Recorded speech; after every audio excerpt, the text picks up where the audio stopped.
All right, all right. Let's get that tie just right. All right, all right. It is Friday night. Drink in hand with your bow tie guy.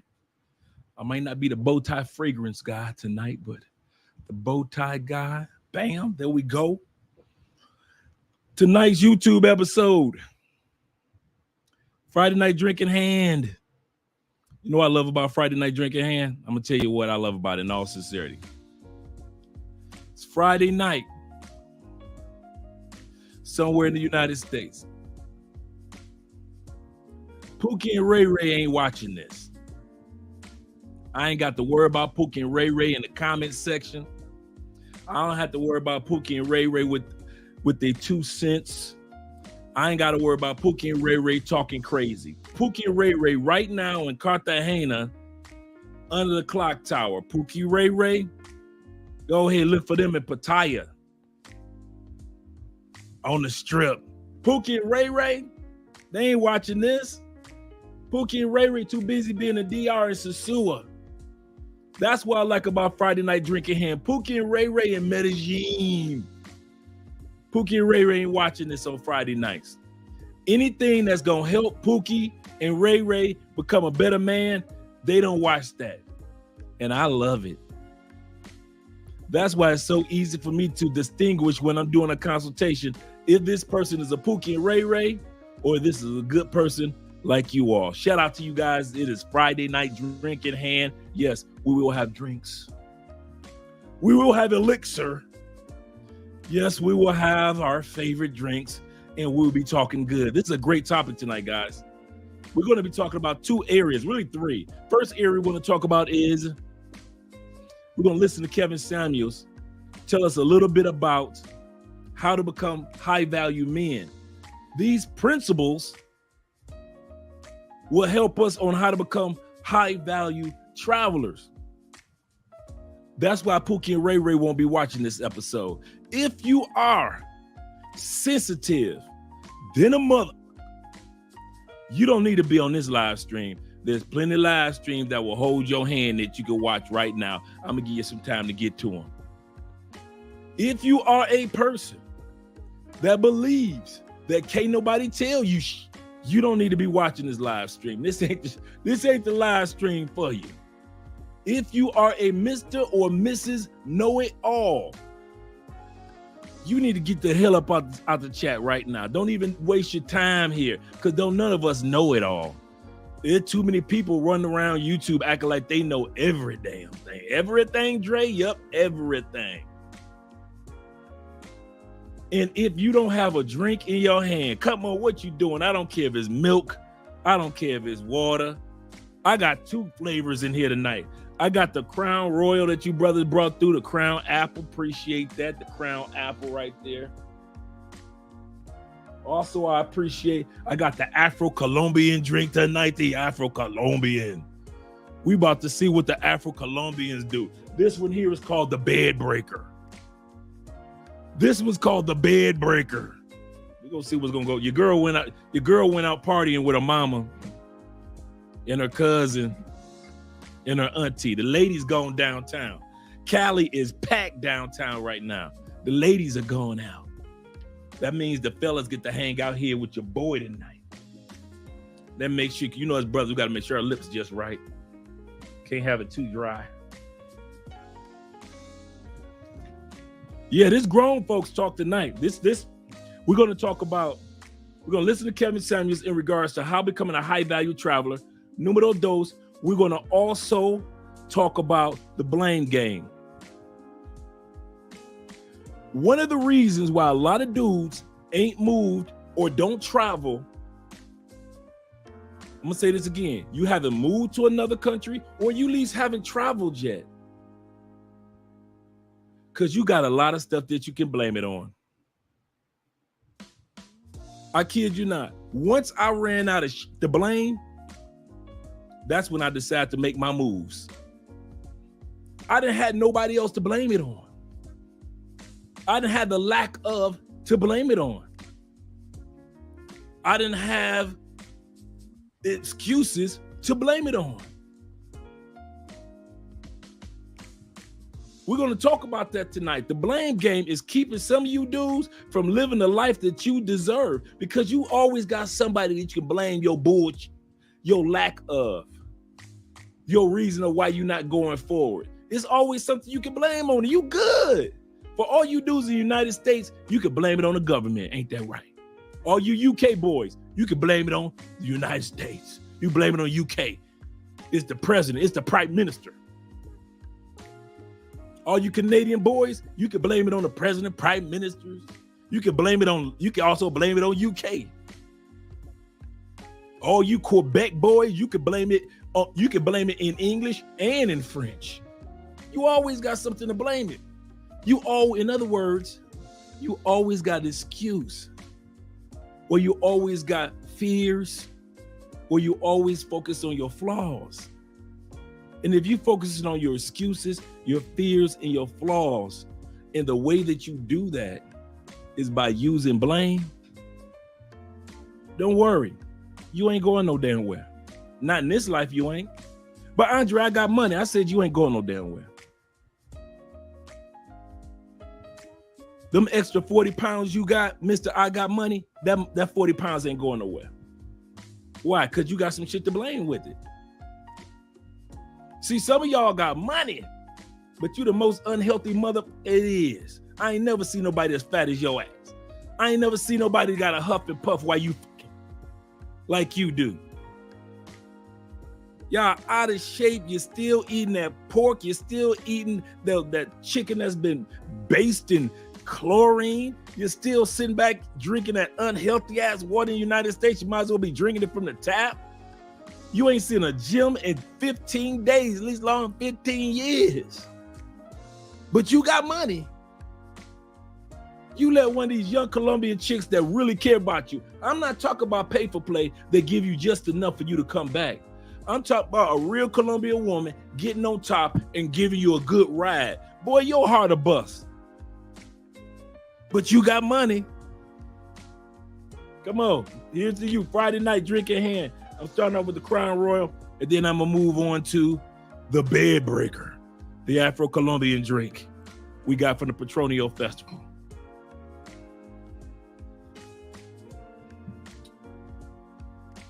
The third thing we're going to talk about tonight, I said three. First thing, we're going to listen to Brother Kevin Samuels in regards to becoming high-value traveler. Number two, we're going to talk about how to get past this blame game bullshit that's keeping you back in the States. Some of y'all ain't gonna never go nowhere because you're gonna always have an excuse to blame it on. It's gonna be everybody but you. I got my kids, blame it on the kids. I ain't got enough money, your lack of. I ain't got enough time, lack of. You're gonna always blame it on your lack. Well, Andre, you know I'm not a smart, I ain't got the hookup. Like, you always want to blame it on your limitations. You always want to blame it on your limitations. You always want to blame it on your lacks. You always want to blame it on your lifestyle. There's always an excuse on why you ain't living the life you living. Don't come up with the white man no more. We know that he doing what he doing. I'm gonna say that again. We know that when it comes to buying a house in the United States, they gonna charge you more, ain't they? Yup. Renting an apartment, they gonna charge you more, ain't they? Yup. Education, they ain't gonna hook you up like they hook up the white boys. No. What about job hiring? We already know statistically they won't even hire you. No. When it comes to crime, if you put 5 white people in the room and there's 1 black person, they're going to look at you first, ain't they? We already know that. So it was a time where you could pretend like, well, you didn't know that the white man was doing what he was doing. Donald Trump pulled all that back. We are white and we going to be doing you wrong. Ride it out. White people ain't had what they Karens are coming out the woodworks. They are not hiding that they don't like y'all. I'm saying it again. They do not hide anymore that they have a fear and disdain for you. They fear that if you get power, you gonna get revenge. That's the number one fear of white people. Let's not act like we ain't never heard that before. White people, not every white person, but many white people fear the fact that if black people ever come together globally, locally, socially, spiritually, family-wise, economically, If we ever came together, the one thing that they fear the most is retaliation. They scared in a month. If you get a degree, he did a degree, and he get a degree, and she buy some houses, and all three of her friends buy houses, and so on, and so on, and so on. They scared that you gonna sit up there and say, "Oh, no, we don't sell our houses to white people," like they did us. We start businesses and we like, oh, we don't hire white people. We interview white people, but we don't hire white people, like they did us. Brothers, I know it still exists. I ain't saying that it doesn't. I'm still saying that at this point in time in the universe, we can't use that as our excuse. We in our 30s, 40s, and 50s. Time is running out. And if you're going to let the excuse of the white man run the rest of your life, bruh, you doing yourself and your future family a disservice. We got 39 people in the building. We got 39 likes. We got 39 people I like. So make sure you click that like button for us. I see 39 people that I like. I hope 39 people like us. Click that like button for us, fellas. The third thing we're going to talk about is a few banks that I came across that works with internationals as far as opening up a bank account. Here in Colombia, over the last 6 months to a year, they changed the rules in regards to if you don't live in Colombia, you really can't open up a Colombian bank account. But you can have bank accounts that are often used in Colombia. In other words, you open it up outside of Colombia, but you can use those bank accounts with some of the sister banks here in Colombia. Like Citibank is here in Colombia. So there are a lot of banks that are sister banks that are in the States, but the Colombian or the Spanish version is here. So we're going to talk about those as well. Shout out to you guys. First of all, you already know it's Friday night, drink in hand, having a good time with you fellas. I'm so glad that you all are here. Let's go to get started with the shout outs.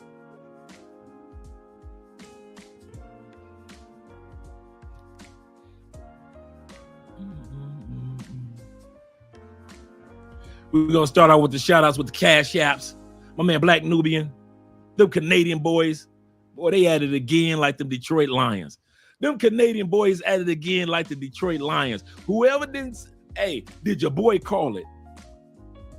Did I not say Kansas City was going down? Several times in our fantasy football group, I have predicted that Detroit was going to win this one. Oh, I was so proud of them Detroit boys. So proud of those Detroit Lions. Shout out to them. If they don't win another game this year, that was the Super Bowl. If you beat Kansas City in Kansas City, oh, you done won the Super Bowl. I ain't mad at you. I ain't mad. You got bragging rights for about 3 years. The tight ends for Kansas City did a great job, even though Travis Kelce wasn't there, but it wasn't good enough. Shout out to them Detroit Lions. I'm proud of them boys. My man Victory, my brother, I love him. Shout out to them Ohio players. For the $4.99 super chat, he said Friday night drink in hand already have been taken down. He said plant-based shake. I'm with that, brother.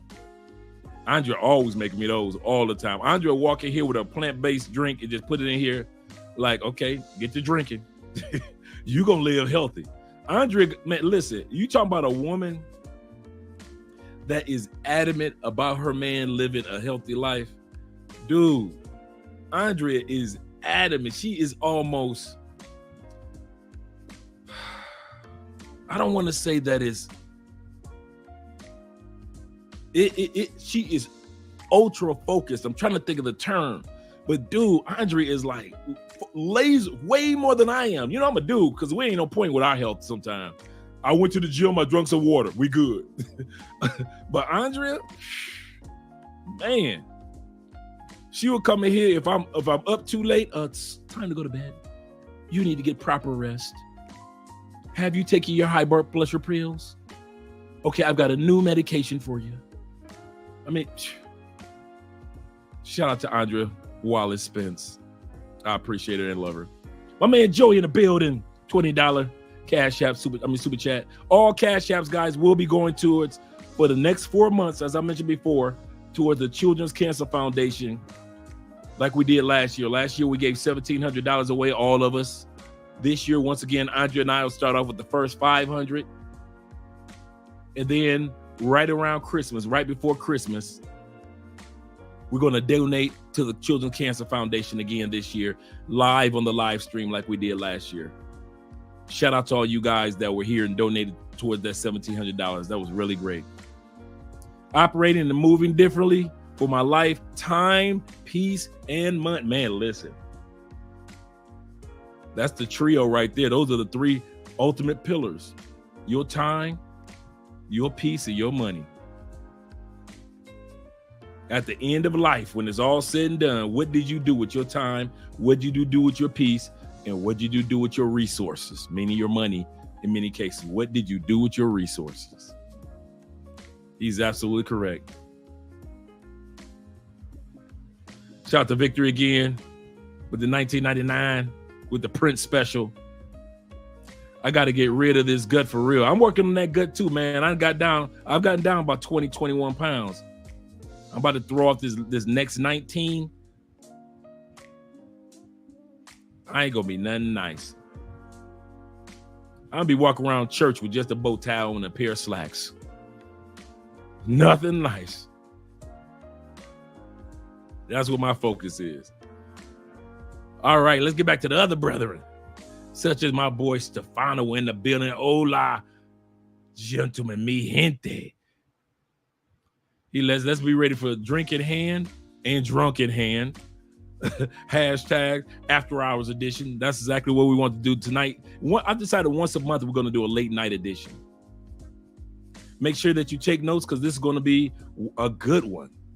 Make sure that you hit that like button on your way in and keep it clean in the chat like you guys always do. Shout out to my man Mike in the building as well. Mike Lowry, OG, triple OG. I'll take that one, brother. I would take that one. Your boy that survived a lot of stuff in life.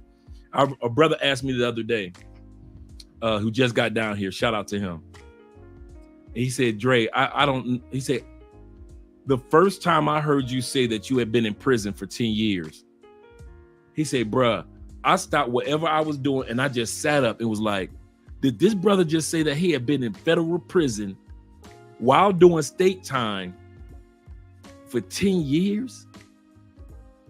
Yeah. I'm one of them triple OGs. 10 years fed time. I was supposed to get 65 years. If I took the plea bargain, I'd have took a plea bargain for 65 years. I took it to court. I was like, if y'all gonna ride me for life, pause. If y'all gonna get me, pause. We gonna have to take this to court. We gonna have to do this like Johnny Depp. And so we took it to court. I ended up with a 10-piece, 5 years probation, 10-piece in a biscuit. But at the same time, I had state cases pending. So I reached out to the judges in the states. And I was like, I'm locked up in the feds. Can y'all like run this concurrent together? And the state judges were like, well, he only got 2 years worth of state time. And another state was like, well, he only got 5 years worth of state time. So all the states ran it together with the judges. With the federal time. And oftentimes guys look at me now and say, man, dude, you carry yourself like you never lived that side of life. But the reason why I do that is because these reasons. Number one, I refuse to use the blame game. I couldn't blame my past. I couldn't blame the white man. I couldn't blame the feds. I couldn't blame the dudes that I was hanging out with on the corner. I couldn't blame my dad. I couldn't blame because he died when I was 1. I couldn't blame my mom because of her addictions. But even though she overcame all that, I couldn't blame nobody. I had to get to a point in life where I could not blame people. I couldn't let people be my excuse for not moving forward. If I did, I promise you, I'd have been right back in the feds. Why? Because I could have blamed the white man for not giving me a job. I could have blamed the dudes in the hood for trying to lure me back into the game. I could have blamed women for not being on my team when I only had a couple dollars in a t-shirt. Oh, y'all don't want a brother because I'm broke now. I could have did that easy. I could have eaten where everybody else riding around in a nice vehicle like I used to have. Now I'm out the feds. I got a broke down, just regular Fred Flintstone car. I got to start with my feet. I'm riding around like Fred Flintstone. I could have easily sat back, used excuses, and went right back in there. Talk about I had a lack of limitations and my life wasn't right.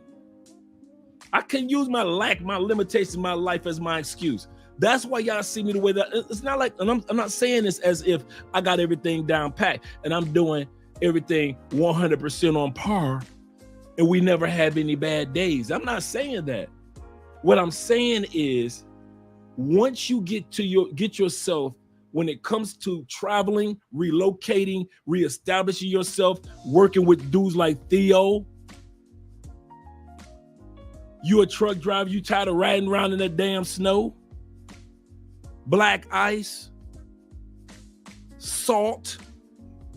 You tired of popping that hood up and trying to figure out in that big motor what's going wrong, why it's raining. If you ever get to that point, shout out to the truck drivers, train drivers. But what I'm saying is, if you're one of those guys that's like, this might not be for me for the long term, get with the Theos. Don't blame what I make so much money in truck driving. Don't blame. There's a time in life where you gonna eat shit. I'm telling you that now. Some of y'all became truck drivers because you were tired of eating shit. But you don't even like being a truck driver. Some of you went into the medical field. You can't stay in the medical field. But your excuse is you don't like the pain of not having or building a new career. Sometimes the building of the career, when you was a truck driver, you had to go through the ins and outs of learning. You had to make sure that you got the proper license. You had to take the courses. That's the eating shit part. The first couple of years, you don't know how to drive a truck through certain states like other truck drivers do. You got to go through the eat the shit years. When it comes to relocating, some of you dudes, you got to go through the eat the shit years. You got money, you got support, you got your boy, and you still ain't moved. You've been to DR 10 times, knowing that you want to move, but you scared to go through the eat the shit years of DR. When it's time to look for an apartment or look for a piece of property to buy, you don't want to go through that. Looking for a good woman. You rather spend all your days pay for play. You don't want to go through the eat the shit years. You don't want no Andrea. You bullshitting. Stop lying to me. Stop lying to yourself. Stay in the States. Yeah, use DR as a vacation. Yes, you do. Keep your happy ass in DR on vacation. Do not move to real cities. Don't take your ass to nowhere in Africa where real cities are. Don't take your ass to Europe where real cities are. Fuck a New Zealand. Don't take your ass to any part of Japan where real cities are, technology and advancement. Don't come here to Colombia with real cities. Take your ass to Cartagena or Medellin and take your happy ass back home. Because you got an excuse for everything, even though you got money. You the king of the blame game. And you gonna die as king of the blame game. You're going to blame your life, your lack, or your limitations. I promise you that. But you won't blame this liquor. We got 51 people in this chat that I like. Make sure that you guys click that like button if you like me. Click that like button, guys. 51 in this live stream that I like. Make sure you like us. Shout out to Mike. We got my man, T Chucker in the building. Salute to you as well, T, in the building. Joey says, Dre Stefano, chat, what's up? What's up to you, brethren? Theo's in the building.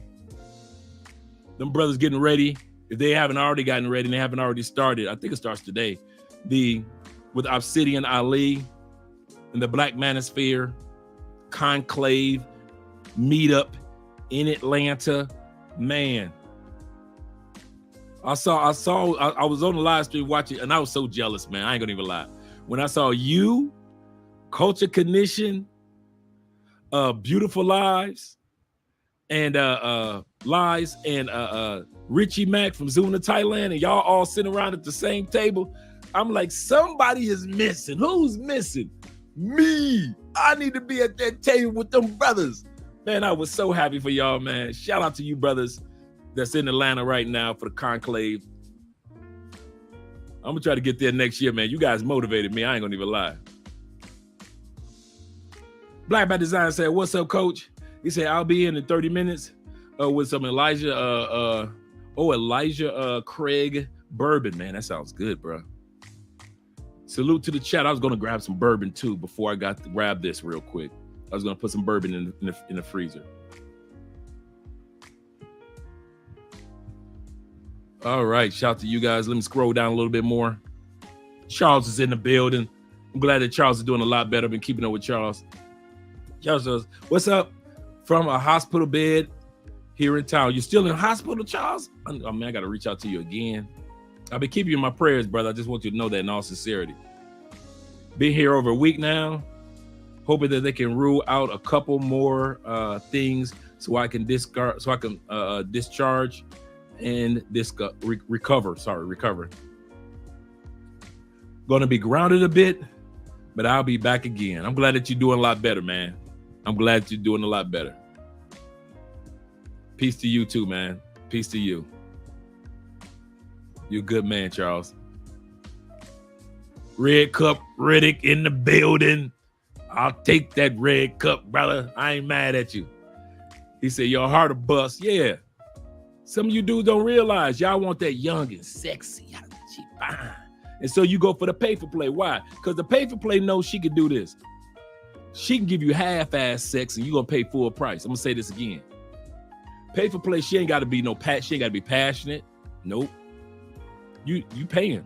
She ain't got to give you no passion. You ain't going to kiss her. If you are, you nasty because you know she been sucking like 8 dicks this day. She ain't got to show you her real freak nastiness because she know you might not even come back. You ain't gonna be no repeat customer. And she ain't got to be concerned. She ain't got to have no emotional ties to you, nothing. You might even buy her a meal afterwards, but she ain't got no ties to you. She don't give a damn about you. You a customer. Nothing wrong with that. That's the business side. But she ain't got to give you 100% of that good love. Then you get you a real woman. And your fat ass can't even keep up. She talking about let's go to Cartagena let's walk the beach. Your ass can't even walk 40 feet on the beach. She talking about let's go to Cuba. Cuba is an all-day walking tour. If you in Havana, you walking all day. It's too small to be taking taxis every damn where. But it's big enough for you to be walking every damn where. You can't even get in a good walk without looking for a bench or stool or some steps. And the only reason I can talk junk because I've been there. I was 265 dang to 267. I can tell you, even being 6'3", 265 and 267 in the gut, it don't look cute. Ain't nothing attractive about that. Wasn't nothing sexy about it. Wasn't nothing sexy about it. I'm built like Mr. Snuffleupagus back then. 6'3". Pescatarian. What are you eating if you're a pescatarian and it's got you looking that fat? Whale blubber? Come on, Dre. Come on. Ian be in the building. When there's do not ask me about my word for the night, brother. Word for the night is todo. Which means all, everything. Todo. Okay, I got it. Yes, I'm using one of your words. Black Lex in the building. Charles, I hope that you feel better. Yes, sir. I hope Charles is getting better and better and better. ATLF. He said, well, like you, man, you're gonna make us laugh or what? No, hey, we gotta laugh, brother. We got 60 people in the building that I like. 60 people in the building that I like. Make sure that you click that like button for us, guys. Appreciate that. Appreciate that. My uncle's in the building, Mr. Smooth himself, Ghostface Jeffrey in the building. All right. I'm glad that you're here, brother. Glad that you're here. You was looking good. You looking good. Them pictures you sent me today, boy, you was looking Detroit clean. Detroit clean. Chi-Town clean. Stand up. Detroit player clean. Woo. You look like Chicago stepper clean. I was like, what? Stepping in the name of love clean. I ain't mad at you, brother. For all you guys that are interested in consultations with us, my schedule is open for next week. I just finished off the last one, actually a couple hours ago for this week. So if you're interested in information on relocation, YouTube, vacations, or retirements in Colombia, including your visa, make sure that you reach out to me. One of the best things, one of the things that Kevin Samuels is going to talk about in a few minutes is the group of people on whom you work with will take your life to the next level. Nobody's asking you to take your life to the next level alone. I'm going to say this again. Nobody's asking you to relocation, vacation, retire alone. Nobody's asking you to move to Colombia alone. Nobody's saying move to DR by yourself. Move to Africa by yourself. Nobody's saying that. If you're trying to do it by yourself, that's you telling you that. You need a network of people that can hook you up with the hookup that's going to save you time, energy, and resources. In other words, money. That's why we do the consultations. And that's why we're so thorough with the consultations. And even if we go over the time, and like I charge more, I just keep on talking. And I let you keep on asking questions. So shout out to you guys that are interested in the consultations. Especially if you plan on coming here starting later this year or earlier next year. Especially since we're going to start talking about the Barranquilla Festival in a couple of weeks. Barranquilla Festival is the world's largest Latin-speaking festival. And it's in Barranquilla, Colombia. And I'm talking about it's a party with the parade and everything. Somebody asked me today during the consultation, he said, which one is it? Petronio Alvarez Festival in Cali or the festival in Barranquilla? Which one is the one that you, after this week, seeing all those sisters and brothers in Cali, I'll give it to Cali. But it's slight because the Barranquilla Festival, man, that festival was off the chain for a whole month with 3 large parades. They got a parade, all black parade in the hood, and then they got the parade with everybody in it, like on the other side of the city. Barranquilla go all out for their festival, all out. People taking their speakers, them giant speakers, and you just see people just sticking out the window. I've never seen this before. I've never seen so many speakers being sold so people can put a speaker on their front porch like we put Halloween pumpkins on our front porch. So we're going to start talking about the Barranquilla Festival, how you get prepared for it, how do you get your Airbnbs, and what flight routes that you should take. Because a lot of people do this. They fly into Cartagena and catch the 2-hour bus for $3 and something to Barranquilla. Party in Barranquilla for a festival, and then take the bus back to Cartagena and party in Cartagena and fly back home. If you ever want to see Cartagena packed, the day after the Barranquilla Festival, it'll be packed. Everybody be there because the festival in Barranquilla is over, so you just ride on back down to Cartagena. But we're going to be talking about that soon as well. Buenas noches, Ransom. Buenas. Shout out to you, brethren. XL Pros in the building. Salute, chat, salute. TCB as well. Salute to you. Hey, TCB, let me know if you got a YouTube channel. If that's your YouTube channel, man, so we can drop the link. I want to support the channel. Support Black Male Media, man. What are we doing? Stefano says, ain't a lot of us with those type of stories to tell. Yeah, this is true, my friend. Shout out to my man Kenny Peoples in the building. What it do, Slim? What it do? Had a good week tonight. This week, man. We had a good week. I cannot complain. You're right, Stefano. I'm dipping the conversation. I could tell them stories and pass that wisdom like Dre. Yeah, we all got them. BLK, we all got them, bruh. And I think that's one of the things that I appreciate about you guys, man, in all sincerity. I appreciate the maturity of all the men that are mainly in this platform. Yeah, we would love to have more mature women here, but I love the maturity of the men here, man. We've all been through with the you know, we all had to get it from the dirt. We've all had those moments. Jay Fleming's in the building. If you ain't subscribed to Jay Fleming's, what are you doing watching YouTube? You're wasting your time. Make sure you subscribe to Jay Fleming's channel, man. Good man.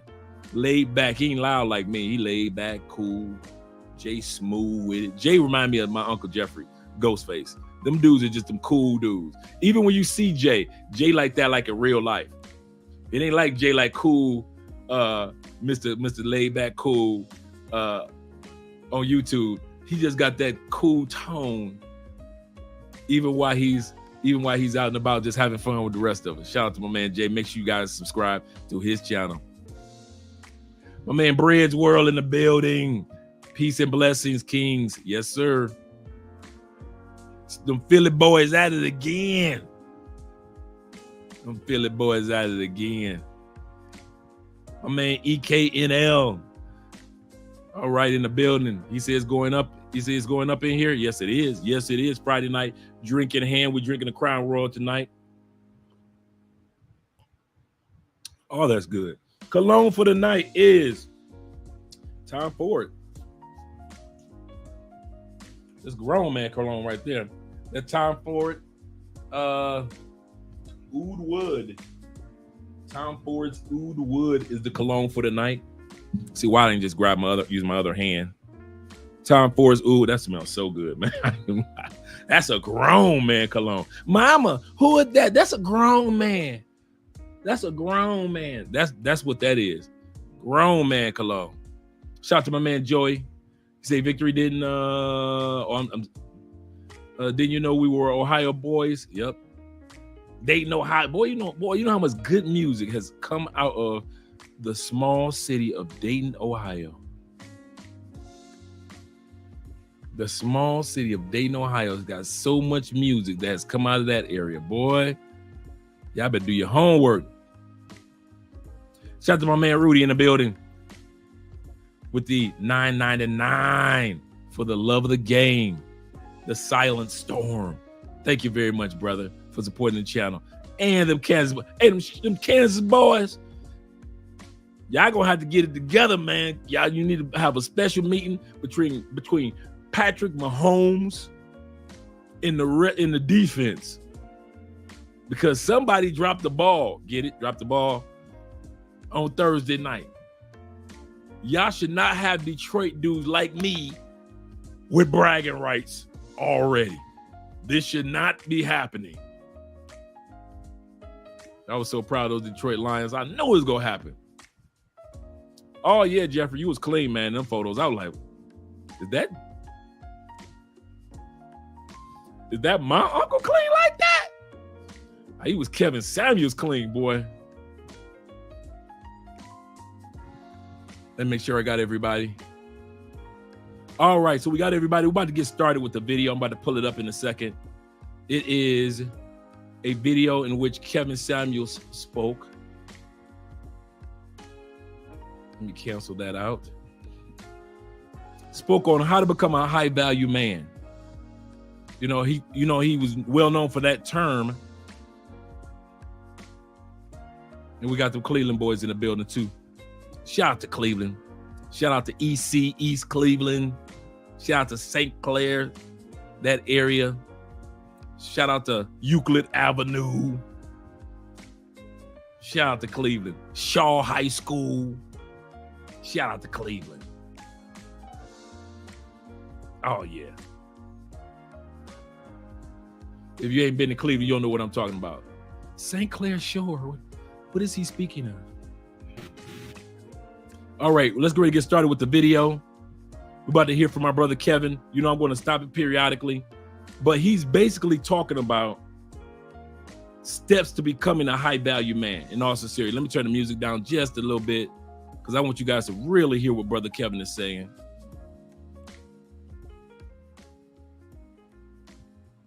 And what he's talking about, the steps that need to be taken to become the man that you deserve to be.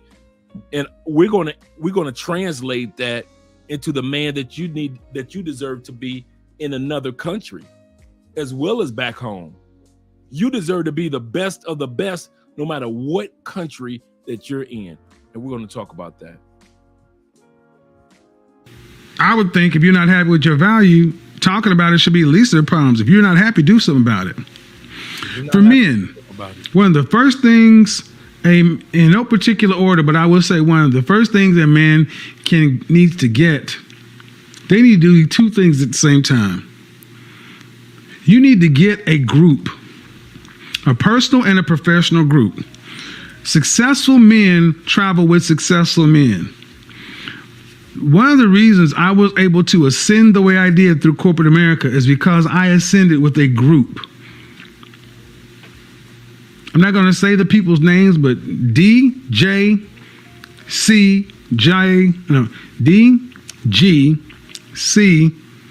P, M, B. Those six people and I, 7 of us, went from company to company to company. And when one of us moved, we all moved. 7 people going at one target together. Rising tide lifts all boats. Stop being a lone wolf. When you work in a company, stop trying to be a lone wolf. And this is the problem. This is why so many of you will never raise your value. You're trying to do it on your own. We're going to stop right there for a split second. We're really going to come back to what Kevin was saying. That's very important, as I mentioned before. That's why you see so many individuals such as myself try to get positive consultations, create WhatsApp groups, some guys create Facebook groups. You got men like Aaron with Black Man's Travel. He created a WhatsApp group for men such as that, so men can come together in groups. I wouldn't have never succeeded in YouTube. Think about it, guys. There is a 0.007 chance for a YouTuber to succeed. I want you to let that sink in. To get that plaque back there that we all got together, me and Andre didn't just get it. All of us got it together. This is our plaque. Everybody that's part of Love Crossing Borders, from the Stefano to the Gales to all you guys that are in the live streams, all of us got that $100,000 subscriber plaque. Just like what Richie Mack just got his. It was a group effort. I'll never forget. It was me. Ace Live was at 7,000 subscribers. Dave from the Tech Show was at 5,000 subscribers. No. Ace Live was at 17,000 subscribers. The Tech Show was at 9,000 subscribers. Flatboy Way was at like 7,000 subscribers also. Shout out to my man Richie from Roller Tape. Richie was at 5,000 subscribers. We're at 2,000 subscribers. So I just named about 5 or 6 YouTubers that literally joined together when we were low. This is in 2019. Ain't nobody know us. Ace was like the only one that was kind of like sprouting up a little bit. Everybody knew who Taylor Made Dreams was. We were nothing, but we decided to come together and help each other out. All of a sudden, Flatboy Way started taking off. Ace Live is taking off. Dave from the Tech Show, TEC show, he's taking off. Dave passes up everybody. Dave, in a month, Dave is at like 45, 50,000. Ace hits 30 to 40,000. Then you have Flatboy Way. He's hitting 17, 18,000. We're still back here with like 2,000 something. But we're still part of the unit. And this is very important. This is a good point that I'm making. Then Dave shoots off. Let's fast forward to today. Dave is at 260,000 subscribers. Ace Live, almost 500,000. Flatboy Way, shooting up to 50 to 60, 70,000. I don't know what his numbers are. We bring in Richie Mack when Richie was at 20,000 subscribers. So you bring Richie into the fold. Richie Mack, what's Richie at right now? He's at like 107, 108,000 subscribers. We have 4 channels. Between our 4 channels, this channel right here is at 122,000 subscribers. The only person that kind of like slid back a little bit, but it was because he started his own business. It was so busy, was Roll the Tape, Richie Rich. But Rich could come on board with anybody on anybody's channel because he was one of the original ones. We did all this together. You cannot become successful as a man by your damn self. Let that one go. Let it go. You can't, you trying to be the best that you can be so you can have bragging rights when it's all said and done. Oh, I did this. So you can beat on your chest like you Kong. You can't be Kong. Kong did it alone and they killed him. I'm gonna say that again. Hey, sexy boo. What do you have? You don't worry what I got right here, woman. I thought you were still downtown. No, the drinks are over. It's over? Like to go home. I was like, okay. Wow. I got some beers in my house. Okay, enjoy your. You have to show the mega pint that we have. Oh, did we get? You get? Oh, that's the mega pint. Andrea finally found the Johnny Depp mega pint. She's been looking for a mega pint for the longest. Remember, Johnny Depp was accused of having a mega pint. He was drinking a mega pint. Andrea couldn't find one anywhere. She's been trying to find a mega pint forever. So she finally found a mega pint. Okay.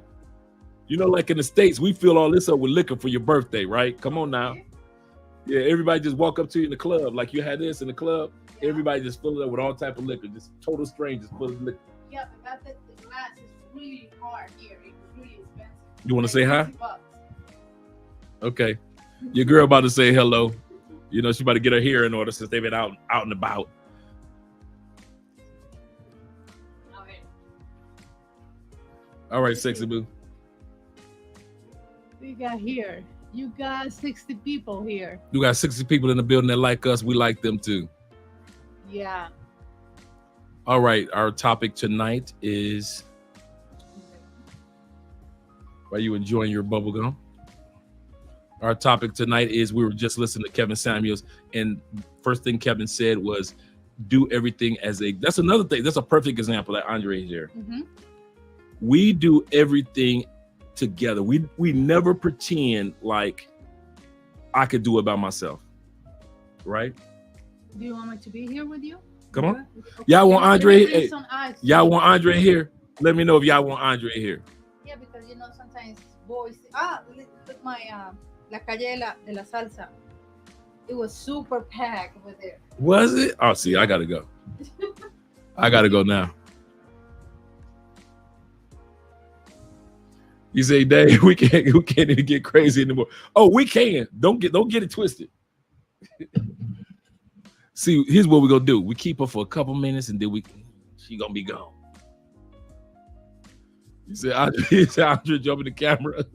Like, like I'm already ready. Yep. Black Man Design said, yeah, bring Andre on board. But yeah, dude, once Andre comes, we're going to talk about what Kevin was saying in regards to the unity and do it together as a unit. I kid you not, man. None of us could succeed. And I'm gonna let you know something. We didn't succeed as a group. Me, Flyboy Way, Taylor Made Dreams. This was Taylor Made Dreams' second channel. He started from scratch. The numbers that he's got now, from scratch. His first channel, he deleted. He's like, this YouTube thing, I'm out. Taylor Made Dreams would have easily been at 1 million by now. Easily. He was the only one. He was the mentor for all of us. You got Marwa. I mean, it's like an NFL tree. Marwa came with Maya. Maya came from up under Marwa and came under us because she wanted to be taken seriously. So Marwa kept coming on Love Crossing Borders.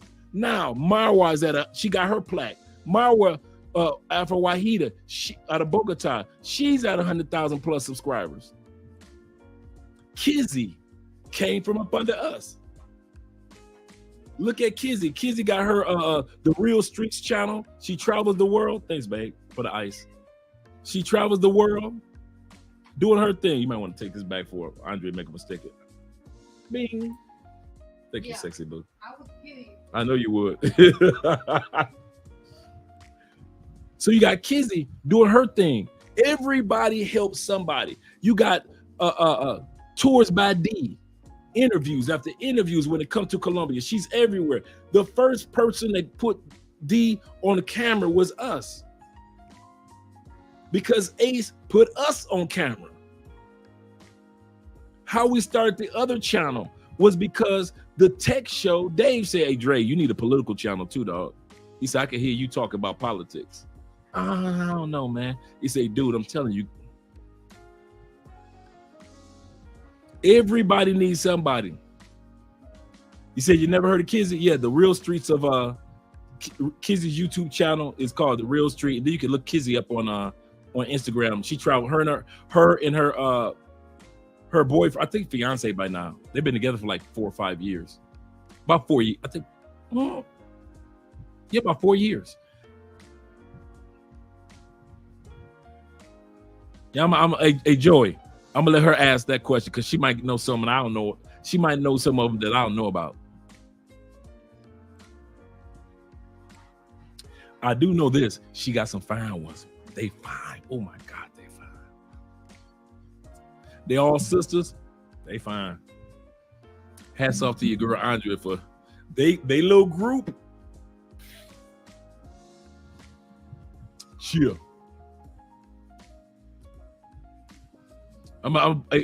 Joey, I'm put your question back up in a second.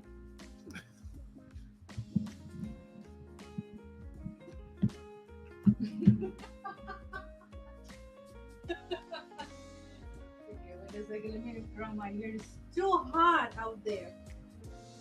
Okay. Let me make sure I slide over. Let you in, Mrs. Benz. Actually, let me focus on angling the camera. Give me a second so I can turn this camera a little bit towards where you'll be sitting. Okay. You good? Oh yeah, that's good. Oh yeah. Wait, no, it's too hot today. That's really good. We got your girl new chair. I was wondering how it would work. It works better than the other one. We actually looking always good. Yeah. Good. Yeah. All right, so now handsome, actually. I know we look good a together. Handsome husband. I got a gorgeous wife. All right, sexy boo. OBO. That's so obviously. All right, we're gonna give you an hour. Mm-hmm. We're gonna talk about this. We're gonna be first thing we listen to Kevin Samuels in regards to not trying to do everything by yourself. Not trying to do everything alone. Kevin Samuels just told us on the video that we're going through. If you try to do everything by yourself, that's the mistake that you're making when it comes to succeeding in life. What do you have to say about that? I think you always have to have someone in some other ways to help you. You can't do everything by yourself. Like, it's impossible. You want to, of course, but in even psychological, emotionally, physically, you need someone. So that's the part that I don't, and that's maybe I'm talking about my personal experience. Mhm. That I thought, do you guys know that I deal with anxiety disorder back in the day, and I thought that I can do everything by myself. That I don't need any help. I don't need any medication. I don't need anything else. I just need myself. No, baby, it's not. You need extra help. So that teaches me that if you need to ask someone to help, you have to, Mm-hmm. like, for real. You can do by yourself. You're not a super human. Superhero. No, Mhm. you can't. Like, lie to me in that way the last couple months, the last few months. All right. We got a question for you from my Okay. man Joey. Andrea has friends and family, and she's trying to get married off. She's betting. Okay, translate that for You got me. any friends Uh-huh. that's ready to get married? Ready to get married? My man Joey right here. Yeah. Joey's a nice looking brother, very professional, Mm-hmm. Good at what he does. Mm-hmm. And he's looking for somebody special. Do you know anybody special? Special. No, I don't. All my friends, my girlfriends, my family, they already set up. Okay. They're already happy. Is the last one still taken? No, because the last one is interested in Scotty. So, You- so you gonna put Scotty out there? Okay. I'm sorry. I already told him that, when my boy, one of my last boys came and scooped. I didn't know that she was the last of the last, and Yeah. I knew what I knew what I was doing. Oh, you think I knew what I was doing? That's when you ladies were on. See, Andrea and the ladies were on. I think I told you guys that Andrea and the girls were having the girls' night on the other side of the city. Mhm. Scott come to town. We hanging out, the fellas. Mhm. We buy a bunch of drinks at our club. Now we in one of the top clubs, newest and top clubs in the area, right? Mhm. I hit up Andrea. What y'all doing? Nothing. We got bottles. Y'all got bottles? We got bottles. We on our way. I knew. That's why that's after I danced with her, and I sat down and she sat next to Scotty. I started looking at my watch. I already knew what was about to happen. Yeah, obviously. I already knew. I mean, I don't feel like able to, even though I got friends that are single, but I don't feel comfortable to introduce them to the guys because I don't know what type of woman they are. You guys are looking for. Exactly. So I don't want to. Hey, Andrea, you introduced me this girl that she is a man. No. Yeah, and that's true because the personality that what you guys might be looking for might be just a little different than the personality of the person. Yeah. See, I knew Scotty personality, Mhm. and I knew what I was doing. After I danced with her, I was like, "Oh yeah, let me put her right next to Scotty. Go on, Scotty, take care of that, bro. Go on, take care of that." Yeah. So yeah. I ain't never told you that. I knew exactly what I was doing. What is the best city in Colombia? Colombia, for God's sake, is with double O. Please. Thank you for your donation, Charles, but Shout out to Colombia, it was double O. Please. Yes, we got to do the double O when you talk about Colombia. Yeah. Colombia is South Carolina and in the state of Washington. Mhm. Okay, but he did say, what is the best city in Colombia for international schools? I would say between Medellin and Bogota. I would say that too. That's a good. Do you know that in Bogota we're gonna have an IKEA? Are they opening up IKEA? They're gonna open an IKEA. Everybody is excited to open an IKEA. So it's funny because guys, because in Colombia we don't have IKEA. We got For Home you Center. guys, like, yeah, we But got Home I Center. like Home Center. See, Andrea, like when we went to IKEA in DR, I was like a little kid. Andrea likes IKEA because it's set up like what your home would look like. Mhm. I like Home Center because it's like going to Home Depot or Lowe's to Mhm. where it's like more professional, where you Uh-huh. can call somebody in to put the floor in and Mhm. you ain't got to do it yourself. Well, Mhm. IKEA is like you do it all yourself. You put everything together yourself. Mhm. Yeah, that's true. And so, but we're going back to the topic, Mrs. Spence. Shout out to my man Charles in the Yeah. building. Back to the topic. No, I just want to know that we're gonna have IKEA. Everybody's excited I did because not they've know never that. been in IKEA. Oh, they have it. No, so I comment, my mouth. I comment to the comment section. I say, yeah, you're gonna spend a big day in IKEA. I can say when I was in Tampa, I used to spend my Sundays IKEA, because IKEA has a area where you can have breakfast after church. I would go to IKEA, have my breakfast, and then I would just go around and looking for areas or items that I want put into my new apartment at that time period in Tampa. I kid you not. IKEA, you guys that are IKEA, you know that you can spend an hour to 2 hours in IKEA like it's nothing. Mm-hmm. Okay, we got a comment here. Dice, Andrea, regañas a tu esposo. What? Porfa, él no quiere mejorar su español. I know. Dice, please, Andrew, please. Oh no, I caught that. Because our kids, they're gonna talk like 3 languages. This is true. This is true. And if dad is only speaking 1, mom's speaking 3, kids speaking 3. Grandpas.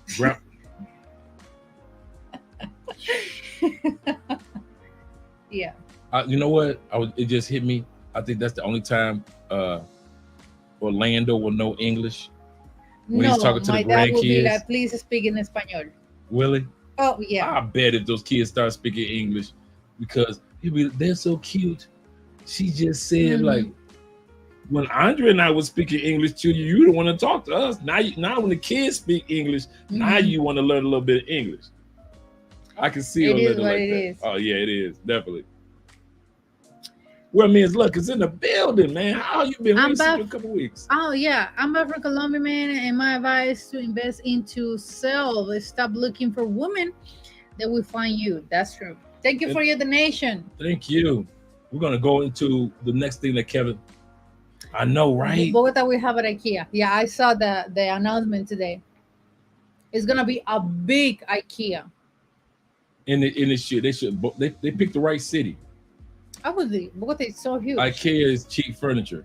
Yes, it is. Yeah, obviously. But for Colombians, I experienced as a Colombian DR. Yeah, we went to IKEA in DR. Yeah, it was beautiful, of course. And obviously for Babe, I swear for God that when they do the inauguration, or they The first open, day, the announcements. it's gonna be super. Oh, it's gonna packed. be crazy. It's gonna be crazy. super It's not. packed. You know what? We wouldn't even go to that IKEA. At least for the first, I would say the first month, because we know in Bogota. Can you imagine all the people in Bogota? There were people that would travel from all the other small towns around Bogota to go to IKEA. So we already know, like when you and your mom, when they first opened up Starbucks down here, everybody was going. Guys, seriously, in Cali, because I went to Bogota, so I already have a Starbucks. But in Cali, everybody was doing lines and lines in South. I was like, it's a regular coffee. They use our coffee, they use our meal, the meal that we have in our fridge. They use the same thing, just like the cup say Starbucks. That's it. I was like, that's not a big deal, but people never experience a Starbucks. That's the crazy part. They use Colombian coffee in Colombia. Colombian milk, Colanta milk. The same milk that we use, the same coffee that we use, but just because it's in a Starbucks cup, yeah, it's special. It's special. Shout out to my man. He say, hey guys, it's been a while. I gone on an update from my former students. They are doing very well in Colombia and Brazil. They are making a lot of money with real estate average. That's great. Man, that's good, man. This is the brother that was just in case you don't know who this is. This brother announced earlier this year how after Kevin Samuels died, and we're going to continue on with the Kevin Samuels video. After Kevin Samuels died, that you look so good swinging that hair like that. I'm trying to ignore it. You are not helping. You're not helping your boy. Too late. That after Kevin Samuels died, a lot of the young ladies would tease the teenage young boys. Oh, Kevin Samuels dead. Y'all hero dead. Da, da, da, da, da. And so the fathers were like, enough is enough. we're going to get passports for our sons. This brother says, he said, I'm sitting on a bus, because he was a school bus driver at that time period. He said, and I'm watching Frustrated, I believe Frustrated 2 at that time period when you were watching it. Correct me if I'm wrong. He said, some of my students walked on the bus and was like, I know that movie. Our dads are passport bros. These kids were on the verge of graduating anyway. Let's fast forward to today. These kids that he's talking about when he says former students, these kids now pulled up their passports on his bus because their dads were passport bros. Pulled out their passports. Now these young men are living in other countries. And as he said, my former students are now doing well in Colombia y Brazil. They're making a lot of dineros, mucho dineros, con... I won't say anything. I don't know real estate in overages. Overages like over. Real estate Bienes raíces. Dinero eses. Bienes. Bienes. Raíces. Raíces. Bienes. Raíces. Bienes. Bienes. Raíces. Raíces. Raíces. Raíces is roots in español. Oh, roots. Okay, cool. Raíces, yeah. Raíces. So, guys, it's going on to the next generation. That's why the worst thing for passport bros is a leader. I'll say that again. The worst thing that we can try to put out there for the passport bro leader is, passport bro movement is that person is our leader. We don't need that, because if you cut off the head, the rest of the snake will die. What's killing other people is the fact that we don't have a leader, and it's all of us that are in the lead. Shout out to this brother, man. I appreciate you for keeping us updated. I really do. Lord say, hey Lord, I was looking at some houses in Cali, Colombia, and I love the prices. Actually, babe, talking about this, I saw a really good, one of the best areas in Cali, or luxury areas in Cali, is Pance o Ciudad Jardín in South. I saw a house which it was like it was more expensive than the apartment that we saw the other day that we like. Is it? It was 2,000 millions of pesos. Everybody like 2,000 millions a house like that. It was like. Was it nice? It wasn't nice. It was nicer the apartment that we like. Oh, so you're it was saying cheaper. So are you noticing that the prices are going up? Are going up, but that house, it was more expensive than the apartment that we saw in West. Now the apartment that we saw, guys, gorgeous. It was $200,000. It was easily $1 million in the States. Beautiful. Easily $1 million Beautiful. in the States. The location in West, close to the zoo, just in front of the river. Dude, the 11th floor, you look down, the river is right there. It's just gorgeous. Flowing. It's a quiet neighborhood, older neighbors. Each room, each bedroom, I think it was 4 or 5 bedrooms. Each room, she wants to turn one into a walk-in closet anyway. No, whole room. obviously, but it's just beautiful. It's just a dream apartment. Nice. If we got an apartment, that would be a dream apartment. Yeah.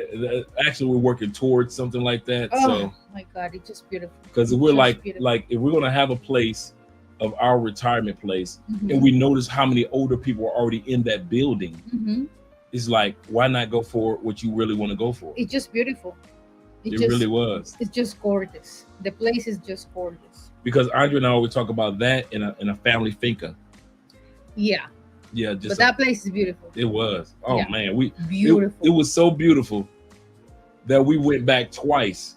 we went, and a month later we was like back twice. We went back like, and she showed us like different floors, and then she showed us one with all the first. She got us because the first time it was like all empty, and then she showed us one on a different floor with it's so huge. It only has 3 apartments per floor. It was 11th floor, 8th floor, and 2nd floor. And each floor always got 3 apartments. It's just beautiful. They're huge. It's located in Santa Rita. Santa Rita is Strata 6. So it's it's the Zone most- 6. Yeah. one of the most luxurious neighborhoods in Cali. Santa Rita is super old, but it was beautiful, guys. Like really gorgeous. You can hear us. You can just see it on our face too. You say, y'all gotta buy it. You know what? I'm gonna tell you what's gonna open up the doors for us to continue to buy it. You start to call into the universe. That Speaking to the universe, Speaking to the universe, yeah. and It's when we're beautiful. always giving. Andre and I are always blessing. Yeah. I kid y'all not. We're always. I'm gonna tell you guys this while Andre here. Mhm. Dudes, y'all need to start reaching out for Colombian nerd chicks. I'm gonna tell y'all that now. The women that like to wear the glasses, but they're beautiful, but they're like super smart and like nerdy stuff, like World War II. They can tell you about hemoglobin, haberdashery, and all. They can tell you about what's all in your blood system and Who's going to do the task for next year? taxes. You tell them I didn't that tell. you're going to declare. I got to declare taxes next year. Next I year. sent too much money to my bank account. So Yeah, I already saw that. I said, yeah, baby, you have to do Yeah, it for I the gotta- first time as a my Colombian. first time as a Colombian, I got to file Officially. taxes. Yeah. It ain't much, but the fact that I got to do it. Mm. Colombia, Yeah, it is. in Colombia, guys, just for the record, Miss Corporate Tax here, she'll tell you how it works here. Mhm. In Colombia, you are taxed based on what goes into your bank account. How you much? spend, how much you spend, Mhm. how much your salary. So all of that we got amount per year, and of course your boy already passed this year, so he's gonna file taxes next year. Of course, sorry, I'm gonna do that every year. I do my taxes, but yeah, Yeah, it she is did. what She it did the is. You taxes. have She to did- do it she's- legally, of course. She Yeah, said, what's "Oh, that? you owe taxes this year." Yeah. I'm like, We're just in Me? September. Yeah, I just checked all bank accounts, and yeah, yeah. So I owe taxes not this year, but for next year. for So, next year. Yeah. Mhm. And when is tax season here in Colombia? It start in August. Like for you, you're gonna start in August because your cellular number is in 27. Oh, okay. Mine's 34. You're gonna be. Therefore, 30. yours will be. Your Mhm. tax time is what? It's always in September. Yours in Okay. August next year. Okay. So, like I said, I get all the tax breaks for the states anyway, Mm-hmm. so that's a given. Mm-hmm. But whatever overage that I owe for Colombia, that'd be my first time. It is what it is. Hey, Black Phoenix. What? You say Almost got me beat up calling a girl negrita. What's going on with negrita? how did I get you? No, come on, Black newbie, let me know. Negrita.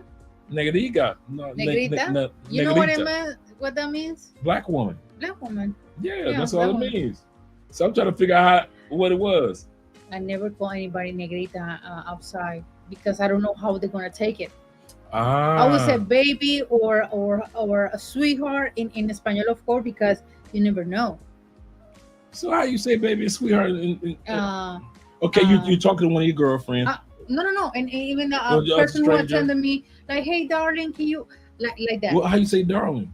Muñeca or cariño or reina. Oh, you need to write that down.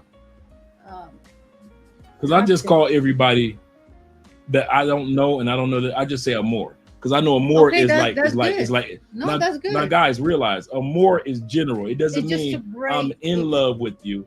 It means hey Mhm. love, hey excuse me ma'am. It could be Mhm. No, that's good. That's good. I mean, yeah, because using the term negrita, you never know if it's good or bad for them. So I say Ah. like, So even me as a Colombian, no, I don't use it. oh yeah. He said in the States. Yeah. Come on, Joe, you stupid. See, no, you can't say it in the States. He said, how safe is Bogota? Bogota is not, depends It's on the safe, area. but don't give papaya. Yeah. Don't walk like around that. with your cell phones out. Don't be walking around and If you live in the airport, please don't bring you expensive watches or nothing like yeah. call everybody attention. Please. You know what?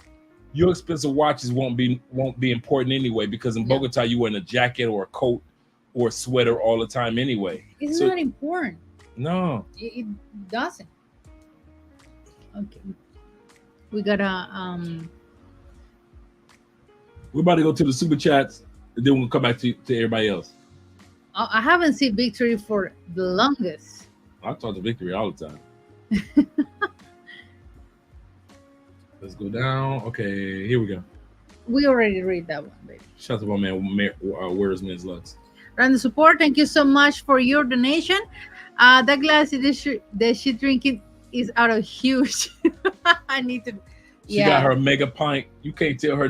You can't tell me. When I saw, babe, they got the brandy mega pint. They got the Do they? big. Yeah, they got the brandy one. I didn't buy it because I don't know if you want to buy it. I like brandy. Okay, so I'm gonna buy it for you. But I got my. We were just talking about that too. Yeah, That brandy. and it's bigger Just- than this one. It's a big one. We were me and Andre kind of like sat together that on our date nights Mhm. here at home. Mhm. You know, you got date nights when you leave out, but we have date nights when you're at home.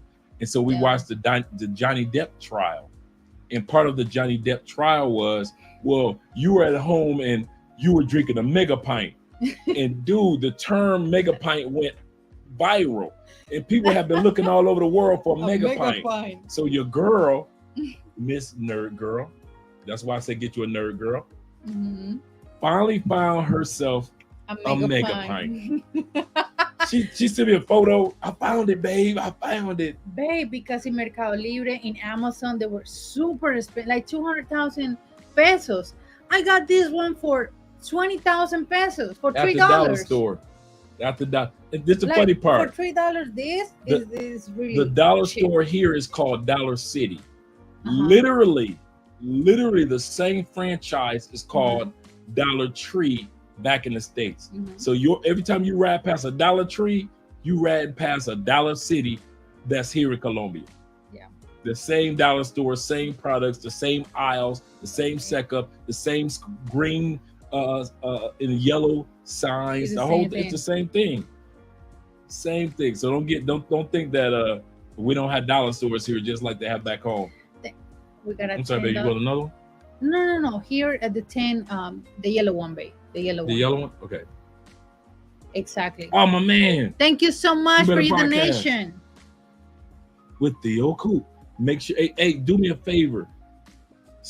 Make sure you drop your link in the comment section if you got a channel. If you got a channel, any of you guys, do me a favor.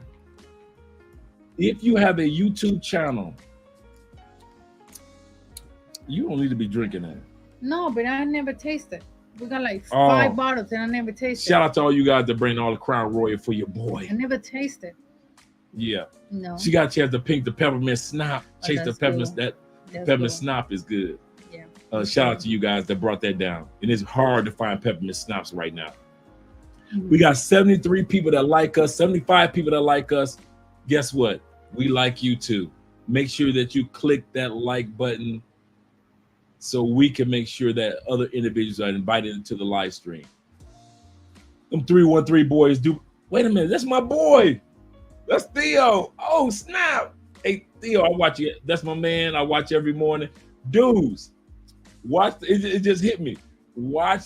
Hey, we got 74 people here. There is no way in heck there is not at least 70 y'all. I'm pretending like at least 70 don't know. 70 people do not have Theo as part of your early morning, afternoon.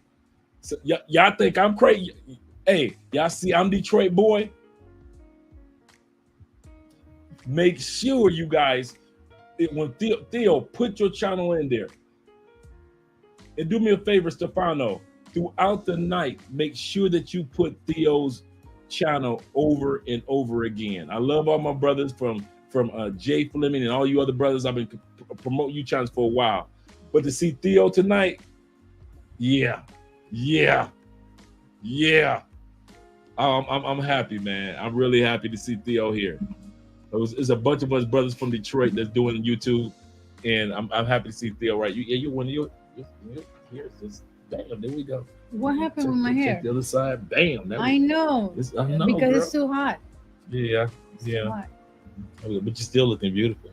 And you have arrechon here? Yeah, I do. What you? No, don't. You don't need to be touching stuff. See, you done got you a couple of your beers, and you think that you doing a little sharm. You ever taste arrechon? Yeah, you do.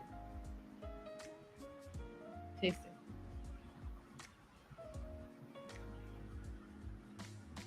Oh my God, I hadn't tasted it before. Yeah, I That's know. good. I was about to taste it tonight. That's what you doing. No, I just taste it. You know that's gonna get you in trouble anyway. That's it. This is strong. It ain't strong for me. No, because you're used to strong things. I don't. I know. So make sure you got. I'm serious in all sincerity. The Do Better podcast, man. You guys gotta subscribe to this brother in the morning, man. All your favorite videos that have gone viral. Does a review. He averages about 350 to 500 people per live stream. This guy is doing big things straight out of the D. And I'm telling you, man, I'm so proud of this brother, man. He reminds me of the early morning angry man without being angry. So make sure you guys subscribe to this brother. He was the last person I was expecting to see tonight. Shout out to you, brother. Shout out to you. And he does his shows. By the way, I'm going back a little bit. He does his shows 5 days a week. Mm-hmm. He does his shows 5 days a week. So you guys make you subscribe to right now. You guys get a chance to check out his videos starting on Monday morning when you're sitting in your cubicle, or you're sitting at your job, or you're driving your truck, or if you're driving your train, or if you're on a boat and you're just driving it into the U.S., or you're working at the shipping yard, if you're military. I'm telling you, this brother, yeah. Just like all the other brothers, like Jay Fleming and all the brothers that have YouTube channels. So make sure tonight, drop your channel. Drop it. I said we're gonna keep you an hour because we got grown man things to talk about. All right. There we go. Also keep in touch with fathers and them. Thank you for your donation.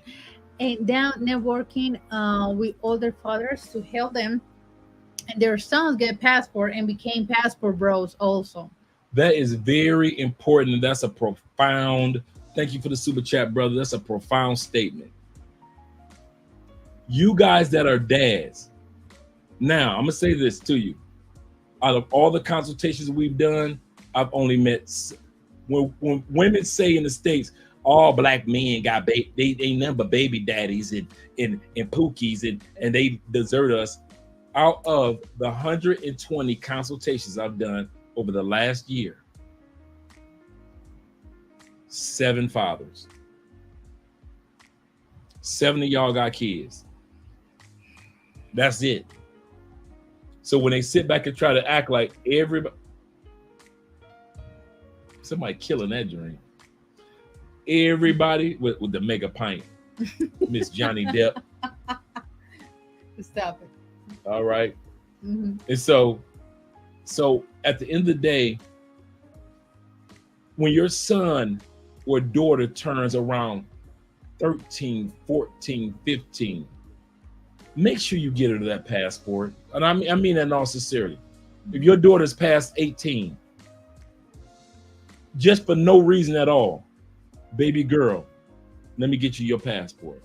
Son, boy, you can tell your son, just tell him, you ain't got to be nice to your son. Boy, what you doing? I'm at work, Dad. When you get off work, call me. Dad, what do you want? Boy, we about to go down to the post office. Post office? Dad, come on, Dad. Post office, we about to get you your passport. Dad, I don't need a pass. He will not see the vision which you're talking about. Get your son and your daughter their passport. Other countries do it. You don't even have to wait to 18. As soon as that baby born, get that. That's true too. Passport. Like, we got a baby, Oh immediately. yeah, our kids gonna get. We Yeah, got baby Yeah, passport. that's a giveaway. All passport that she or he can have. All passport. That's true. You can't get a child a passport from birth. But I'm just saying that because a lot of times you ain't with the baby mama gonna be tripping and be like. I'm talking about because I got cases that they were like in the situation that you explained. Like for example, my cousin, he was separated from his baby mama, and he got a daughter, and obviously. He went to the embassy. He got the American visa or United States visa with his daughter, and all he has is just permission to take his daughter out of the Colombia, and she's just like 8, 9 years old, and he say, "I want to take my daughter in everywhere so she can see the world. Just we need the permission. Her mama, notarize and stamp and everything, and I get my daughter, and just we travel." And the only reason why I was saying 15, 16 guys is because after 16, they don't have to have mom's permission to travel. But before 16, there's individuals like me and Andrea is like, hey, we're going to get our children's passport day one. So therefore, it's like, okay, cool. Some of you guys, I got a 6-year-old. I'm going to make sure she got a passport. Because you got dudes like Kings and Dreams that have been traveling since they were kids. You got other guys that are in the comment section right now in the chat. You guys have been traveling since you were kids because your parents, thought about getting you your passport. So let's not forget what this brother is saying. Let's make sure that we as the passport bros, blue book gentlemen, passport kings, not only think about us, but think about the next generation, making sure our shorties got passport. Mike T is in the building. Buenas noches to both of you. That's a BS. Thank you for your donation. I know, right? That is a glass of the glass of the glass. The last glass. Let me see what we get in the regular chats in normal. Mike T. Okay. Young Man Academy is in the building. Shout out to you, young man.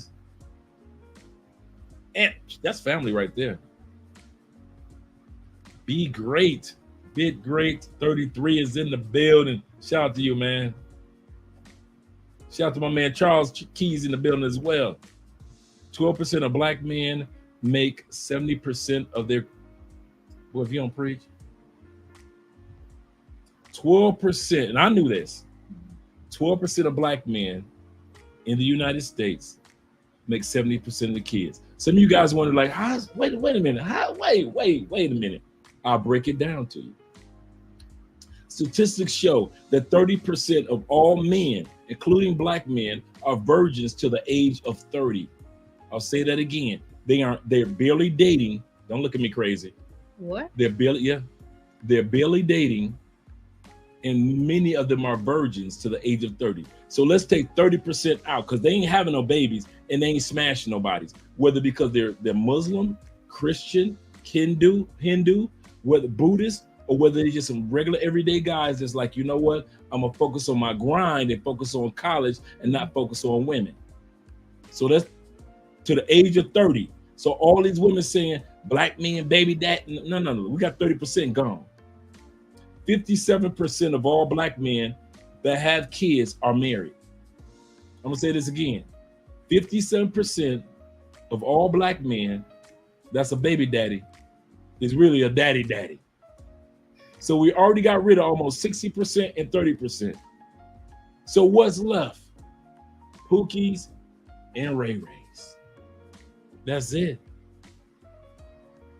Women, that's why Pookie got 12 baby mamas, 22 kids. Yeah. Pookie's got 2 baby mamas, 4 kids. I had twins. You see where we're going with this? That's why Charles could put that stat out there. Shout out to you, Charles. Most black men are not out here mass producing. Black women are out here mass producing with the same Pookie and Ray. That's why Pookie got 9 kids, 10 kids, 7 kids, 3 baby mamas, 4 baby mamas, 7 baby mamas, 15 baby mamas. The same dudes. It ain't the 57% that's married. It's not the 30% that's out there ain't having sex with nobody. It's the 12% on up that's sitting up there being the Pookies and Ray Rays. That's why it was so easy for me to be with all you guys. It's amazing how the average. Yeah, we're gonna get rid of your girl in a minute because I know she just doing. Yeah, she's gonna be gone in a second. Yeah, we're about to let her go. About to let her go. That drink, she thought she'd come in and just have a nice little drink. That drink catching up with her. No, nothing. Okay. Okay. All right. Yeah, Maybe I need to change because it's too hot. That could be it too. I'm with you, baby. Yeah. At the end of the day, the blame that you guys are getting for being absentee fathers, statistically, that's not true. That's not true.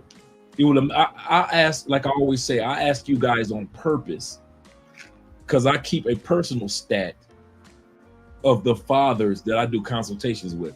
And you dudes that I do consultation with on average are over 40 years old, and most of are successful financially, and most of you ain't got no kids. I've only had 7 fathers out of 120 people that I've spoken to. 7, that's it. Wow. Compared to here in Colombia, everybody started being a parent at the age of 20. Oh yeah, here in Colombia, yeah. No, here in Colombia, if you are 40, here in Colombia, if you are 40 and you don't have any, especially the guys, they say, he's gonna be a father. He's gonna be a father / grandpa, and I'm like, it's because you decided to have a kid when you were 20 years old. Mm-hmm. That was your responsibility. But if you're looking for, like the guys that did the consultations, Mm-hmm. and Europeans, they just want to enjoy life before having a kid. Because I'm not waiting until their kids turning 18. They are doing it now. The youngest I hear was 7 years old. Wow. That's crazy. Okay. Global Homie in the building with the $4.99. God is good. I just graduated from my sales engineer boot camp. Let the remote job search begin. Yes, sir. Thank you for the motivation. 2024 will be my year, Kobe. Is that right? Yep. I say Yep. 2024. Yeah. The Kobe year. Me and Andre gonna start rocking some Kobe jerseys 2024. What's going on with 2024 with Kobe? That's his number. 24. Yeah, obviously. With 2024, I turned 30. Yeah, you can rock the Kobe jerseys. Uh, Yes. Oh my God. There are a few brothers that I miss their energy, and Kobe is definitely one of them. She's about to laugh about the guys that they are virgin until 30. Because here in Colombia, they start to. America, yeah, see, that's because here in Colombia, they ain't focusing on the money, on that money like we do. You see what I'm saying? We focus on them degrees, getting that money. They focusing on getting smashed and having babies. We try to get that poor, you have 20 kids. She said, if you poor, you got 20 kids. We say that there's nothing more fertile than a poor guy. We say that too. We say that too. We say that dude. That's why we always say Pokey dude too. Yeah. But Pookies and Ray Rays always had the kids. They're the most fertile ones. A bunch of kids, and they were poor. Yeah. If you broke in the States or if you broke here, you're gonna be having a bunch of kids. Yeah. You say, I made sure I got my son his passport. I ain't mad at you, player. I ain't mad at you. That's exactly how you do it. Shout out to you, Kappa. Mike say, well done, Dre. He said, I'll be the 8th. My son already has his passport. Shout out to you, brother. Shout out to you. I ain't mad at you, Mike. Yeah, definitely, man. Definitely. It's just that misconception that they have about that every black man's got kids. And we're like, dude, not everybody. I mean, we love kids. Everybody love kids, but that doesn't mean everybody has kids. Subscribe to the Do Better podcast. Make sure you drop that link again. Shout out to you, Stefano, for that. Make sure you guys, I kid y'all not. I discovered this brother it was a few months back. But I put a comment in this comment section about a month ago. And this dude, his personality is so...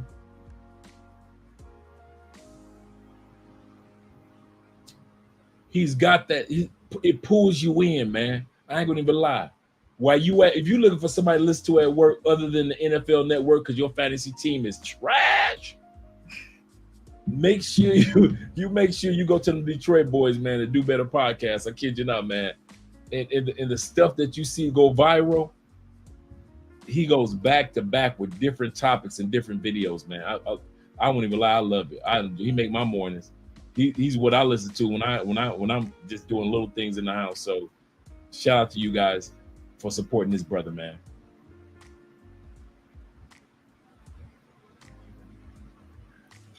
My son had his passport before he could. Obvio, as soon as we got the baby. Obvio, that's us. Take the baby to registraduría. Get that passport. Get that passport, and then the embassy to get the American passport. That's it. Yeah. That's it. Yeah. Yep. That's our plan. Me and Andre are strategic. Yeah. That's why another reason why I say get you a nerd girl. Y'all do not listen to me. Get you a Colombian nerd. Mm-hmm. You know what? We're gonna do a video on that. The benefits of Colombian nerd girls. Y'all keep trying to get the hot ones that ain't got no brains. Mm-hmm. I got the beautiful one with a brain. You see how I did that? She got her a handsome man, but she got a handsome man with a brain. Obvio. See what I'm saying? With a brain. Then you go apply for your visa. I mean, apply for your U.S. passport. Oh, yeah, apply for your passport. There you go. My son is 10. He already has. That's what I'm talking about.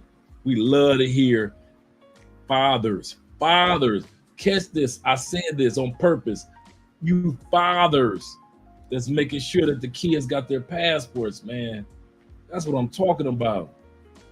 Support through PayPal and Cash App. Remember, all Cash Apps, guys. I don't know if any came in tonight, but all Cash Apps will go towards the Children Cancer Foundation here in Colombia for the next 4 months. So when you guys send something to the Cash App, send it. It's not our money. We're already planning on doing like we did last year. Donate 500. We're donating 500. You guys are donating on top of our 500. And on December, we're going to do like we did last year. We're going to give to the Cancer Foundation live on the channel. Yeah, guys. And I love the fact that they emailed us like the next day, like, who is this? Who is this that gave this money, this grand amount? I mean, because that amount of money is like $9,000, $10,000 here in Colombia with buying power. So just imagine from out of nowhere, somebody gave you $10,000. You're like, who is this? He said, really just started checking into him, checking him out because of you, Theo. Shout out to Theo in the building. Shout out to Theo. You appreciate it, brother. And you. Shout out to my man, Black Lux.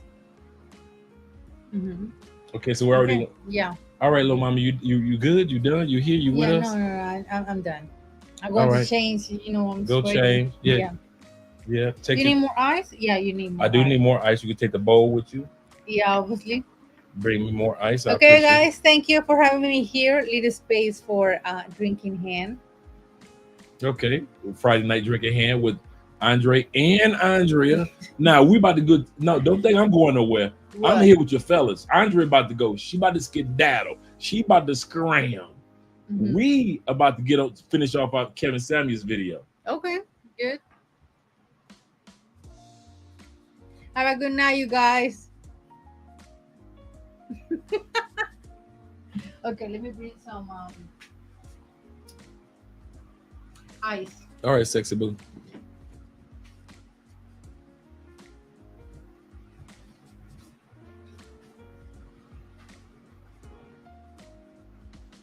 Always good to see Andre hanging out. Oh yeah. They say good night. It's always good to see you hanging out. Good night, Andrea. Aww.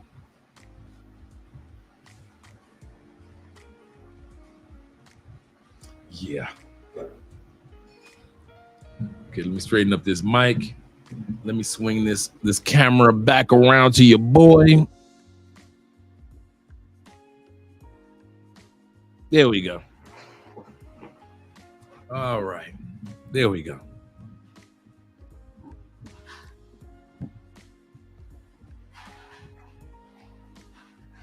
Tell my man Rich in the building, man. I know you was here, man. Man, I gave you a shout out earlier, man. If I knew you was here. Shout out to my man Rich Moore in the building. Good man. Good man. That's a good man right there. Good night, Mrs. Spence.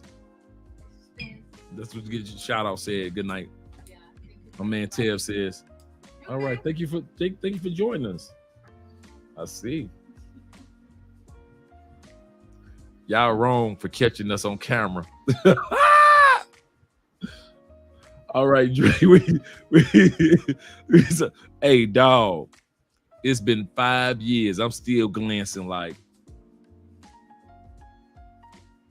yeah. In Colombia, they have a saying. I think I've mentioned this on another channel. In Colombia, they have a saying. It's called heavy hand. I've mentioned this before. When your man or your woman, when the man or the woman is looking good, like if Andrea, like I'm looking good, Andrea's family will say, "I see you, Andrea. I see you got a heavy hand." You guys would say to me, "Oh, I see Andrea, Dre. She looking good. I see you got a heavy hand." So that's what that is in Colombia. They be like, "I see you got a heavy hand, girl. You better make sure you looking good." Or also for the women, they would say, "I see Andre, you know, going to the gym, take care of his health, be a professional, eating good. Andrea, I see you have a heavy hand or heavy hand."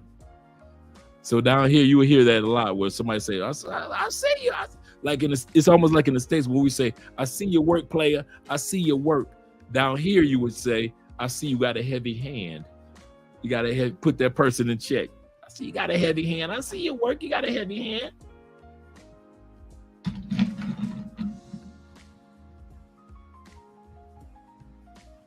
All right, let's give a shout out to anything that's in the Cash App. Let's go to the Cash App real quick for you, brethren.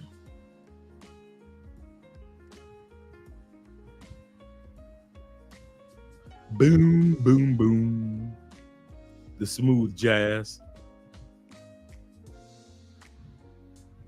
All right, Tevin for the $20. Shout out to you, my man Victory. Also for the $5 Cash App. Shout out to you guys, man. Right now, we are at this is where we are at right now. We are at, including our 500, we are at $803. I mean, $807. That's where we are. And just think about it. We're not anywhere near December 25th. But right before Christmas, we always bless. And we're going to be doing that every year. We're going to show you guys in the up and coming weeks the Children Cancer Foundation that we give to, what they do, what we give to. I just want you guys to realize this. This is the Colombian version of the Ronald McDonald House. The Ronald McDonald House Ronald McDonald's, of course, is the organization that houses families while their children are fighting and battling cancer. In the States, just in case you guys, because we all grew up hearing about the Ronald McDonald House, but never knew what it was. Ronald McDonald House is if a family have to move to another state so their child can battle cancer, but don't have the money, because you take your child from Utah to Oklahoma, everybody done lost their job. Ain't nobody working for real unless you're working online. You take your child from Utah to Oklahoma, or from Chicago, you take them to Milwaukee, or from Milwaukee, you take your child to New York, or you take your child, okay, all you Midwesterners, you take your child from Detroit to Cleveland Clinic, one of the best hospitals in the world. Everybody lost their job, other than maybe if dad stayed home. Where y'all gonna stay? What you gonna eat? Your child is in there in the hospital in Cleveland Clinic fighting cancer. The cancer. Big C. And you ain't got no place to stay. You don't know where to get no apartments. You don't know where to get no Airbnbs. You don't know where to get nothing. And you got the Ronald McDonald's house that's like, listen, we got you. Don't even worry about it. Also, good point. St. Jude. Your child can be take care of St. Jude, but you ain't got no money to stay there for months upon months. That's what the Ronald McDonald House does. That version of the Ronald McDonald House here in Cali, Colombia, that's what we donate to every year. So just in case you, and like I said, we're going to be pulling it up, talking about it over the next few months. We don't touch the money. We don't need to touch the money. But right now we're at $807. And so our goal is, at least last year we gave $1,700. This year our goal is at least $2,000 towards the Children's Foundation. And it's beautiful. I kid you not. It's a whole nice setup for the families. While the child focuses on, so the family can see their children at the same time, just like at the Ronald McDonald House, can see the children, enjoy the children at the same time. Volunteers come in to make sure that they're well taken care of. But the housing part is taken care of because of dudes like you. So when people go on live streams and television interviews and Facebook and Instagram and talk about passport bros and passport kings and blue book gentlemen don't do nothing for the community, I'm like, get the out of here. You know how much money we donate and give? You got dudes like Tatum Make Dreams that have been taking care of children at the 2 orphanages for almost 7-8 years. Man, please, I ain't trying to hear what people, I don't care what women in the States got to say. We helping families with cancer, and women in the States will still sit back and say, yeah, I only go to Colombia because of the ladies. If we were only going to Colombia and DR for the ladies, there would be no Taylor Make Dreams and all those other men taking care of orphanages and homeless children. If we was only going to Thailand for the ladies, it wouldn't be no Richie Mack combining with Taylor Made Dreams to feed the Black community in Thailand, them young Black kids in Thailand. Wouldn't be none of that. Wouldn't be you guys here in Colombia doing what you do to make sure that young Colombian children. It wouldn't be no Ace Live going to Venezuela, giving to the Children's Cancer Foundation in Venezuela, if we listen to what Black women say about us in the United States. Y'all only go for the women, really? As many lives as we save with our dollars? You think we only go there for the women, huh? We gonna let you keep believing that. That's one thing I never argued about. I will let women in the United States keep talking stupid shit about men, especially Black men, going only for the ladies if I could save the life of a young child with cancer. I don't give a fuck what the women in the United States got to say. I mean that from the bottom of my heart. We saving kids all over the world, and they will not give Black men credit. But when we go to Africa and we building schools and building churches, they won't give us credit for that. Oh, hell no. Y'all only going to Africa for the ladies. Believe what the fuck you want to believe. As long as a child and their family can live together and battle cancer together, I don't give a fuck what a woman from the United States got to say about us. I really don't give a fuck. That I do mean.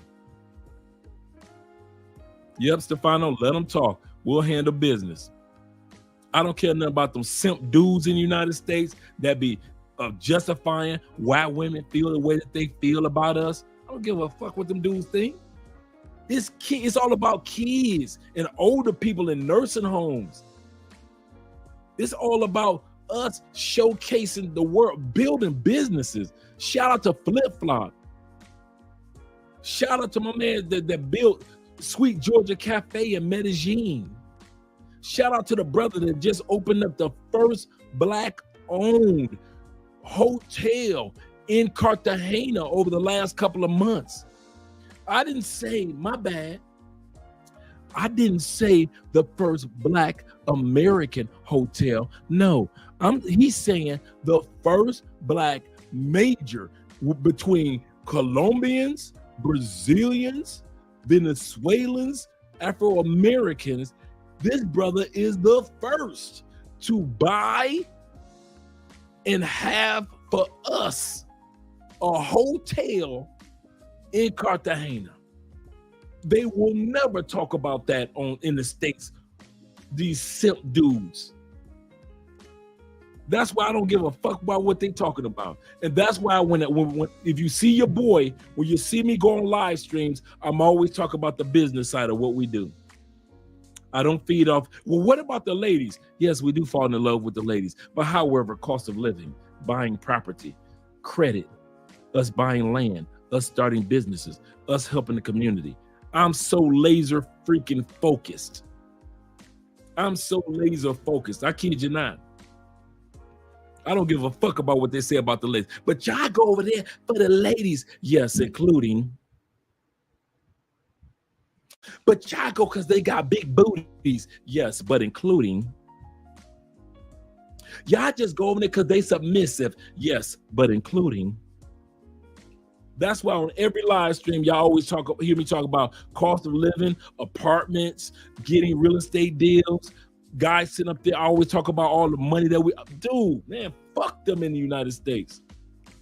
I love women in the United States. I love my brothers in the United States. But all that bitching about what we do with our money and our time and our energy, man, I'm supposed to stay in the United States and be an FBA, knowing that historically Black people have migrated. I'll say that again before we get back to Kevin. I'm supposed to take my ass in the United States, stay there, be a FBA foundational Black American. Knowing historically, Black people have always there's always been a portion of our people that migrated from one city to another city, from one country to another country, from one continent to another continent. We were migrating before we were slaves. I'm gonna say that again. We were already migratory people before we were even slaves. They try to make it pretend like we didn't know America prior to. It was already brothers and sisters shooting buffaloes along with the Native Americans. There were already brothers and sisters down here with the Mayans in Mexico with the Mayans, and down here with the Incas. It was already brothers and sisters down here. We were already here. Meaning that when most of our people stayed in Africa, there was always a group of passport bros. Long before we needed passports. And they want to make you feel guilty for being what you are as a Black man. But as long as you stay in America, you Black. That's how much these niggas care much about you. They care so much about you that they forget about the fact that there was always a pool, a group. 90% might not have never went anywhere in Africa, from Africa. But there was always a group of 12 or 7 or 3% of us that was like, let me shoot upwards and see what's up there. Let me shoot west to see what's that way. Oh, we got brothers and sisters that are indigenous long before the white man dropped off his prisoners that were already indigenous, that already migrated to Australia. Wait a minute. We had already No. Let's be real. We had already migrated our happy ass passport bro mindset, because the passport bro is a mindset. We had already migrated to Australia before broke ass prison white boys came to Australia and New Zealand. That's why we have the indigenous there. The indigenous wasn't shipped there after the imprisoned white boys and the poorest white boys came through. Shout out to my white brothers. We was already in that dealing with that goddamn and the heat of Australia. We was already dealing with that shit. We eating kangaroo meat, motherfucking poisonous snake meat. We already know how to make gravy out of goddamn scorpions. We already know how to make goddamn. We turned it upside down. This how you would eat.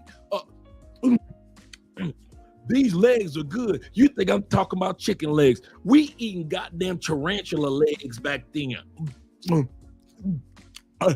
You gotta wash it down though. But these barbecue tarantula legs are good. We was doing that in Australia way before white boys say, let's drop our prisoners off over there. There's nobody there. When white boys thought with nobody here. I'm gonna say it again. When white boys thought with nobody in Australia, it was brothers already over there dealing with that hot ass heat and kangaroo meat. We've always migrated, always. And you got niggas in the States that will tell you you are a fool, you are stupid for migrating, for doing what your people are, for doing what a percentage of your people have always done, migrated. Passport bro only means that you are a migratory creature as a black man. Fuck all them goddamn white boys that's trying to sit up there and jump on the passport bro movement now. Oh, we want to leave our white women. You white niggas weren't trying to leave white women before. Now you want to leave your white women. Now you trying to do what the brothers do, and you trying to use our moniker. Shout out to my white passport bro brothers. This was a black movement. It started as a black movement. It's going to end as a black movement because there's no leader that you can assassinate. I'm going to say this again. The reason why the passport bro movement will always be black, because you ain't got no black leader that you can assassinate. You ain't no Malcolm, ain't no Stokey. There is no Marcus, there is no Malcolm. You just sit your ass down and you try to market it. There's nobody to go to and say, can I market the passport bro movement? Oh, there's a couple of white boys out there that are trying to mark the passport bro movement behind our back, but we laugh at their ass because all they do is get lady boys in Thailand. That's the best they can do. I'm gonna say that again. You got a couple white boys out there that's trying to market the passport bro movement, but the best that they can get is to convince other white boys from Russia, other white boys from Ukraine, other white boys from France, other white boys from other parts of Southeast Asia, other white boys from the United States to come and get with lady boys. That's the best that you can do. Come on, white boys. Come on, y'all my brothers. White brothers, the best that you can do is to get white dudes to go get lady boys. Because you know, brothers already got Colombia on lock. Brazil locked down. Southeast Asia like Thailand with the real women already on lock. They ain't trying to deal with you crazy ass Russian and white boys. White boys from Russia then messed it up so bad that they got to shoot down to Mongolia. They got to shoot down the parts of Africa that don't nobody else know about yet. They all in Madagascar. So they can do stupidity that they hope don't nobody find out about. At the end of the day, real brothers, we don't give a dang about the women in these countries. Colombia, we don't give a damn about these women. Not in the sense of they're the only priority. I'll say that again. We don't treat Colombian women like they're the number one or only. Even my wife, I didn't come down here for Andrea. I came down here because I knew that the United States was full of bullshit. And I love my country, United States, that's full of bullshit. Have you ever fell in love with a woman that was full of bullshit? Have you ever had some pussy that was full of bullshit? Men know how to deal with pussy that's full of bullshit. United States is the woman that I love, but she's full of bullshit. So at the end of the day, it ain't like I'm sitting back acting like black men ain't already traveled. I wish that's what I want to hear. I wish one of these YouTubers that critique us passport bro kings, gentlemen, brothers. I wish one time somebody would say, has there ever been a time in global history that black people have not migrated? When God told us, hey, Adam, I need to talk to you about something. Come here, Adam, come here. Eve, you stay your ass right over there eating apples. Adam, come here.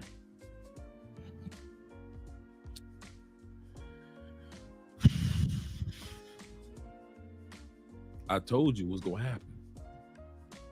Lord, what you mean? I told you what's gonna happen when Eve came. You didn't even listen to me. You thought I was talking crazy. Lord, come on now. What? Listen. I ain't gonna take you off the planet. Oh, all right, Lord. I love you. I ain't listen. I ain't gonna take you and throw you on another planet or out the universe. Good looking out, Lord, because you are the Lord.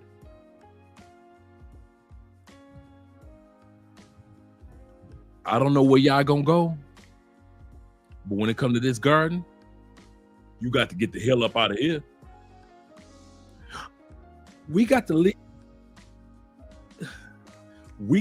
a Garden of Eden, the only place that we know as a home, the place that you gave me a career, the place that you gave me a job, the place that you made me feel. You said I had an image. I was in your image. You gave me Eve.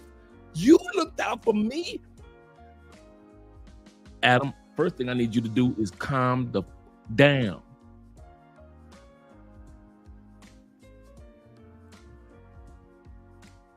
Y'all gotta go. You and Eve got you told me already. Sin is out there if I go. Come on, Lord. I got kids now. I got 2 boys. You gonna send me out there with 2 boys? Come on, God. Don't look out for me. Look out for your boy. I'm your boy. I'm Adam. I'm your dog. I was there when we were just me and you walking through the garden. Before there was Eve and these crazy ass boys, it was me. Come on. Can I get a second chance?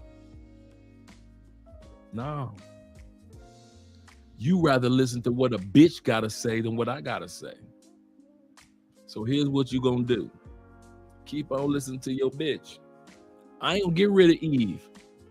I ain't gonna get rid of them boys. But y'all got to get the hell up out of my garden. I know that. Yeah, I did give you a place to live. I gave you a crib. I gave you an image after me. I gave you a career. I gave you everything that you needed. I gave you a woman in this garden. You had them kids. You just getting it in that garden. I showed you. I'm the one that showed you how to make sure she had healthy boys. She had 2 baby boys. She ain't had no girl. She had 2 baby boys for you, Adam. 2 baby boys. What you do? She listened to a serpent instead of putting your woman in check and open up your mouth and stop being a little bitch. You decide that you gonna go ahead and listen to what the pussy gotta say. You gonna listen to the pussy over me, right? Got you. Like I said, you ain't got to roam the land, but you got to get the hell up out of here. I don't care where you stay. I'm gonna look out for you. I'm gonna make sure that the lions, tigers, and bears don't get you. But you can't stay in this garden where it's peaceful. I'm done with that, Adam. I'm done with that. And guess what? Black men like Adam Black women like Eve have been migrating ever since. You can't tell me one time in human history since Adam and Eve left that garden that we as people of color, whether it be Latin people, whether it be people from India, whether it be people from Africa, whether it be people from South America, indigenous people from the jungle, you can't name one area. You can't, the Native American brothers and sisters, our Mexican brothers, you can't tell me one person with a hue that hasn't been migrating. And you want to listen like Adam, your happy ass want to listen to Eve's, you shouldn't be migrating because we FBA. Get the fuck out of here. That FBA bullshit ain't even 5 years old, and I'm tired of it. I'm tired of Umar. I'm tired of all the motherfuckers that's trying to convince us that black men don't migrate, that black women don't migrate. I'm gonna tell you something. I'm just as proud of all the passport sisters that's migrating, that's building businesses, that's doing their thing, as I am of the brothers.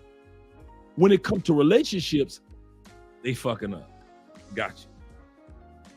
They got Jamaican motherfuckers licking their ass in a goddamn river. Like, girl, you nasty. He licking your ass in a river with coconut milk on their asshole. I got you. But at least the sisters are out here traveling. You cannot hate on black women that's out here doing better than the black women in the motherfucking States. These women are like, listen, it's some bullshit and I'm traveling. I at least respect the sisters that come to Portugal, the sisters that's going to Africa. It might not be working when it comes to getting some dick, but at the end of the day, at least they're trying. At least they're migrating. But for all them plantation lover motherfuckers, all them sisters that trying to convince you to stay on the plantation because they pussy tight, you's a sucker. I said it, and I mean it from the bottom of my heart. All you dudes that still fucking sisters from the States that's not married or in a stable relationship. So if you're already married in a stable relationship, I got you. I don't care if you with a white girl. I got you. You in a relationship, so this conversation is not for you.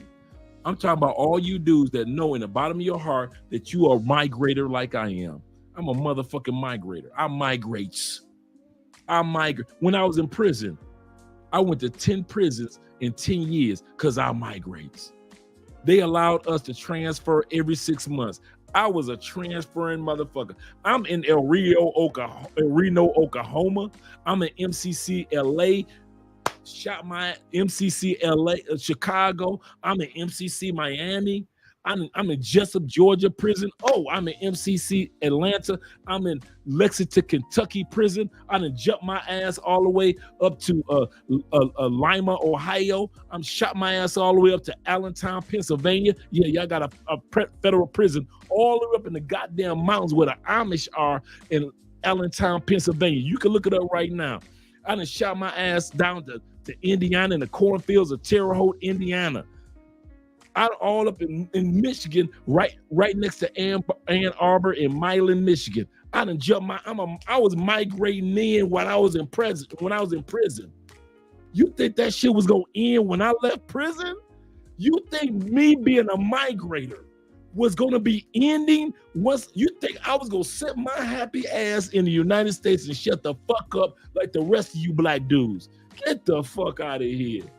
I'm a migratory creature, and I love that God chose, because migrators are a few. It wasn't everybody that was a migrator among the Native Americans in North America, the indigenous down here in South America, the Mayans in Mexico. It was a very few that were migrators. You think I am not going to honor my God by being who he created me to be? A dude that know how to get the fuck on. I'll say that again. Migrators are dudes that know how to get the fuck on, like Lot when it came to Solomon and Gomorrah. When God told Lot, hey, Lot, yes, sir, God. Yeah, boys are trying to sleep with angels. Yeah, I know, God, I offered them my daughters, but they wouldn't sleep with my daughters. They decided that they still wanted to sleep with the male angels. Yeah, Lot, you need to get on up out of Sodom. And I'm about to tear something up real quick.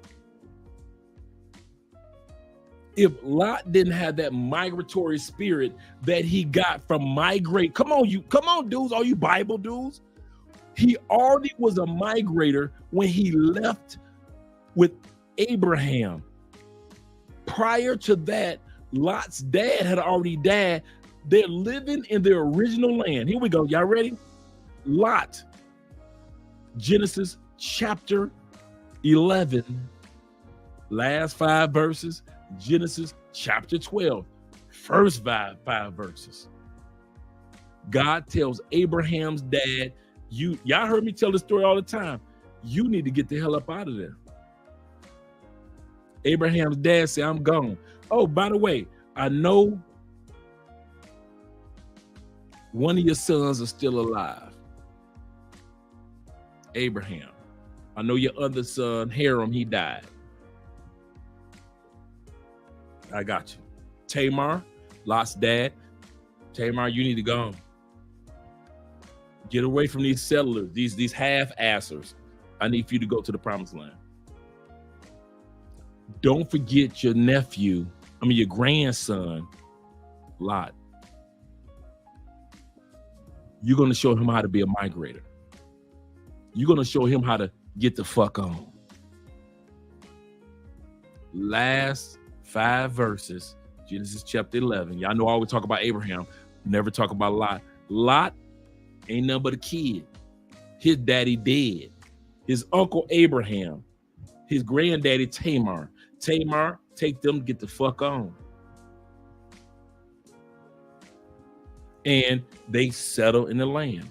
Genesis chapter 12, verse 1. God comes to Abraham. Abraham, I told your daddy to do some shit. I need for you to go. Now it's your turn. Go to the promised land. Don't forget your migratory nephew. Who you talking about? Lot. He's a migrator.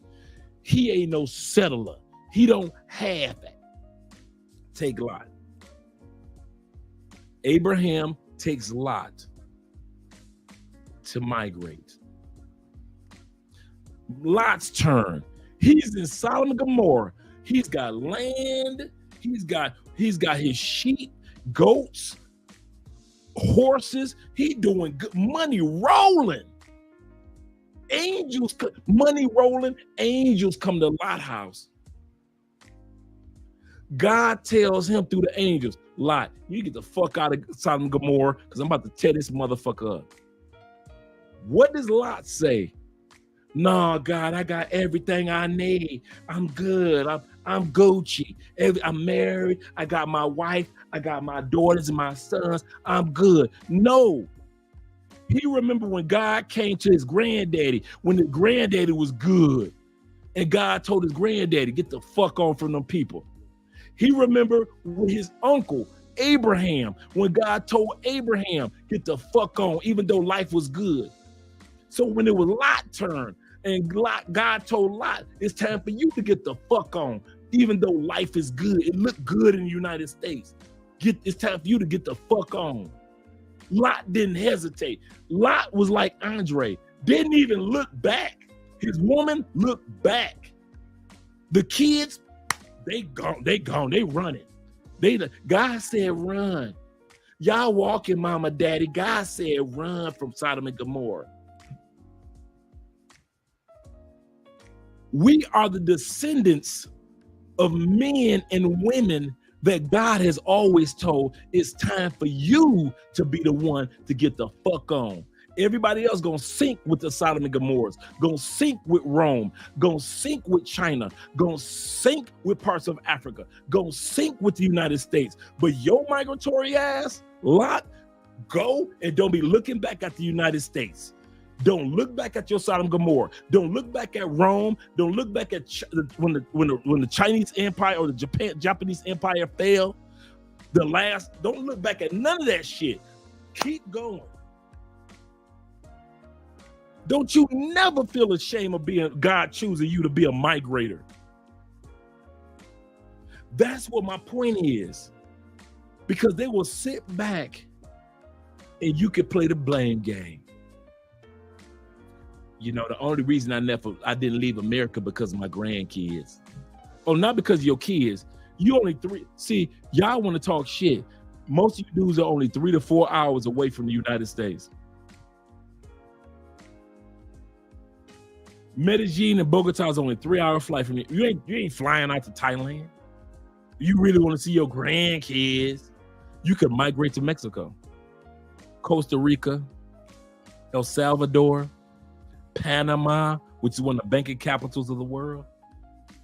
You ain't got no fucking excuse. All that talking about you want to be around your grandkids growing up, you could have did that shit from Panama. Visit the kids, tell your daughter, your son, thank you for letting me see my grandkids. I'm about to head my ass back to Panama or Colombia. There's no excuse now. No excuse. That blame game bullshit, like I said, blame game is sitting down in 3 parts of life. Your life, you try to come up with some excuses. Your limitations, you try to come up with some excuses, or your lack, and you try to come up with some excuses. Excuses or a problem or a fault that you have. Only reason I ain't living in Colombia like I need to. Only reason I don't live in Brazil like I need to. I don't live in Panama like I need to because I'm a crackhead, because I like my style of weed. And they only sell my style of weed in LA. You got an excuse for every damn thing. If Lot had that excuse, he wouldn't have been a migrator knowing how to get the fuck on. If Abraham had an excuse, these dudes were, at their time period, the way the societies were set up, these dudes were multi-millionaires and they knew how to get the fuck on. Lot was a multi-millionaire at his time period and he knew how to get the fuck on. Tamar, Lot's dad, knew how to get the fuck on. If everybody knows how to get the fuck on and they multi-millionaires and you ain't a multi-millionaire, so you can't use that Beyonce, Jay-Z excuse as a billionaire as an excuse, why the fuck are you not getting the fuck on? That's what my point is. Why the fuck should I be the only one with a hot nerd chick?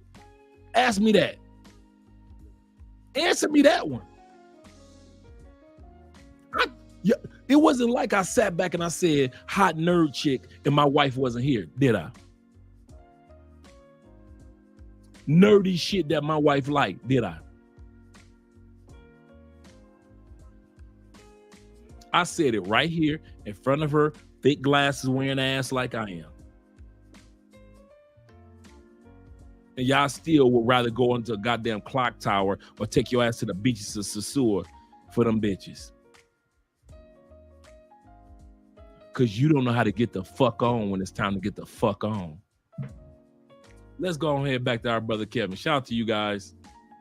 Shout out to you guys. I needed to go ahead and say what needed to be said. Shout out to my brother. He said a week before Kevin Samuels died, he was speaking with a lovely lady and got so that he said, fellas, sell out. I remember that episode. Fellas, sell out, get your passports and run for your lives. We have always been a get the fuck on. Shout out to you, brother, once again, for your super chat and your support, man. I appreciate you more than you realize. Your story has reverberated. You are, I said this to somebody earlier. I said the Passport Bro movement is like God taking a rock and skipping it across the pond. And every time that rock hit, it leaves like those rings. And then it skips to the next part of the pond. Then it leaves more rings and it skips to, that's you. That's who you remind me of.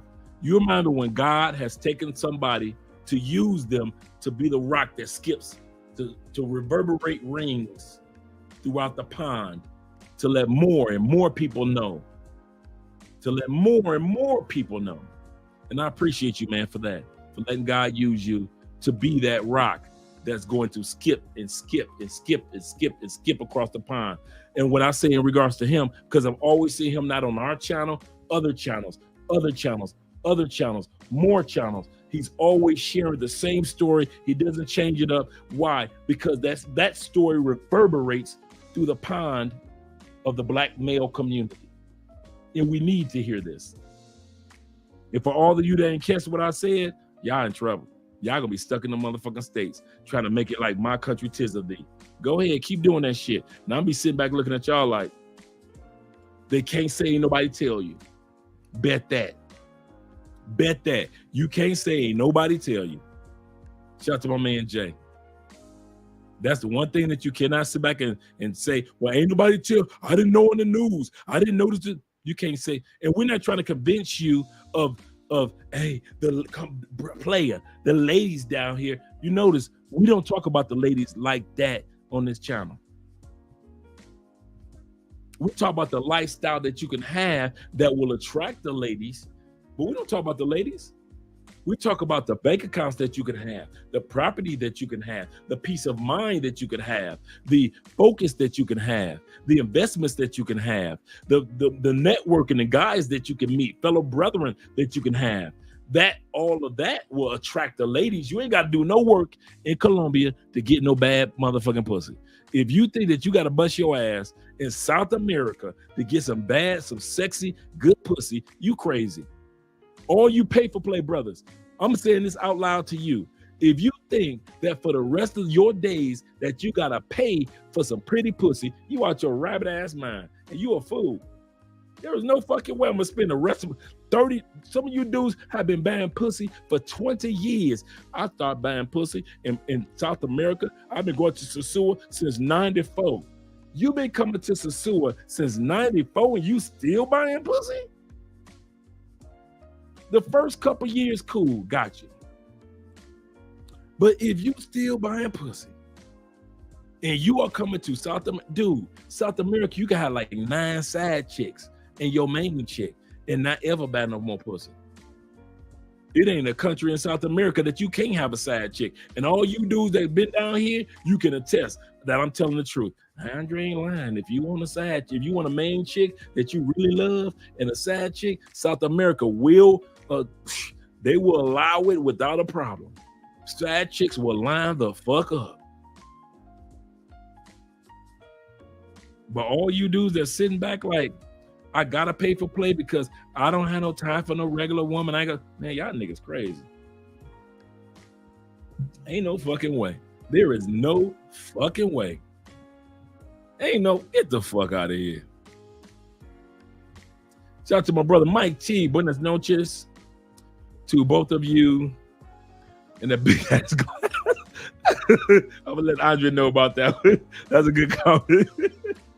Man, I couldn't believe she found that. Andre had been looking for that mega pint forever. Forever. We got 71 in the building. There's 71 people that I like. There's 71 people here. 72 that I like. Make sure you like me too. Click that like button, guys. Shout out to you, brother. That's a good one. That's a good shout out to you, Mike T. I'm gonna definitely let Andre know about that one. He said, Dre, you said you still buying?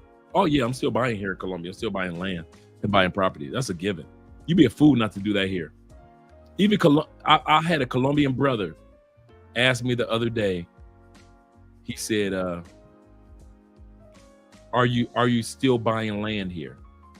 And I was like, yeah. And he was so proud to know that there was a black man buying land here in Cali, Colombia. And I've sat back and I watched this brother for 3 years, busting his ass, working, sweeping floors in the mall. Coolest brother. He like Wesley Snipes' twin. You can't miss him. Looks just like Wesley Snipes. And sweeping floors. And he asked me the other day, he said, are you here on pension? And I was like, no. He said, you retired or anything? I'm like, nah, brother. Now he's saying all this in Spanish. I'm translating. And I said, no, I'm a digital marketer and I also do YouTube. He was like, what? So I showed him the channels and I showed him some of our business. And he was like, so you're buying property here, aren't you? And I was like, yeah, are you crazy? And he was so proud to know that it was one of a brother. Shout out to my white brothers. I ain't hating on you. But he just was so proud. And if it was one brother that was proud to know that one of us are buying property here. How many more brothers in Colombia and in DR and in Africa and in other parts of South America and in the Caribbeans want to be proud of us as their brothers? The fact that we are not getting off a boat, but getting off a plane and buying property and helping the community and feeding in orphanages and feeding the children. They are so proud of us brothers. But when we come down here, only fucking. When we go to DR, we only fucking. We ain't helped nobody. We ain't built no businesses. We ain't bought no property in DR. We ain't done shit in no country. You ain't done shit in Thailand, but fuck. You ain't done nothing in Africa, but fuck. You ain't done nothing in South America, but fuck. They have nothing to be proud of. They have nothing to clean, go and say, that's my brother that owns. It's a black guy from the States. He owns that. They can't say that. It's just white boy in DR bought that. White boy and Asian dude in DR bought that. Motherfucking Philippine dude in DR bought that. But ain't no brothers bought none of these nice ass houses in DR. But you done spend enough money to put a down payment on them houses with the amount of bitches that you done fucked.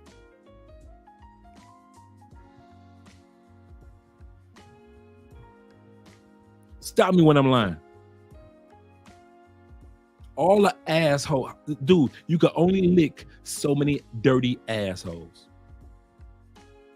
You can only bust on so many backs and so many fucking faces.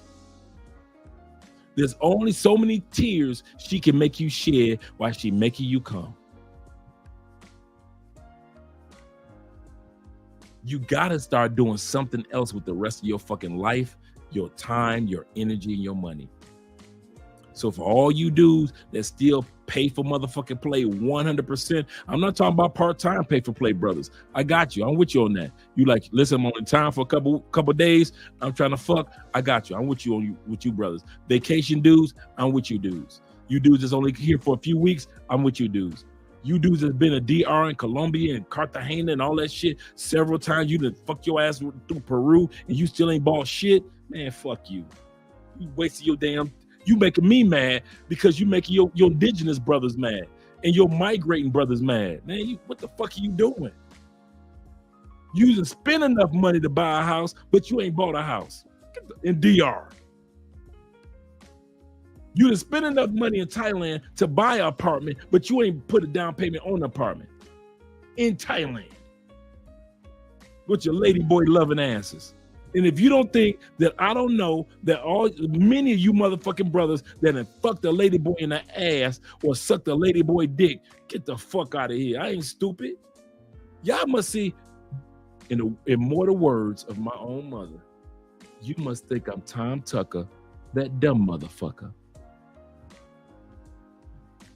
Y'all don't think I know that y'all going to Thailand sucking dick and getting your dick sucked at the same damn time?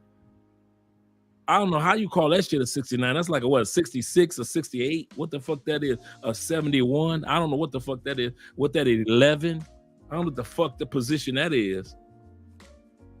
But all I hear is brothers going down to goddamn Thailand fucking lady boys in the ass and sucking their goddamn dick.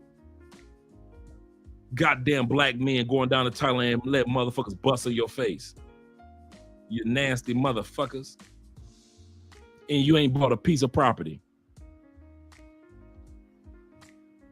You ain't bought shit. You ain't bought a goddamn box of crayons in Thailand.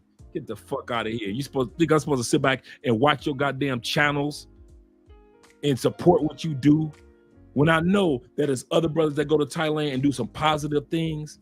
Chocolate Man in Thailand, shout out to him.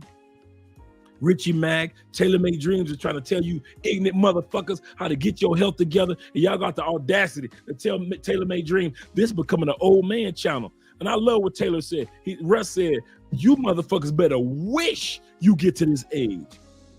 In the immortal words of Kanye West, I wasn't supposed to make it past 25. Joke's on you, I'm still alive. Motherfucker, it's a joke on you for black men to make it past 25. And you want a bitch to tailor-made dreams because he trying to help your happy ass walk down the street, drink some healthy water and shit, have your body right so when you do fuck, you can last through the fucking more than 10 fucking seconds. And you got a audacity to bitch to this grown-ass man? This becoming an old man channel. Motherfucker, you better hope it does. Shit. I hope Tailor-Made Dreams goddamn channel become a goddamn 94-year-old man that's still climbing mountains and shit, fucking bitches in the ass and shit, drinking his goddamn bourbon and shit, sitting back having his daily walks and shit at 94, 95 and shit, and healthy than the motherfucker, and can elbow one of you ignorant motherfuckers in the throat if he need to. You better hope his channel get that goddamn old, you stupid motherfucker. You better hope my channel get old. Well, my wife is 40 and I'm 70 motherfucking 3, 75, jazzy dinner motherfucker, still talking shit, living my life, still going to the gym, still exercising, still got my motherfucking feng shui and my peace, and I'm fucking like I'm coming from the top of the Shaolin temple. You better hope my ass live that long to give you some advice, you stupid motherfuckers. I'm gonna try to tell that man on his own channel this is becoming an old man channel. Motherfucker, you better hope it does. That's the stupidest motherfucking shit I ever heard in my life. This becoming an old man channel. What he's supposed to be on yachts with bad bitches? Like motherfucker, this ain't the Boondocks episode. Grandpa be getting bitches. We can call Grandpa bitches because he be getting bitches. This ain't Boondocks, nigga. This ain't motherfucking Freeman. Grandpa Freeman on the goddamn Boondocks cartoons. What the fuck are y'all thinking? For real, and I mean this from the bottom of my heart because we keep hearing this shit over and over and over. Motherfuckers, we evolved. Y'all gonna see me with some kids. Am I supposed to be the same Andre that when y'all first met Andre in 2019 on this channel? I'm supposed to not be here with no goddamn kids. And girl, what you done did on your daddy? I'm not supposed to say that because I'm supposed to act like a motherfucker of today. Andre don't curse on his channel no more because he got a child. You damn right. I'm letting all this motherfucking profanity out now. So when my little shorty come through, she got to look for her daddy cursing. Daddy is cursing on YouTube. That's how my daddy used to talk. Y'all motherfuckers crazy, man. Y'all can go, but keep on your US fuckery. Keep on going to them goddamn 4th of July picnics where you got a crazy ass white boy with a pistol that's deleting everybody every motherfucking year. It's been 3 years in a row in the United States where y'all have a 4th of July party and there's an ignorant ass white boy or a crazy ass brother or an ignorant ass Latin person that has shot up the goddamn parade. 5 kids deleted, 3 mamas, 4 baby mamas, 9 goddamn grandmamas, a partridge in a pear tree got shot, and a goddamn 18 fathers got every 4th of July for the last 3 years. And y'all want to talk about us getting older. And you ignorant asses ain't gonna live through the next 4th of July. Fucking around the United States. You want to talk about us. Ain't gonna sit y'all happy asses down. My point in saying all that I said for the last 20 minutes, actually 30 minutes, is this. You gotta come to the point where you gotta stop using the blame game. If you're going to vacation, relocation, or if you're going to travel, like living part-time in the country and living part-time in your home country, you gotta stop using the blame game. That blaming the government bullshit, let it go. I'm gonna help you out. Your government ain't shit. Government here in Colombia ain't shit. Government in motherfucking Maui ain't shit. Government in DR ain't shit. Motherfucking kings of Thailand, they with that too, ain't shit. Motherfucking kings in motherfucking Malaysia, Japan, Austria to Australia.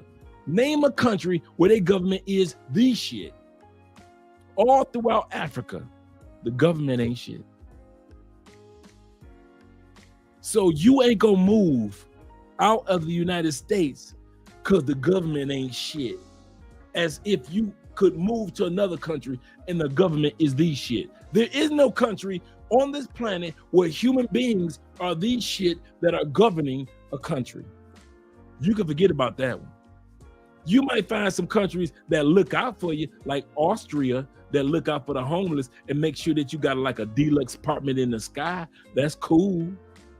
But other than that, it ain't a country where the government is the shit. You can have a country where the government pays for everything. Everything. You know what the country that is? Where the government pays for everything. Everybody works. Everybody equal rights, equal money, equal everything. You want a government where the government rules everything? Ask Cuba. Do you want that shit? Come on. I did not understand what Taylor Made Dreams was saying when he said there's lying people and there's no lying people. I thought he was talking about, I ain't gonna lie, I tell you the truth with Taylor Made Dreams. I actually think he talking about like the club, like bullshit you not. I thought he was like, well, there's people that lying, people that gotta wait in line for the club, and then there's no lying people that got a little few dollars, and we can just walk up in that motherfucker, right? This is what I'm thinking until I get to Cuba. While y'all bitching, hoping the United States government rescue you from every damn thing, that's the last thing that y'all want. I'm gonna say this again.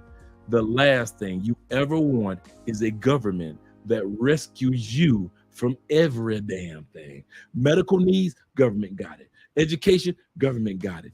Food, government got it. You need a few dollars, government got it. You don't want that shit. Take your happy ass to Cuba. Americans can go to Cuba. Yes, you can. And ain't nobody gonna fuck with you when you come back to the States. Take your ass to Cuba and literally live. Well, not you ain't gotta live. Stay there for about a week and see how people live in a country where government hook you over to everything. You're gonna be looking like, what the fuck was I thinking? I am not voting for governments again, ever, no, never, that will hook me up with everything. Everything. Get the fuck out of here. That's a disservice to you as a human being. He said, Dre the daddy from Boys in the Hood. Yeah, that's me, Lawrence Fishburne, man. Joey, you called that one. You called that one, man. I didn't even finish reading what you were saying. All I saw was Boys in the Hood. If you ever want to know what type of dad I am, if you could take James Huxtable, morph him with Lawrence Fishburne, Boys in the Hood, and then morph him with Heathcliff Huxtable. So James Evans, Lawrence Fishburne, Boys in the Hood, and then you bring in James Evans. That's me as a dad. I already know. When I was a stepdad in the States, that was me. I was the morph of all three of them. I had enough James Evans that you didn't want to fuck with me. I had enough Heathcliff Huxtable to where everybody going to school or getting an education or starting a business or taking your ass in the military. But I had enough of Lawrence Fishburne, Boys in the Hood, to where I was street smart, to where I knew what the fuck was going on. You couldn't pull no bullshit on me.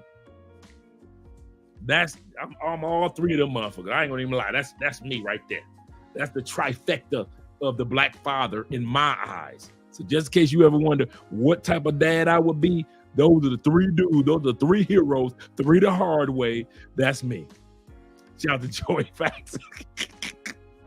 All right, let's hit the super chats. I'm gonna get back to the super chats in a minute, guys. EKNL in the building once again with the 999. He said, I'll say it again. The world is conditioning us tan folks, good point, not to create generational wealth. This is so true, brother.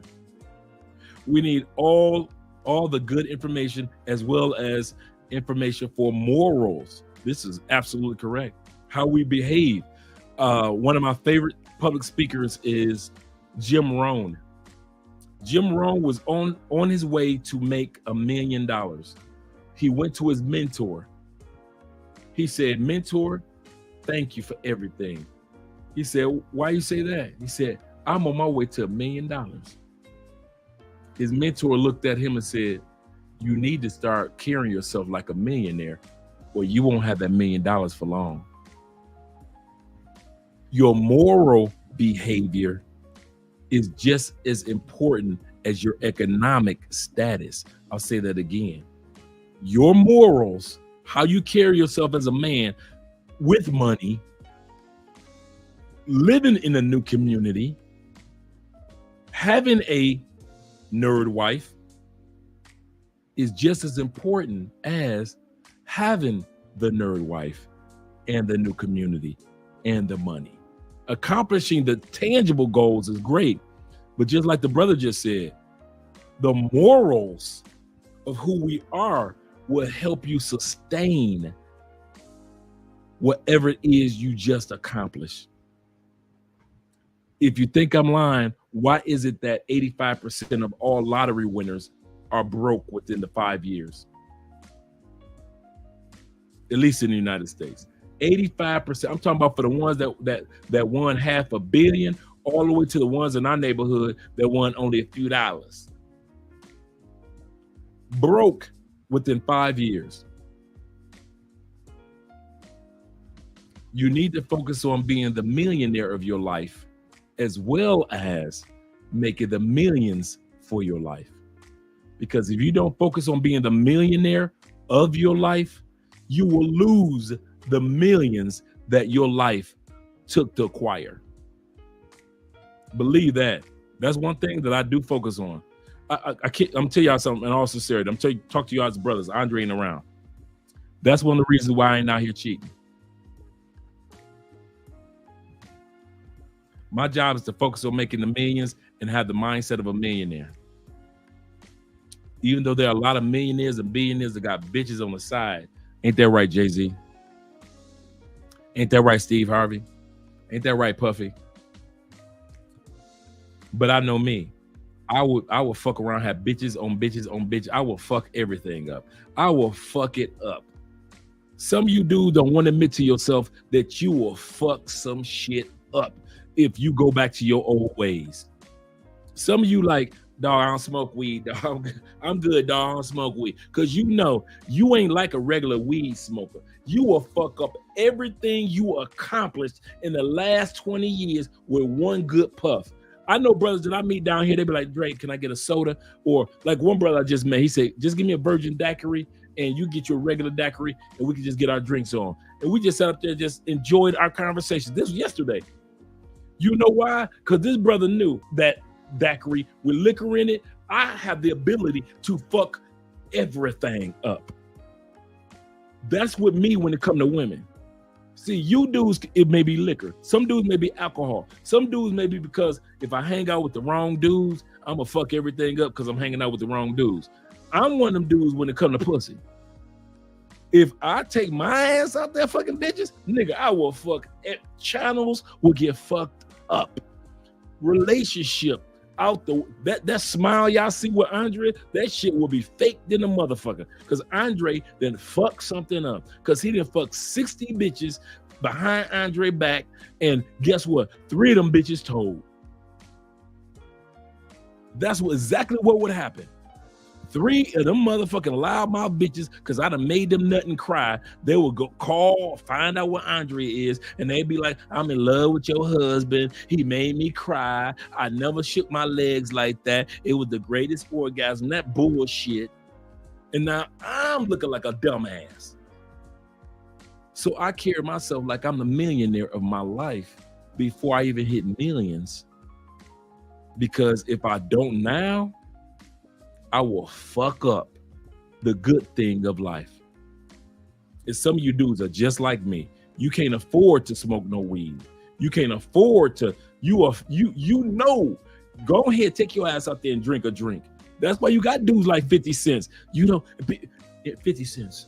You've never drank? No, I've drank before. I drink every once in a while, but I ain't no drinker like that.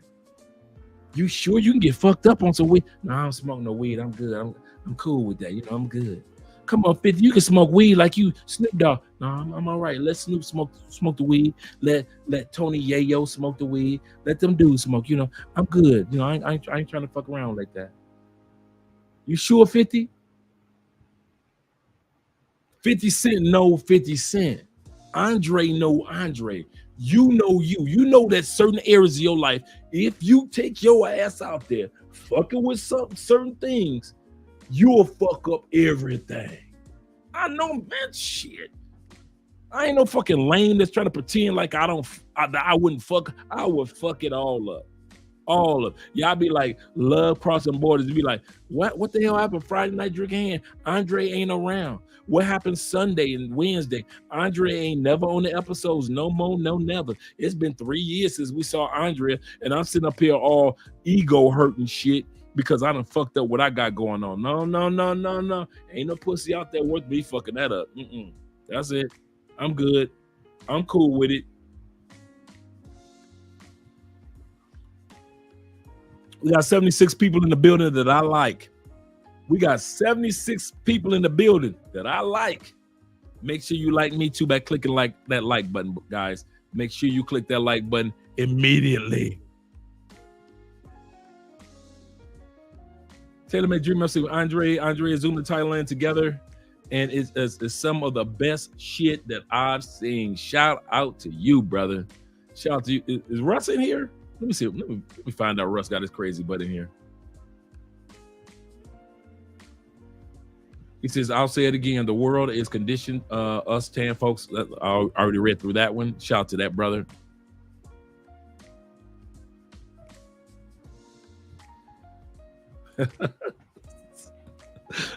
Hey, this brother, there's a lot of YouTube names and titles that I love.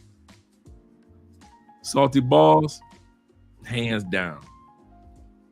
Hands down. Now, you know, I already got other ones that I like that I wish I had. But for y'all, man, Salty Balls, man, that title. Hi, my name is Saul. Saul, what's your middle name? T. Yes, sir. And what's your last name? Balls. Okay, so your name is Salty Balls. Man, fucking genius for that one. He said principalities and sovereign powers rest with the people, thus impossible practicalities of the expectations of purity is nothing less than purposeful plenty. He's absolutely correct. If you're going to be who you're going to be, if you're going to accomplish what you're going to accomplish, you're going to have to do it on purpose. I don't fuck around on purpose. My last chicks in the States, I didn't think about the purpose. So everybody got cheated on. Dude, I already told y'all about my past. Every motherfucking body got cheated. Everybody. I'm fucking everybody behind everybody's back. Everybody getting cheated on. Until I became purposeful. And I became a focused husband, or some of you guys didn't never become husbands. You don't got to be a husband, but I became focused some of you guys may just be a good boyfriend or a good friend to a young lady. And you like, I ain't fucking nobody. I'm gonna see where this goes with this young lady. We ain't getting married, but you good. You might just feel like you good. But I was purposely, at this point in time, I ain't fucking no bitches. On purpose. I'm on purpose being happy for you guys. For all you single guys out there, I'm happy on purpose. It's not that hey guy, I'm glad for you, dog. That's live your life, bro. Live your best life. No, I do this on purpose. I'm happy for you guys. I never did that before. And that's what keeps me focused on being happy with what you got, Dre. You good. Sit your ass down somewhere, boy. Because I could be happy for you guys on purpose with plenty. Shout out to my man Salty Balls in all sincerity. My man Joe Nemeth in the building. I like that name for real. I like that's cool. He said you fight for the Matrix. He said you're fighting for the Matrix and waking up people. Thank you very much, brother. I appreciate that. Shout out to my man Jay in the building. Jim Rohn, come on, man. If y'all do not know the motivational speaker from the 80s, Jim Rohn. I said Rohn, but it's Rohn. Man, Jim, man, this white dude come from nothing. Long before there was Les Brown, Zig Ziglar, Tony Robbins, there was Jim. Y'all sleeping on Jim. Man, that's that dude. He said you're fighting. I read that one. I read Salty Balls. Oh yeah, it comes with another one, Salty Balls with the 10. Shout out to you, Salty. He said mine is Bernie Mac, Robin Harrison, Red Fox from Sanford the Son. When we're talking about fathers, that's a good one.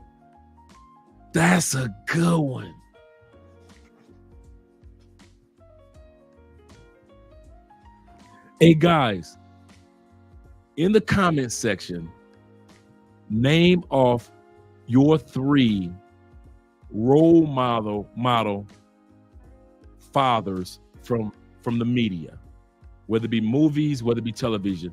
Your name, I don't care if it's black or white dude, name off your 3 role models. I want to see it in the comment section. Take your time. Name up, take it, don't rush. I'll read them all. Name off your 3 fathers that impact you. Like I say, Heathcliff impacted me on the value of education, the business side of being a black man. My man James, James from Good Times, he let me know that there's nothing wrong with being a disciplinarian. And I tell this motherfucker, I will shut his goddamn television out the window before I let you get an F in school. And then, like I said, let me know what you guys have. Let me know what you guys bring to the table. I'm bringing Heathcliff. I'm bringing Bernie Mac. And I'm bringing James Evans. He said Bernie Mac. I'm bringing James Evans. I'm bringing Heathcliff Huxtable. And I'm bringing, I forgot my third. But let me know what your 3 are. I really want to hear what your 3 are. I say Heathcliff, Bernie Mac, and I didn't say Bernie Mac. I say Heathcliff. I said James Evans, because I'm Generation X, and I said, now I'm going through all the black dads, right? But he said Red Fox was he got a good one, good combination. And all the dads were funny too, but they cared so much. Shout out to Salty Balls. I ain't have to read the rest of it. Yeah, let me know what you guys have to say about what yours are, man. I really want to. I'm gonna scroll down to the bottom just to hear what you guys have to say. I'm gonna scroll past the super chats for right now to hear what you guys have to say. Oh, we got Russ in the building. Shout out to Taylor Made Dreams. Us old mature dudes that's being with the young ladies, multiplying, doing great things. Shout out to you. Your daughter's looking beautiful, gorgeous, growing up doing her thing. George Jefferson, that's a good one. The Rock. Damn. He got the Rock off in there. That's a good one. Rock, Uncle Phil. Good one. Good one. He said George from Steinfeld. Yeah, true. That's true. Yeah. I can see George from Seinfeld. That was one of my shows too. I could definitely see that. You guys put up the Rock. I ain't mad at you. He said Fresh Prince of Bel-Air. He said Family Type. That's a good. My Wife and Kids. Damn, there's some good dads too. Really good dads. I ain't mad at you. I am not mad at you. He said Furious from the Boys in the Hood. True. And Uncle Phil. I said Lawrence Fishburne from Boys in the Hood. That was my third one. I just realized that too. That's a good man. That's a good one. Y'all dudes bringing them. Y'all bringing them. James Evans. Yep. Charles Bronson. That's a good one. Charles gonna tear some shit up. And he said James Evans, Charles Bronson, and he, man, do you know Charles Bronson will tear some shit up? For all you dudes, before there were any action heroes, there was one. And I'm talking about like among the white dudes. Now we go back to all of the blaxploitation movies. There was plenty of us out there doing big things. But I'm talking about among white dudes, it wasn't nobody. Charles Bronson wasn't even considered a white dude. Man, Charles Bronson was tearing some shit up and was like, I wish the fuck you would come ask me why I tear that shit up. From the cowboy movies on beyond. Man, white people, they didn't know what the fuck Charles Bronson was, to where they sat back and was like, well, we need to go ahead and find us a white boy that could do what Charles Bronson is doing. So they came out and brought from the cowboy movies motherfucking Clint Eastwood. Clint Eastwood wasn't doing no dirty, hairy shit before Charles Bronson. Charles Bronson was tearing shit up, and they was like, we need a white boy that can do that. Hey, Clint, can you do it? Yeah. Okay, Clint, you could be dirty, hairy. But shit, Charles Bronson was out there back in the goddamn tearing shit up, and wish a motherfucker would ask him about why he tearing shit up. He ain't doing no interviews, none of that shit. Charles Bronson, that was his life. I'm tearing shit up, and I wish you would ask me why I'm tearing shit up. Now, like I said, we had brothers that was already doing brother shit, like Shaft and all those brothers. Three the Hard Way. But for among the white boys, they ain't had nobody. And it was Charles Bronson. You like, what the fuck?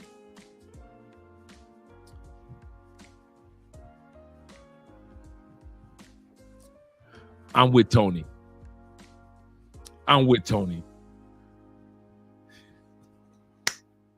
He say Shaft gonna find the fuck out. Wait a minute. Okay. So you told me you was doing homework at the Breakfast Club. Yeah, Daddy, I was doing home. Wasn't no black kids on the Black Breakfast Club. So where were you, girl? Where were you? Were you in Pretty in Pink? Yeah, no. Wasn't no black kids in Pretty in Pink. Where were you, girl? Did you have your ass in St. Elmo's Fire? Yeah, Daddy, I was at St. Elmo's Fire. I promise. There wasn't no black girls in St. Where the hell was you? Shaft gonna find out every damn thing. Your daughter gonna lie to you, tell you that she was at the Breakfast Club, ain't no black people there, at the goddamn Pretty in Pink, and at the goddamn St. Elmo's Fire. Ain't nobody light-skinned black girl ever made it to St. Elmo's Fire. For all you dudes that's too young, you may go get what I just said. He said, Bernie Mac, I ain't gonna even lie. I'm with Bernie. That's a good one. I wish I'd have thought about that one. James Evans. I'm a James Evans dude at heart.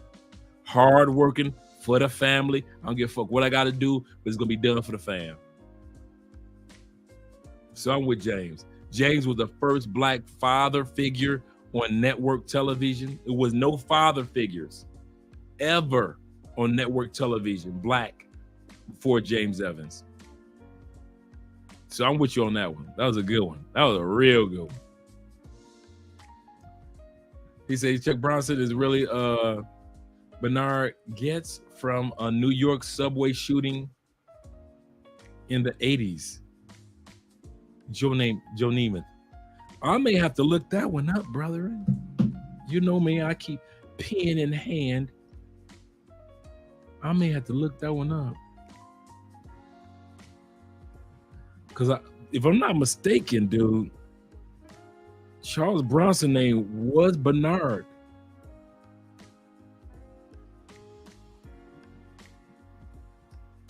Wow. But I thought Charles Bronson from the 70s, Red Fox, without a doubt.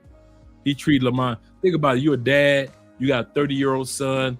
y'all business partners, and then y'all work y'all way up from just selling trash to own. Think about it. They owned a hotel right next door to them.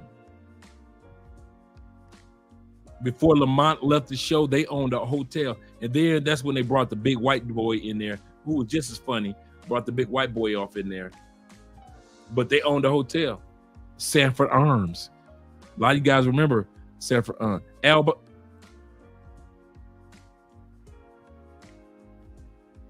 Shout out to Al. I ain't gonna even lie.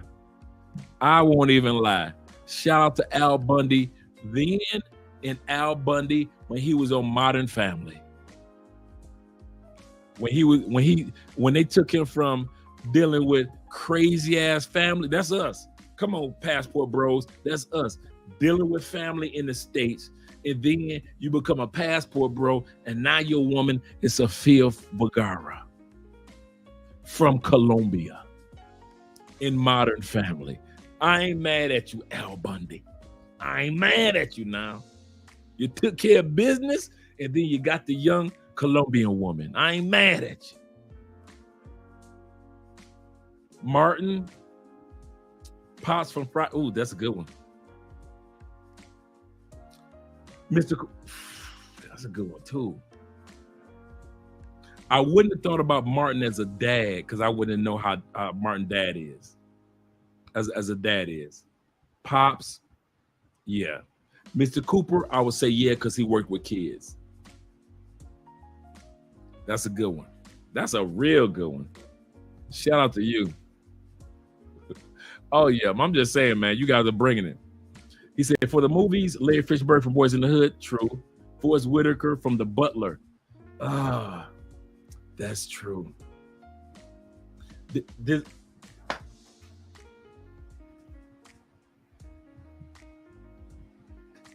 Come on, stop this man. Somebody get this man, Quiet Storm, off of the stream, man. This man is telling the truth. He's pulling too much truth. John Q, a father that would do anything for his son. Come on. Forrest Whitaker, The Butler, and Lawrence.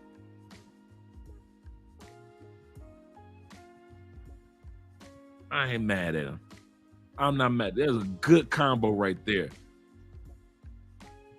I ain't gonna even lie. I throw Mr. Rogers off in there too. You think I'm gonna reject Mr. Rogers? Mr. Rogers gonna make you focus on your personality, your education. He was like that in real life. It wasn't like he was one person on camera and then he was an idiot on off camera. He was like that in real. He gave a damn about people in real life. I want somebody that can give a damn about being a father. I want my kids to see me give a damn about people too. Yeah, I'm down with Rogers and Mr. Robinson. Shout out to my man Eddie Murphy.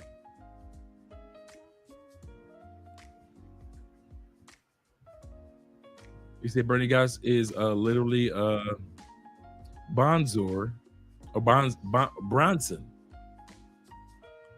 but is a real life copy of the same point in the same point of time. Must read. Oh man, thank you for letting me know that, man. I actually wrote that down. Man, some of y'all gonna put Beretta off in there and Kojak, but Samuel Jackson's in Time to Kill.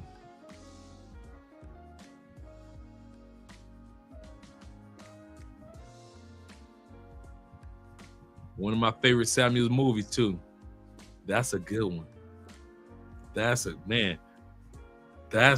one. Wow. He said, can't go. Yeah, you can't go wrong with Mr. Rogers, man. Mr. Rogers was like one of the personalities that was like, he cared about the inside and he gave a damn about people on the. He showed us that there's nothing wrong with caring about people other than yourself or other than your group. Now, mind you, we're gonna talk about this. Let's get this out of the way. That doesn't mean that you need to stop a dude from putting a brick to the face just because that dude might put a brick to your face. Ladies, we love you. If I see a dude hurling a brick, he coming from Alaska with the brick, your face, you talking plenty of shit. I don't give a damn about what.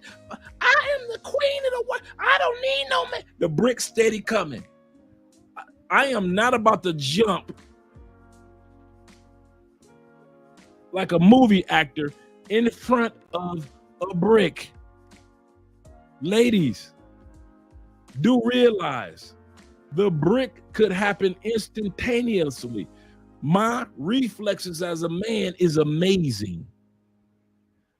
I'm going to say this again. As men, we have amazing Shaolin Temple reflexes, but we don't have Panther reflexes to be able to assume that a brick is coming from Alaska to your big ass mouth while you talking shit. Men can't assume that. We assume that he won't come from Alaska with a brick. The brick is screaming. You screaming. The brick like, ah! You screaming like, oh my God, I know he ain't. I wish you would. You talking about, I wish you would. I know you ain't. I know you. Blah. We can't do shit to stop that. What are we supposed to do after the brick has landed, ladies? Ladies, can we talk about the fact that after the brick has landed, what are we supposed to do? 911, that was already done. The men already said we call 911 and we talk to the police. Will we stop the swelling? We not doctors. We can't stop the swelling. Your face gonna be more face. Are we supposed to chase the dude down? We don't know if he got another weapon or another brick. Bricks don't stay by themselves. I'm gonna say this again. For all you dudes that would say, well, I would have stopped it from the sister getting hit with a brick. How fast are your reflexes to stop the brick coming from Alaska? This brick's coming from Alaska so far, it's still ice cold on her cheek when it landed. Ladies, we got good reflexes, but we ain't that good. Unless you Bruce Lee and you could jump and block a brick.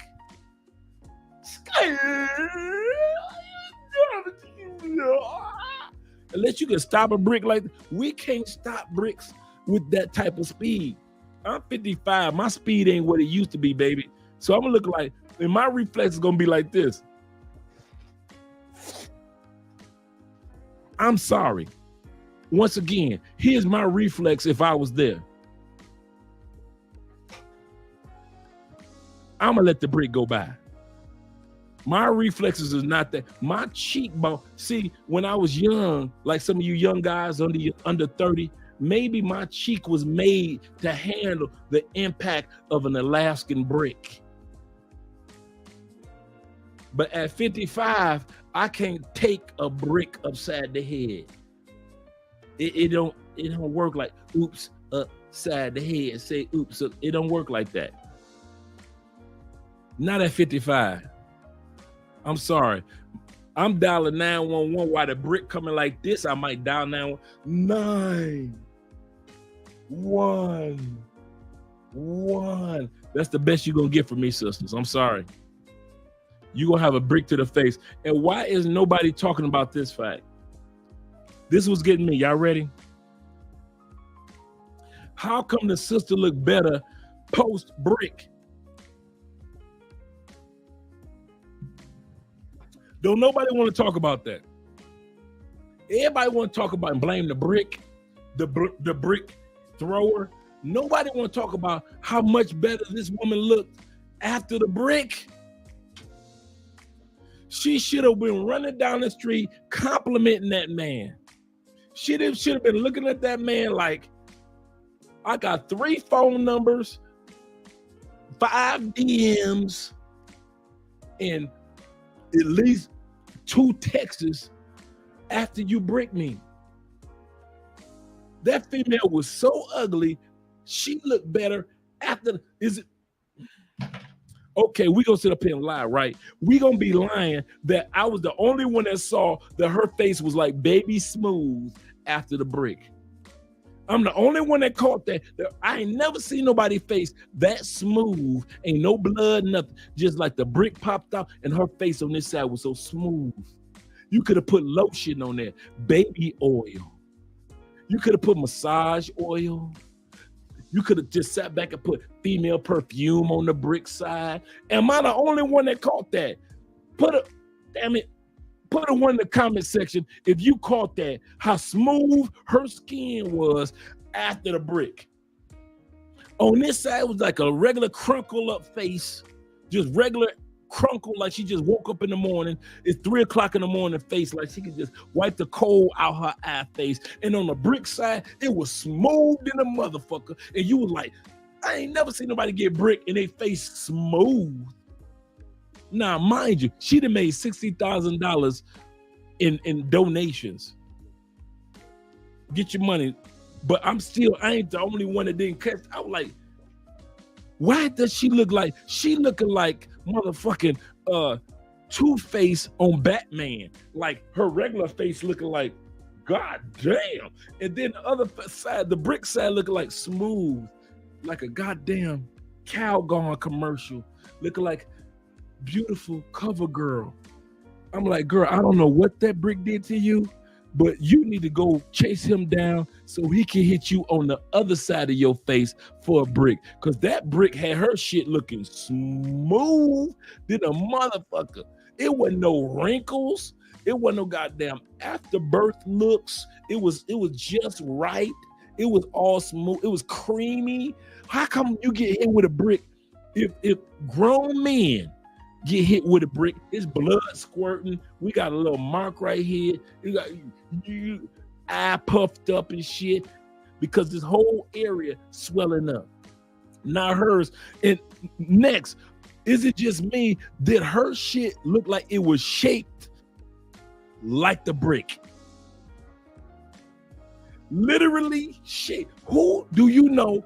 You and I, come on, fellas. We done watched a lot of ass whoopings take place and a lot of ass whoopings we been in. We done either whoop some ass or got our ass whipped. Come on. All you do is like, I won every fight because you ain't been in enough fights. I ain't won all my fights. I done won enough of them motherfuckers, but I ain't won every fight. I done seen enough fights.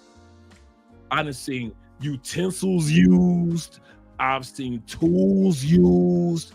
I've seen bricks used. I have never seen a brick put upside a man's face where it was literally shaped like the brick. Like it was like if somebody could sit back and say, let's mold her face like a brick. It like came out, dude, it was like a parallelogram. You could have sat back and mathematically took her fucking face and said to the 4th degree, to the nth power, squared. Her shit was perfectly bricked. That's why I thought it was a scam. I was like, bitch, you ain't get bricked. Ain't nobody in the history of men fighting, men ain't never seen a man fight and the face look like a brick. That shit was like perfect, like perfectly bricked, like perfect square, parallelogram, pi r to the motherfucker 3.14 times.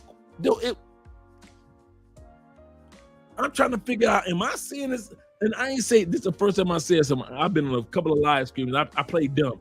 Oh, wow, yeah, that's true. Oh, wow. I pretend like I'm dumb. But at the end of the day, I'm going to tell you the truth. That motherfucking bricking was too perfect. That shit was too perfect. Ain't no swollen eye. Ain't no swollen down here. None of this shit down here got swollen. You caught that? None of this eye. This bitch eye was perfect. But only right here where the bitch looked better with the brick. Where you could took a goddamn circumference, one of them things that go looking for the circumference and shit.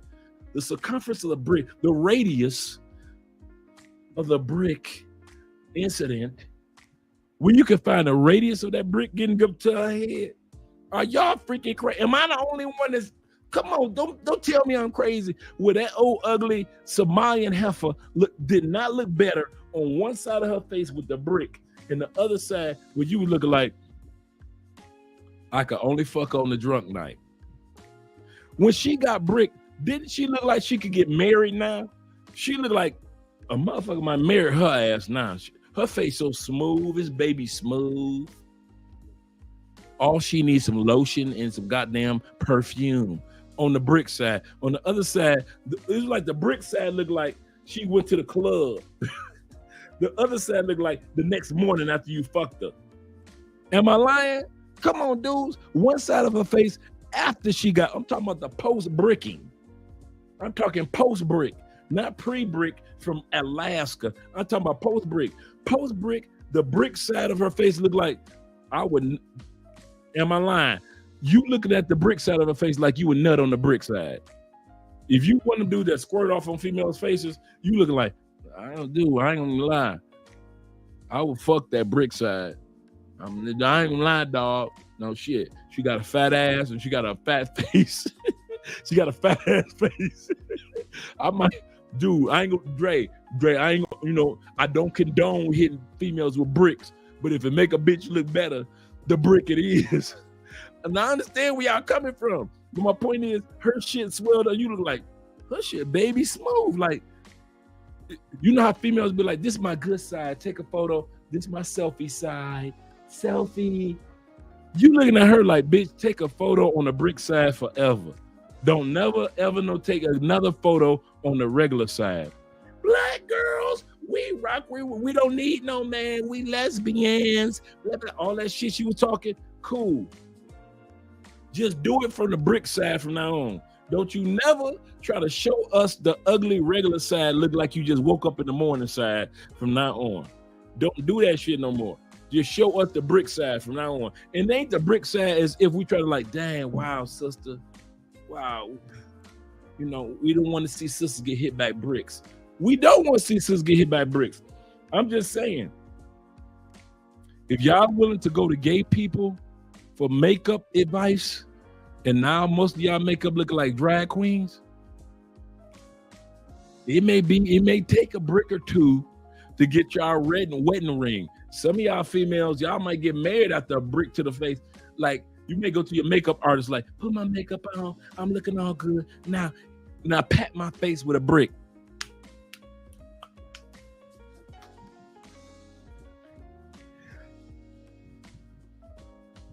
How do I look?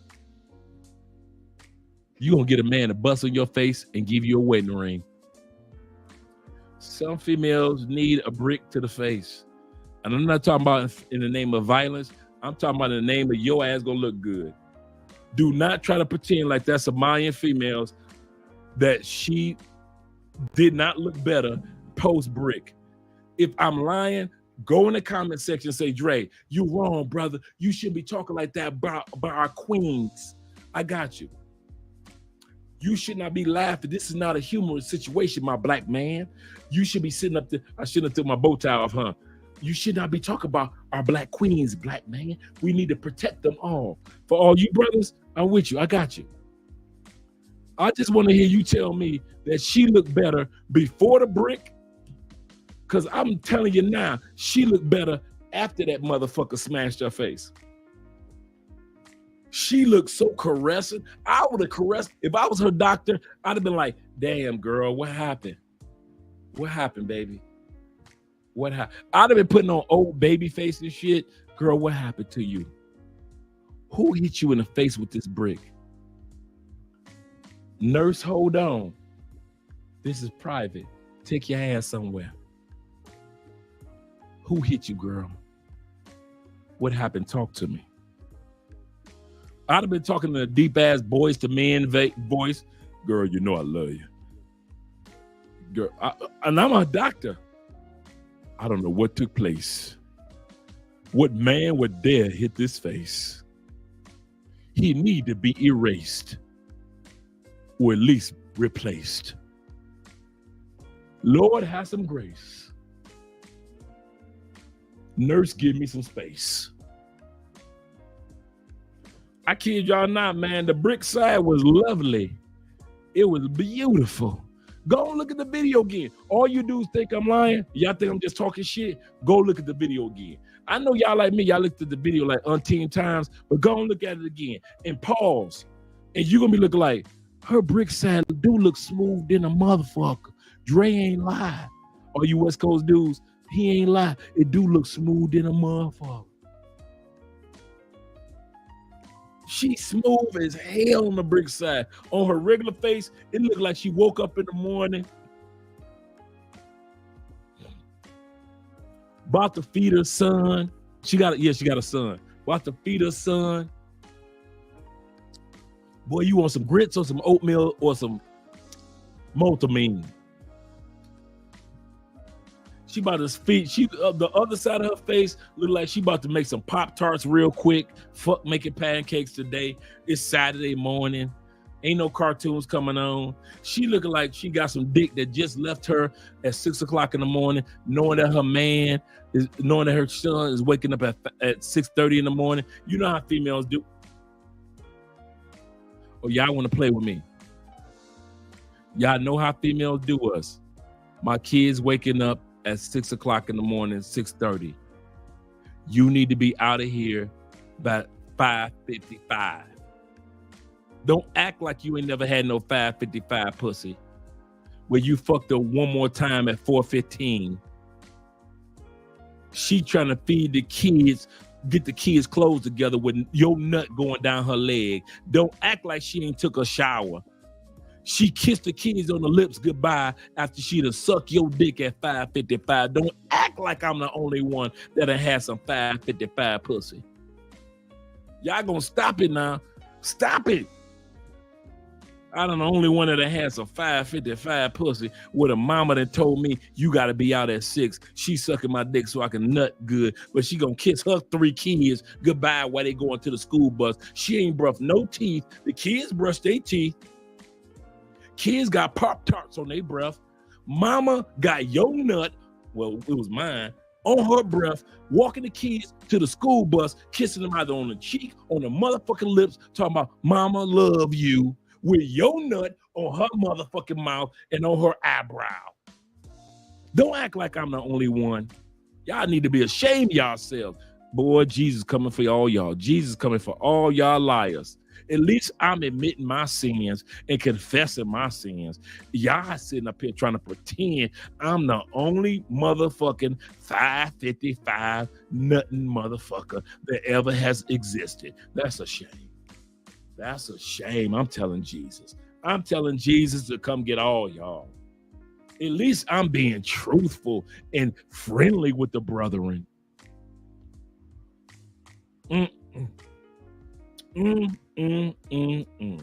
Damn shame. When the last time you saw the female that told you need to be gone by the time the kids wake up, take her ass in there and brush her teeth? I'll wait. I done been with a couple of them baby mamas that done told me you need to be out the house by 4:45, 5:55. And I just fucked the dog shit out of her again. And I bust all up in the eyebrow, all on the forehead. The only thing she watched though was the forehead. She ain't think about her breath. Got my nut breath on her breath while she cooking, making the kids goddamn. She make sure the kids got motherfucking, what is it? What was it? The cereal with the rooster on it and shit. Cornflakes. Go to show you how long I done ate American food. Cornflakes and shit. Kids eating cornflakes, man, they business, watching motherfucking Thundercats. They sit up there watching Thundercats, Great Space Coaster, motherfucking Captain Kangaroo. They sit up there chilling, ain't bothering nobody, they just kids.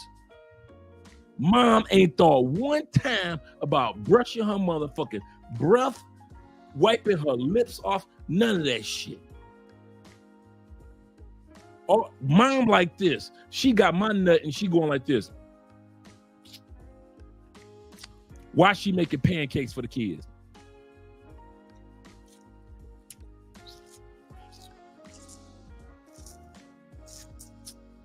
$5.55 nuts. You done nutted in mama mouth at 5:55. The kids done woke up at 6:15. Mama ain't washed her hands. She just making sure kids get out of bed. Shit. Don't act like I'm the only one that done fucked a nasty bitch. Don't act like, see, y'all wrong. Y'all brothers wrong. See, we cannot do Friday night drinking hand if we cannot be truthful. I am not the only one that has sat my ass up there, then just made it to my car. The only thing that kept the kids from hearing me was their alarm went off. The kids' alarm went off in the bedroom.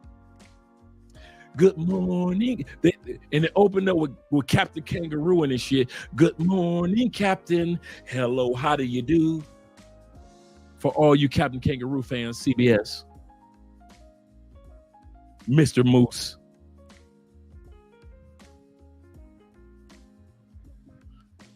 I'm skirting away trying to get away from the kids. The sun is on his way up. Mom ain't, because she's so busy focusing on the kids, she ain't thought about what's in her mouth. Mom about 24, 20, 25, 19.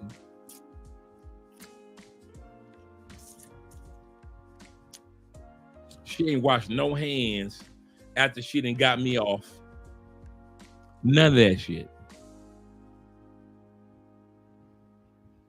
These are, and then this is the funny part. The descendants, the descendants of the mama that was messing with me are the women that y'all trying to marry right now in the States. I said it. That young lady that grew up on Captain Kangaroo that's now 32, and you trying to marry her, and I'm trying to tell you, you need to take your happy ass to another country where that shit was not popping off. Go and keep your happy ass in the States. That's why I told that story, because I'm not dumb. I'm not dumb. That's why I tell stories that a lot of you guys sit back and, I know there's a few super chats of Black by Design. I'm about to head too. Good looking out. That's why I tell graphic stories. Some like I said, the one brother was asking me, how do you tell about prison and stuff like that? Or you're so open with your stories. The reason why I'm open with my stories is I'm not stupid enough to believe that I'm the only one. I'm gonna say this again. The reason why I'm straightforward with you brothers, because I ain't the only one. I'm not the only one that left before the kids had to wake up for school. I ain't the only one that sat back and really understood what Kevin Samuels was coming from. I ain't the only one looking for a good woman, whether it be a wife or a girlfriend or maybe a couple of good girlfriends. I ain't the only one that wanted to get the fuck out the United States because we know it's some bullshit. I ain't the only one. Some of you dudes, you will stay your ass in the States for L. And you will visit other countries, but you'll never leave the States. And I'm with you, brother. I ain't mad at you at all. You will never hear me criticize you dudes because I know what it's like. If you've been programmed to keep your happy ass in Canada, keep your happy ass in Mexico, keep your happy ass in Alaska, keep your happy ass in North America, keep your ass there, dog. I'm with you. I got you. Remember, like I always say, the 4 F's, the only reason why most men stay in the States: fear, meaning worries or concerns about the other country or their country.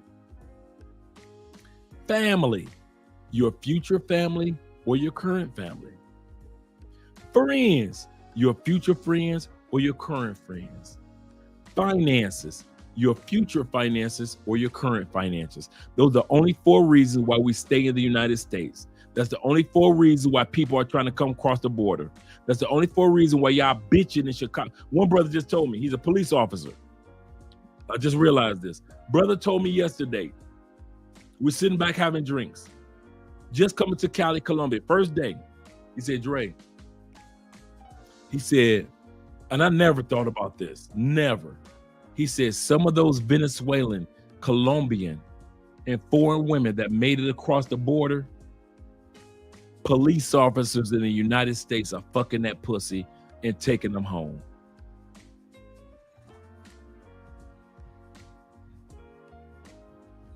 Police officers in Texas are fucking sexy ass Venezuelans that made it across that border and taking them home. Police officers in the Chi where some of them sexy ass Colombians are making it, are taking them home.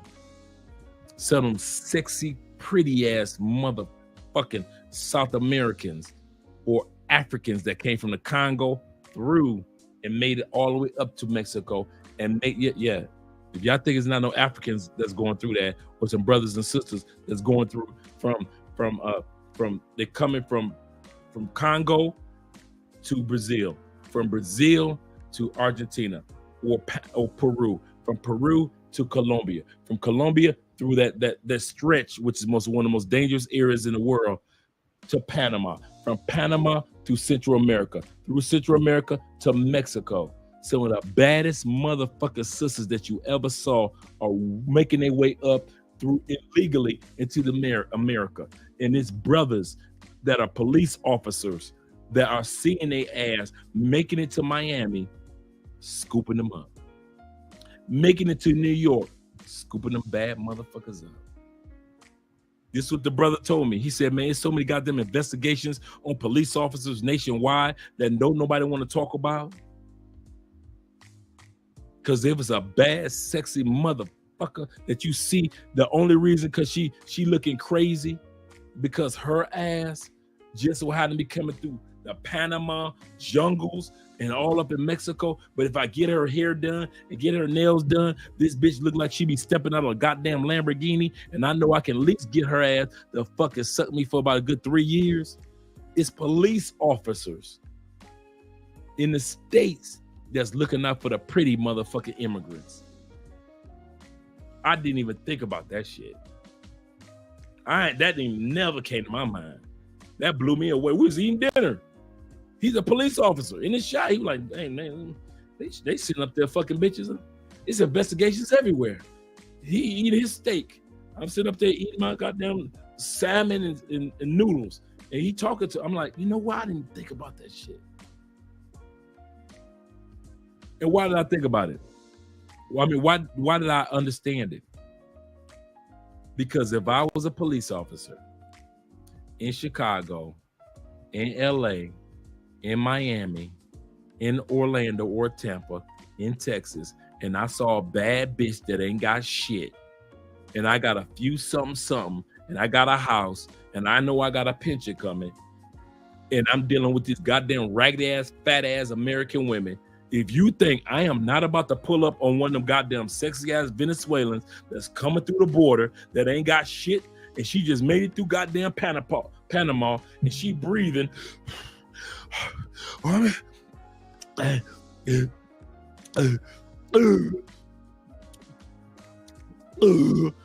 it to America. Man, that sexy motherfucker will be clean. She'll be sitting on my couch with a hair done, braids, barrettes, whatever I need. She be looking sexy than a motherfucker. A fat. I wish the fuck I would be a border crosser police officer, and I'm about to sit back and say, listen, take all y'all asses through. Everybody go through. No, you over here. You over here too. Get your asses over here. All three of you sexy motherfuckers, y'all need to come to my house. I'll be the same motherfucker. I ain't even lie. And some of you dudes that want to sit back, I can't believe you would say, get the fuck out of here. If you saw sexy motherfucking Venezuelans coming across that goddamn Texas border and you got a few dollars in your pocket and you know you got a pension coming up in about 3 years and you know that your fat ass, know you can't get one of them right ass, big mouth ass bitches in the United States, and all the fine motherfuckers in the States already taken by all the basketball, football, soccer, and all the sports players and all the rappers that look like skinny motherfucking goddamn, I don't know what the fuck got of cartoons. The motherfuckers look like they goddamn voodoo dolls and shit. And you sit back and it's a motherfucking herd of bad motherfucking Venezuelans that don't know shit about that shit coming to the States. I wish the fuck I would sit back and let another motherfucker that really got money scoop her ass up. Oh, no, I ain't. I'd be like, you three motherfuckers, I come say it with an attitude, bring your asses over here. You strip down. I think you got drugs on you. Strap down. Even my female coworkers be like, Andre, I don't think they have drugs. I just want to be sure because I don't want to lose my job. Now, I need you to make sure that they don't have drugs. Now, I'll be playing the role. I want you to make sure that they don't have any drugs on them. Make sure, Kimberly. I'll make sure, Kimberly. And I'll be like, Kimberly, bring me a photo, making sure that they don't have any drugs in their pussies or in their assholes. Kimberly be bringing me photos with my phone, with my own phone, of motherfucking immigrant assholes and pussies. Yeah, I'll take all three. As soon as they get close to, they be like, we're about to send them to New York on a bus. I'd be like, you about to send them to New York on a bus? Flight to New York, $472 round trip for two. Send. Nigga, I'll be a round trip getting fuck you go motherfucking Statue of Liberty, fuck Manhattan, fuck Brooklyn, fuck motherfucking Queens, fuck motherfucking Staten Island, fuck hip hop, fuck all that touristy shit. Man, I'm going to goddamn Brooklyn. I'll be down there be giving me some goddamn fine business with ugly bitch, Mexican, no, Mexican bitch. Stand up, come twirl, circle. Inglés? No inglés. Muy mal, inglés muy mal. Sí.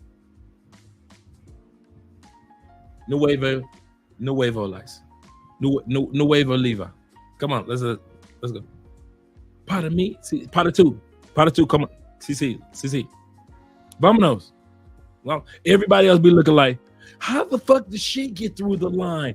That bitch don't need a line. As fine as she is, she will never in her life, in 10 years, it will be motherfucking, some of your favorite actresses will be motherfucking immigrants from New York. It will be some of your favorite motherfucking singers. Me in a fast car will be a badass Afro-Colombian that have made it into New York that's finer than that bitch that was singing Me in a fast car. Go meet some motherfuckers everywhere we go. All that shit.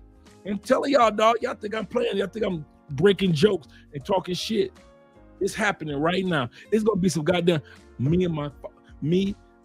am the descendants of immigrants that made it to America. My father was a goddamn Chicago police officer. My mother was an immigrant that my father met at an IHOP. Shout out to IHOPs. Some of y'all gonna be sitting around like, my grandfather was a descendant of Japanese in black. My dad was a black firefighter. And my motherfucking mom was a waitress at Waffle House. And they fucked, and this is how I was formed. Go ahead, keep on board. Think I'm playing. Think I'm just talking shit. What the fuck I would. There was no way in the hell. If it was immigrants in my city, it wouldn't be no more American pussy being fucked. I tell you that. Bitch that made it from goddamn, she'd have made it from DR to goddamn Guyana. She'd have made it from Guyana to Venezuela, Colombia to Peru, from Peru all the way up to the goddamn peninsula of the South America and shit. She made it through Ecuador. And she'd have made it to the, I was the fuck I would fuck another America. I would be in New York right now. If I was you dudes, I'm not lying to you. And don't think the drink for me. Nigga, I would have my happy ass all up in New York. It would be like tourist central. What you going to New York? Tourism. I'll be calling off that work and shit. Fuck Labor Day off. I need an extra couple of holidays because I'm taking my ass to New York and it'd be an immigrant bitch in my goddamn right next to me. Don't know no English. She don't know shit. And I be lying like I'm just trying to help her out in the name of Jesus, because Christians should make sure that we look out for everyone in the world. Everyone is God's people. And the whole plane will be clapping for my ass. Everybody's God's people. He's a good black man. He's one of the few good black men in our country. Andre is a good black man. My name is Andre. I'm a police officer and a goddamn interior decorator on the side. Everybody on the plane clapping for the goddamn motherfucking pilot would be talking shit like, We about to land the plane, but before we land the plane, we got Andre Spence. We want to give a shout out to for going to New York and saving an immigrant woman and her child from a life of poverty. Just want to make sure that all immigrants know that we 7 in Chicago on our way. That would be me. I would the fuck I would. This is y'all opportunity right now. All you motherfuckers that can't make it to Colombia, it's Colombian pussy walking around the United States right now, waiting for a mother. I was the fuck I would. I be taking days off and shit. Green card. I was the fuck. A sister Wood asked me about you. Just that bitch just with you for a green card. You damn right. I will paint my motherfucking own ID green just to let a green bitch. I got a green card. My ID green, bitch. Get the fuck on out of my face, sisters. I don't give a fuck what y'all talking about. Talking about my woman want a green card. My woman don't need a green card. She ain't never got to work a day in her life with her sexy ass. This sexy Venezuelan, she ain't got to worry about no green. I need a green card. What for? Green card is for working bitches. You ain't never got to worry about working again. Nothing. You did your work. You made it all the way here to America with your sexy ass. Oh, what the fuck I would. Sexy Karol G looking bitch coming. She looking like Karol G. She looking like Becky G and shit. She looking like Naughty Natasha. For all you dudes don't know who that is, the sexy motherfucking Spanish and Puerto Rican and Mexican chicks. She look like Naughty Natasha. She looking like Becky G, Karol G in Colombia. What the fuck she would have to worry about a green card. I want to work, babe. All you gotta do is work on your dick sucking skills. Work on your dick sucking skills, baby. We're gonna talk about a real job and you going to college. But I need for you to work on your dick sucking skills and you gonna be great in this world. You're gonna be great. I be treating her ass like DJ Khaled. There you go. You the one. You gonna be somebody. I see greatness in you, girl. You amazing. Yeah, you. I'll be a DJ Khaled motherfucker. Y'all motherfuckers trying to get to Colombia. All that goddamn Colombian and goddamn Venezuelan pussy walking around. Do you think Colombians did not fuck Venezuelans when they came over here? Did you not Colombian dudes scooped up Venezuelan women when they came through? Colombian dudes did not sit back and say, listen, I done been through enough Colombian pussy since I was 7 years old. But these damn Venezuelans and Cartagena, do you think you discover? Wait a minute, pause. Well, let's be real. Do you dudes think that in Cartagena were all them sexy ass Venezuelans that can fuck and suck you like nobody else ever had? All them sexy ass Brazilians that have made the Cartagena and Medellin. Do you think that you the only one that discovered her? Motherfucker, dude, you from the United States. That don't make you Christopher Columbus. That do not make you Christopher. Dude, do you know how many motherfuckers in Colombia that's right now fucking the dog shit out of a Venezuelan that they found on the side of the road? Y'all got immigration fucked up. Y'all need to be sitting up there telling goddamn Biden, I'm voting for you again, nigga. I'm voting for Biden again. Bring them all through. All these goddamn sexy ass Venezuelans, sexy ass Colombians, sexy Mexicans, sexy ass Caribbean, sexy ass females that made it through the Congo and brought their ass to South America, all the way through South America, all the way through Panama. Man, please get the fuck out of here. Except for Joe Biden. Giving y'all some pussy that y'all don't normally get. Let me get to these super chats. Y'all think I'm joking for real. Okay, keep on thinking I'm joking. I was the fuck I was in the States. Man, I be fucking a dog shit. And they ain't fuck good because they've been so busy for the last like 9 months trying to get to the border. That, you know how tight that pussy is? It's not only Venezuelan pussy, it's tight Venezuelan pussy. Because the baby daddy died 8 months ago on the trek through Panama. So it's just her and her daughter. Shit. I'll be that baby's pappy. Let me make sure I get everybody.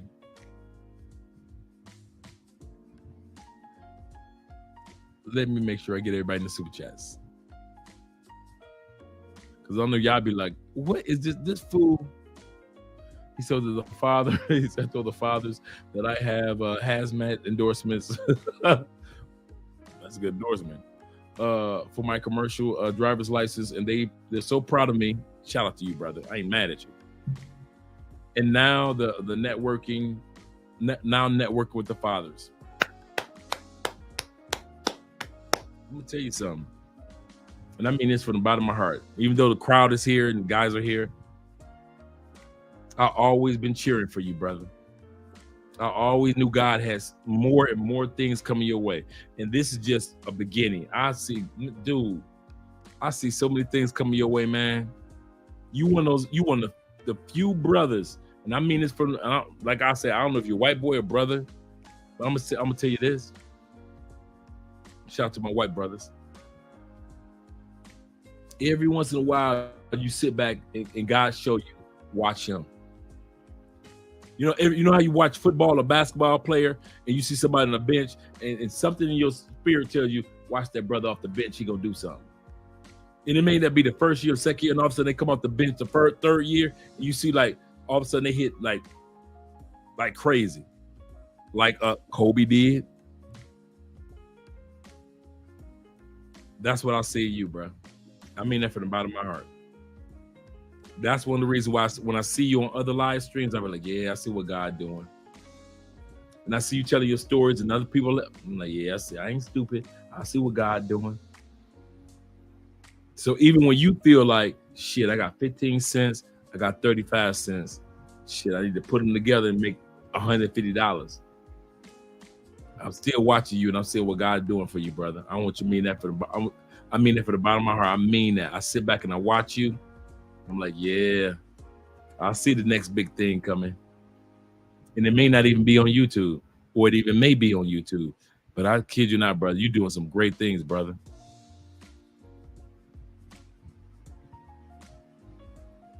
Let me go back. I still keep in touch with the fathers. And then we talked about that one. So I did that. We did, let me see. Where am I right now? Let's go right here. When I was in the pose, okay, we did that one already. And so when I was at the post office, I lived and saw some of the fathers, and they were networking and helping other. Oh, wow.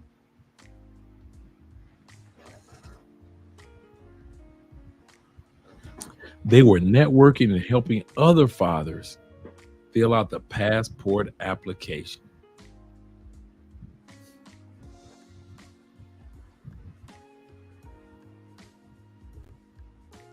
Let's change the music up a little bit, man. I'm so glad to hear that, bro.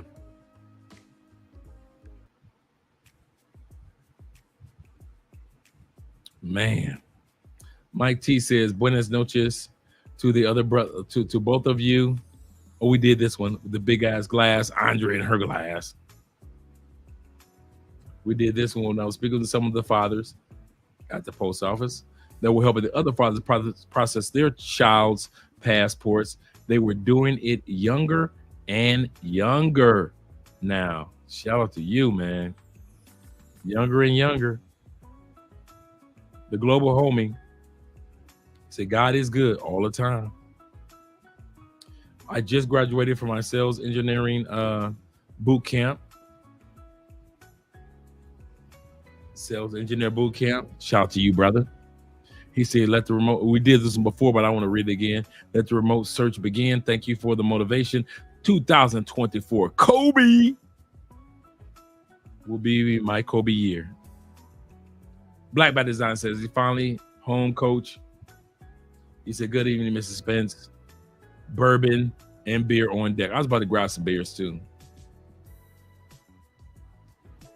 He said, Passport Bros, the noun. Single black men simply taking a vacation to whatever the fuck they want to do. 'Tis true, my friend. 'Tis true. Whatever we want to do, and that's it. A brother asked me today during the consultation, he was like, he asked me about the racism, police, police messing with you. I say, bro, I don't know what the hell you're talking about. I say, because that doesn't take place here. I say, if you are in a certain class They don't mess with you. They look at you from the economic class. They see the side. Now, this is the funny part.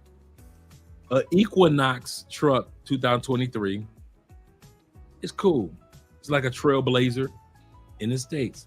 Just a decent truck in the States, right? And I mean this. I mean, in all sincerity, I'm serious. It's just a regular truck in the States. Got an Equinox, you cool. Here in Colombia, they call it Captiva. You got a Captiva, cool. 7-seater, nice vehicle. But the fact that you have one puts you, even as a black man, in a different economic category. You don't get fucked with. Ain't nobody trying to stop your truck. An old school vehicle, you'll see them stop. A motorcycle, you'll see them stop. But you will not see a Mercedes, BMW, a Corvette. They don't get stopped down here. It's ironic. I never noticed that before. I have never seen any of them on the side of the road. Not one Corvette, not one Mercedes, and there's plenty of them down here. Not one Audi. When you hit a certain class, which to us is like a regular class, we're like, hey, you're just a regular dude. In other words, you make $35,000 a year plus, you're a regular dude. But $35,000 plus in Colombia, you are beyond a regular dude. So they ain't stopping your shit. They flying by for the broke motherfucker on the bike. It's crazy. But if you are a billionaire driving, or at least a millionaire driving in the United States, you got to watch over your shoulder just as much as a regular dude that's making $35,000 in the United States. I don't miss that shit. I don't miss that shit. I can pretend like I do, but I don't. And it's not like we're ballers, but it's just the fact that when you're in South America, they know, police officers know, that's a truck that could take us to court. That's a truck that could sue us if we stop them falsely. Just like in the States, laws are respected for the rich, and us regular folks in the States, they just disrespect our asses. Same thing here in South America. If you got the money, this shit, that shit don't, all this shit don't mean nothing. You will hear black people in Colombia complain, yes. Fight for equal rights, yes. Get mistreated, yes. Not black people with money, no. Not black people like us who are $35,000 a year and over. You would not see us bitching about shit. We drinking brandy and playing fucking golf on the golf courses. You make $35,000. There is no golf course in Colombia that's gonna tell you, well, this is for white people. Not in Colombia. There's no neighborhood that you can't live in Colombia if you black and you got the money. You walk your ass in there. In that neighborhood, it's a $2 million neighborhood. You got the money for the $2 million, they don't give a fuck what color you are. In the United States, there's certain areas they need to keep pure white. Not here, not in Colombia. That shit, get the fuck out of here. Even in DR, certain areas, some of the coolest people that we met when me and Andrew was in DR for a month were white dudes that introduced us to their mansions. I'll say that again. White dudes that said, come into our mansion, hang out. Hey, this is da da da da. They had married Dominican wives and were happy than a motherfucker that they could marry a black woman without hearing bullshit, because they would have heard bullshit in the States because they were white and had a few dollars. White dudes were escaping the United States to where they could marry a black woman and didn't have to hear bullshit from white dudes. So they said, let me go to DR. I like black women. I'll go there, take my money for my retirement, buy a nice 5-bedroom home, and I can marry or date all the black women I want without hearing American white dudes tell me, what the fuck are you doing, Jeb? They ain't have to hear that shit. Shout out to the motherfucking white boys that woke the fuck up and said, man, if I want some black pussy, I ain't got to hear no shit from more motherfucking sisters or brothers or motherfucking white dudes that's judging me for being a white dude for liking black women in the States. Or hearing from black people saying, why you with that white boy? So you must don't like your own kind. You don't love yourself. You don't hear that shit in DR. You don't hear that shit in Colombia. You don't hear that shit in Ain't nobody telling somebody because they dating a white dude that they don't love themselves. That's some American bullshit. Y'all say that shit. Y'all say that shit to black men that love women of other cultures as well as the sisters. I'm down for the sisters. I'm cool with that. I like that. But for all of us that like Asian women from different flavors, like Russian and Ukrainian and motherfucking Czechoslovakia and motherfucking German women, for all you dudes that like sexy ass tall German women, you ain't got to hear that shit from nobody talking that bullshit. Oh, you'll find a couple of motherfucking black German women that's gonna sit back and talk to you crazy. But most German people, if you got the money, they looking at you like, shit, he rich. Or he got a few dollars. Why the fuck should we say something? Eve took her ass to motherfucking UK. Got her a white boy. Ain't nobody in UK bitching but poor white people and poor black people. Regular people that looking at Eve like she got money, he got money, they ain't saying a motherfucking word. This world is actually set up for classism. They only set us up who are regular or poor people to fuss, cuss, deal with, handle, get abused by our color. Whether you be a country white boy from the goddamn hills of Kentucky or a brother from Atlanta. But the rest of the world, they don't give a fuck who you are or what color you are, as long as you got some money. And that's how Colombia is set up. Bullshit you not. Shout out to my man Black by Design, say Passport Bros. Oh, we did that one. Shout out to my man again. We did that one. He said a week before Kevin said we did that one. Who is this stranger? Taylor Made Dreams, $9.99. For the love of the game. Shout out to my man Taylor. Make sure you guys, if you get a chance, drop Taylor Made Dreams channel in the as if I'm dropping some of y'all don't already know. If y'all do before all these black YouTubers, Passport Heavy, Marwa, Ace Live, shit, damn near before Obsidian and Angry Man and O'Shea. Before all these dudes, it was Taylor Made Dreams. When the rest of us was sitting around in the States, and you know what the fuck? It was Charles Tyler and Taylor Made Dreams. That's all the fuck we had. By the time we appreciated Charles Tyler, he had passed on.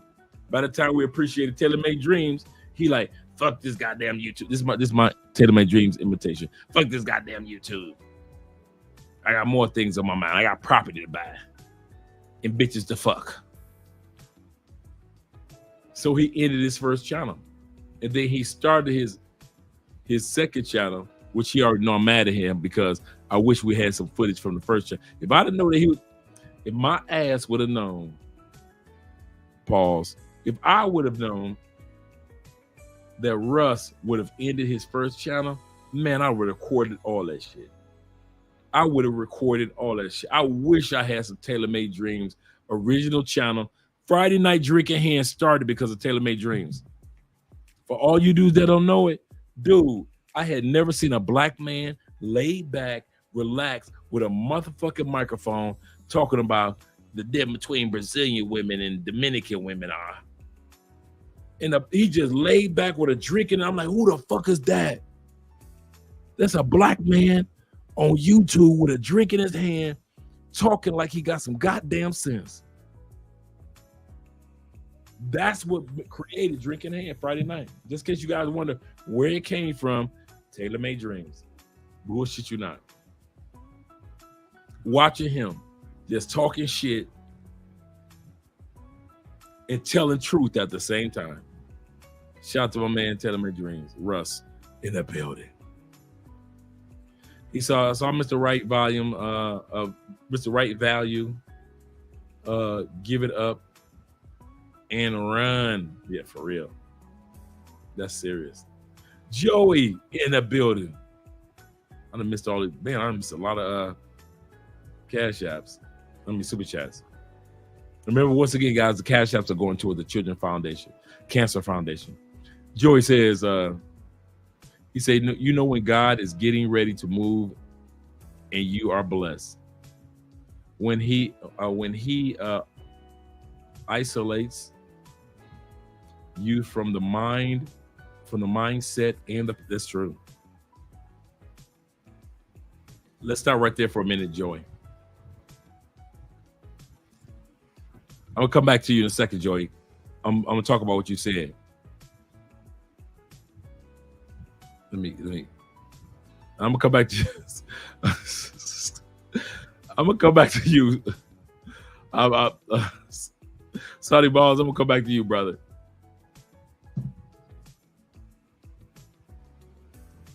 When it comes to relocating to another country, going after your goals,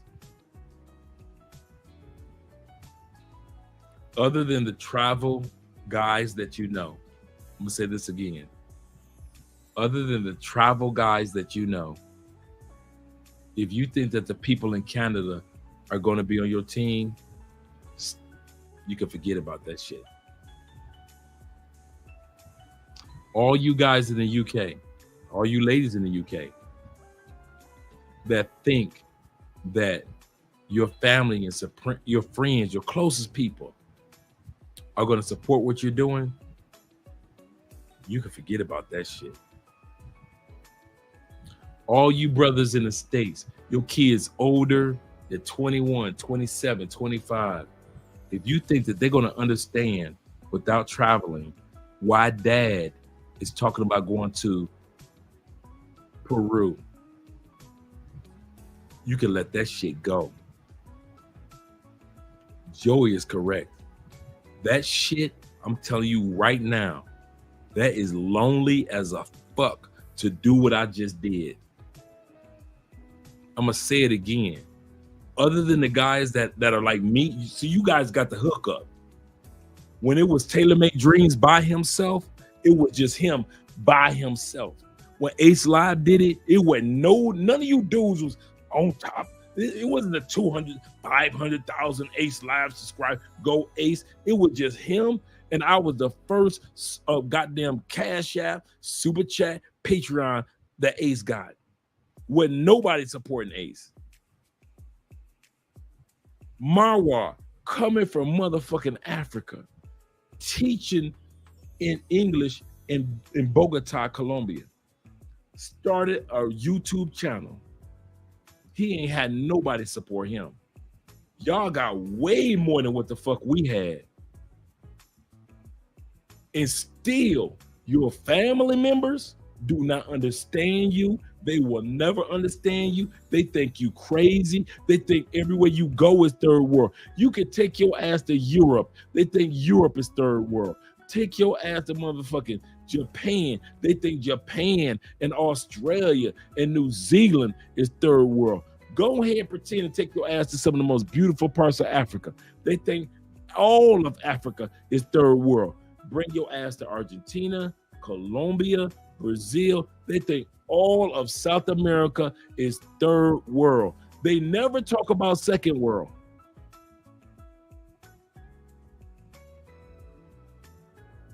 I said it. They never talk about second world. When the last time you heard somebody talk about second world in the United States? In Canada? In Mexico? in westernized Europe, in westernized Australia, parts of Europe. You go in there, they are third world, they poor, they're living in the jungle, they're living in the huts. That's all you ever hear women in the United States say. What about the second world? When the last time you saw male YouTubers do a video on second world? I'll wait. I'm the first motherfucker that you ever heard talk about second world.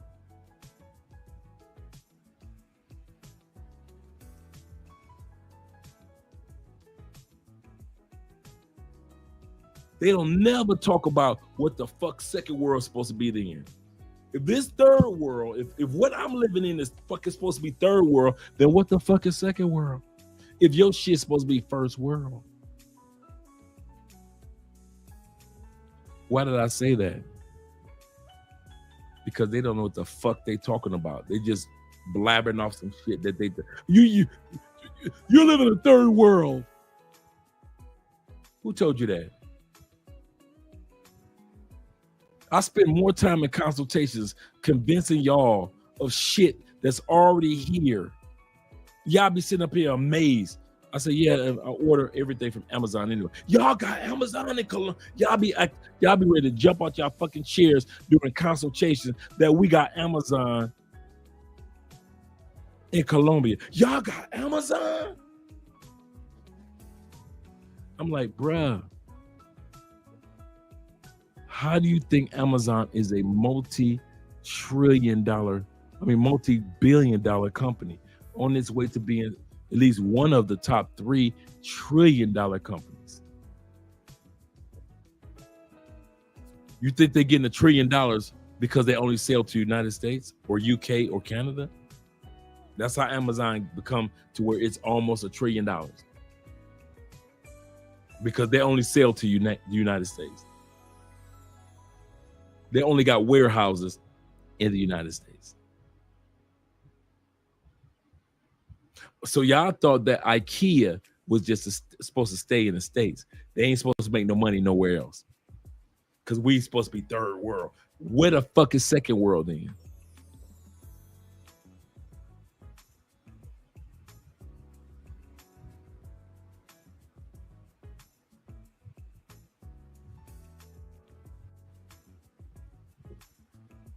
He said this. He said, let's go to the second line. He said, when he isolates you from the mindset and the people, some of your family members and your friends, when you get ready to move to another country, your co-workers, God will isolate your ass from. And you better hope he does. I'm going to say this again. If you plan on living or visiting on a regular basis or part-time living in the States and part-time living in another country, you better hope God isolates people from you. Because they're going to be people, they're going to try their best to convince you by news footage, headlines. I read this on the internet, Wikipedia, all that bullshit that's going to try to convince you that every place in the world is third world. But as soon as you ask yourself or ask them, you're right. So what country is second world so I can move there? And they will never have the answer for you. Ask any of them bitches on YouTube that's talk about third world and ask they ass. I ain't never see the goddamn daily wrap up. My brothers there, they never asked none of the females about second world. I never saw my brother Philip Scott, shout out to him. I never see him ask a female about second world. Let's talk about that third world bullshit. I never see anybody on motherfucking Obsidian. I never see anybody on O'Shea. I never see anybody on Dennis Sperling. All them bitches, they got something to say about what we do as Passport Bro and Blue Big Kings and Passport Gentlemen. Ask they ass, if we go in the third world country, then bitch, where is the second world so we can go there too? And can't none of them heifers ever tell you. I wish the fuck somebody would answer me and tell me what the fuck is second world then. If we go in the third worlds. And all the shit, if third world is so bad, all the shit that's in the United States, here we go, y'all ready? If everything that you got in the United States is what we got in third world, other than United States military and technology,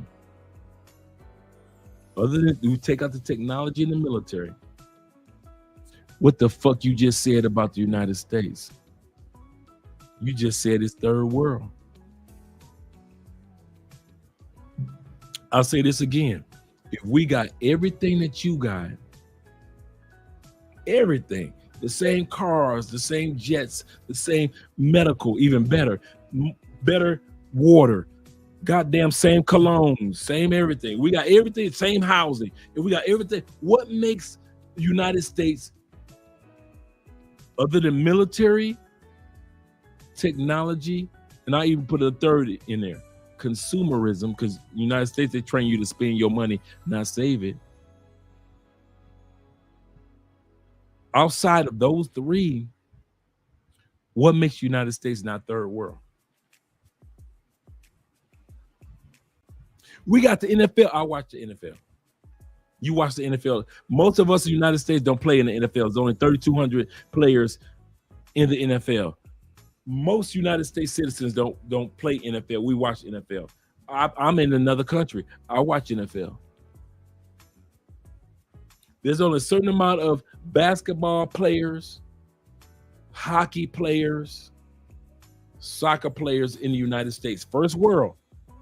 Most of us, we watch them. I watch them too.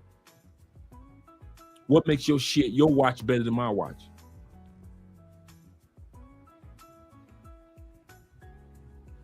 In the United States, you got the Fire Sticks. Got them here. What make your Fire Stick the way you can watch movies and television shows and all that shit for free, just like I do? What makes yours any different? Must be is the United States third world, or is third world first world? What makes your Amazon delivery, because you can get it next day, I get it next week? What makes your product any better than mine? Because you can get yours the next day and I get it next week. So am I first world or are you third world?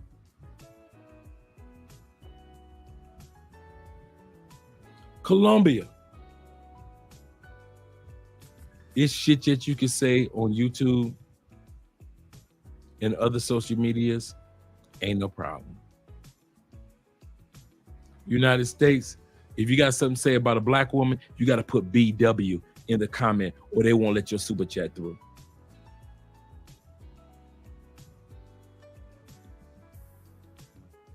Who's third world? Colombia? Yeah, I ain't thought about that shit. And if the United States is always first world, red, white, and blue, next time a bitch asks you or say the United States is first world, cool, I give you that. Colombia, third world. Venezuela, third world. Ecuador, third world. Mexico, third world-ish.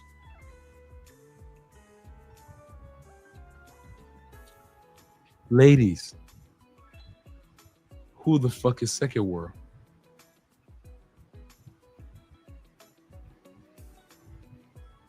You don't never hear them answer that question. And you never hear YouTubers ask that question. So I'm asking, if you think United States and UK and motherfucking Canada is first world and Australia is first world and can't nobody fuck with y'all and y'all the greatest shit on earth, cool, got you. I love the United States too. I'm glad it's first world. I'll say it again. I'm glad it's first world. But who the fuck is second world? That makes third world so bad. Is second world IKEA is better than our IKEA? Is second world Amazon better than... I'm just trying to understand. My cologne coming from my Tom Ford cologne that smells like Tom Ford cologne, which actually is from Europe. Does it smell less than Tom Ford than America's or whatever the second world is. So my time forward cologne is third world time forward. Is that what you're saying? I'm trying to understand.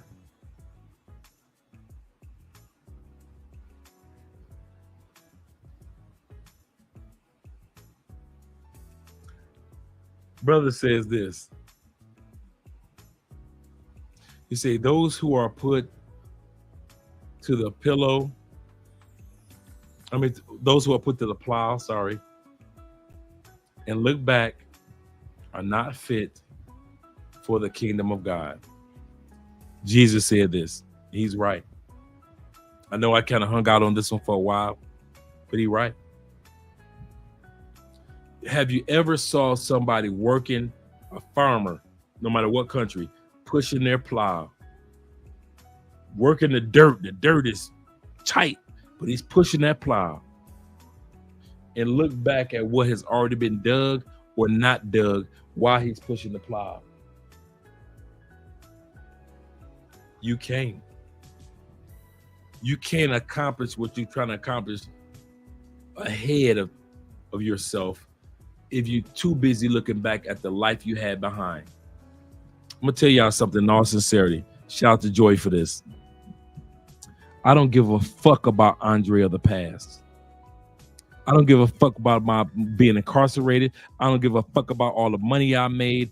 I don't give a fuck about the money I lost. I don't give a fuck about my past, my history, all the motherfuckers that I pistol whipped, all the motherfuckers that tried to rob me, all the times I got robbed. I don't give a fuck about all that shit. I don't give a fuck about Eastside Detroit, Tampa, Chicago, goddamn San Francisco. My experience. I don't mean those cities.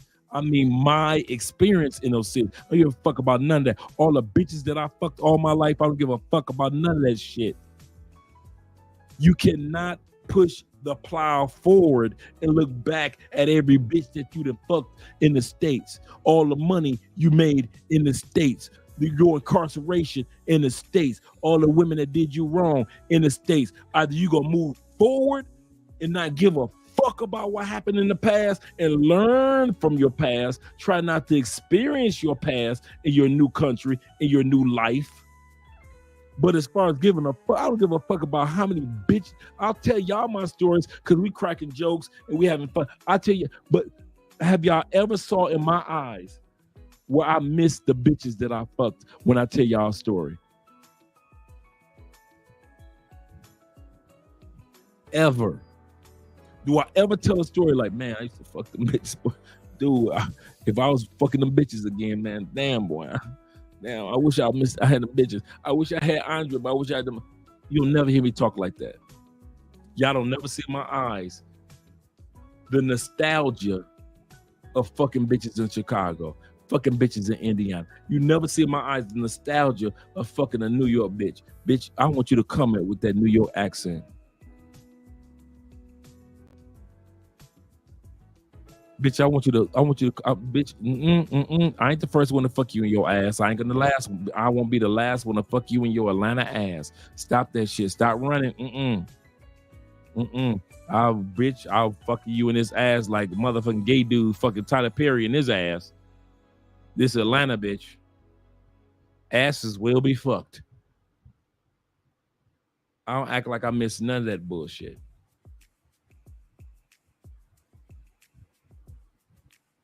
Like a gay motherfucker fucking Tyler Perry in his ass. I was fucking bitches in Atlanta in their ass.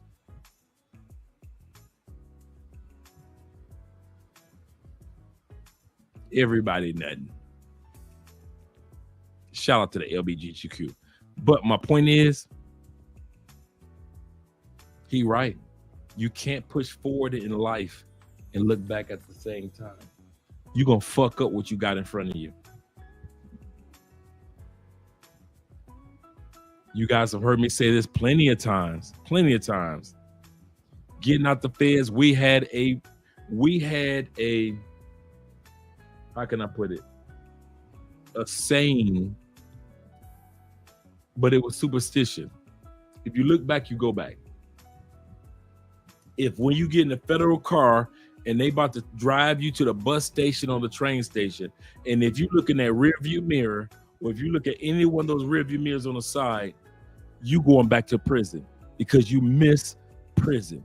And you're going to do whatever you can do subconsciously to get back to prison. So we always said, if you look back, you go back. If you look back to the States, you're going to go back. It's over 196 developed countries in the world. But your ass is so locked up that if anything ever fucks up, you going back to the States. How come Taylor Made Dreams, when they fucked his veneers up, didn't go to the States and get his teeth just right? Where did he get his teeth done? Thailand. If you look back, you go back. Some of you dudes think that when everything fuck up, it don't work out right, I can always go back to the States. Not me. Not me. My mindset is like, if everything crumbles, YouTube, digital marketing, all this shit crumbles, it's 196 motherfucking countries I can go to live my life before I take my ass back to raggedy ass United States. What the fuck I would? And I mean that from the bottom of my heart. By the time I make my way around back to United States, I done ran through everything except for certain countries in the Middle East and North motherfucking Korea. I know not to fuck with them. But other than that, shit, I ain't gonna take my happy ass back to United States just because time got tight one time, 3 times. I'm from Detroit. I'm a black man from Detroit. I was born into tough times. You think living out of another country and times don't work out, that's tough times? Get the fuck out of here. Shit, they're just tough times in another language. As a black man from the United States, it ain't a country I can't go to where I can adjust to tough times. Shit. And tough times are cheaper than the United States. You got to get on your feet in the United States for tough times to get past. Shit, in Colombia, I just got to get on my feet. United States, I gotta get on my feet. Shit. The fuck I would go back to the United States talking about some times got tough. So I went back to the States. Not me. That's your happy ass to do that shit. Me, the fuck out of here. And it took, don't get me wrong, it took me a minute to realize this in all sincerity. It wasn't like day one I realized like if times get tough, no. I had a couple of times where I was like, you know what, let me go back to the States, make some more money to come on back. This is before I met Andrea. But I'm gonna kid y'all not. Once I realized I ain't got to come back to that motherfucker ever, it was other countries that would have helped me make money. It was other countries that would have hired me online while I was in Colombia. I could have worked for a company out of Ireland and still lived in Colombia. I could have worked for a company out of goddamn Botswana and still lived in Colombia. When I discovered that shit, man, I was like, damn, what the United States talking about? I wish the fuck I would. You see me back in the United States, I am a guest. You are a citizen. Yes, I am. You vote. Yes, I do.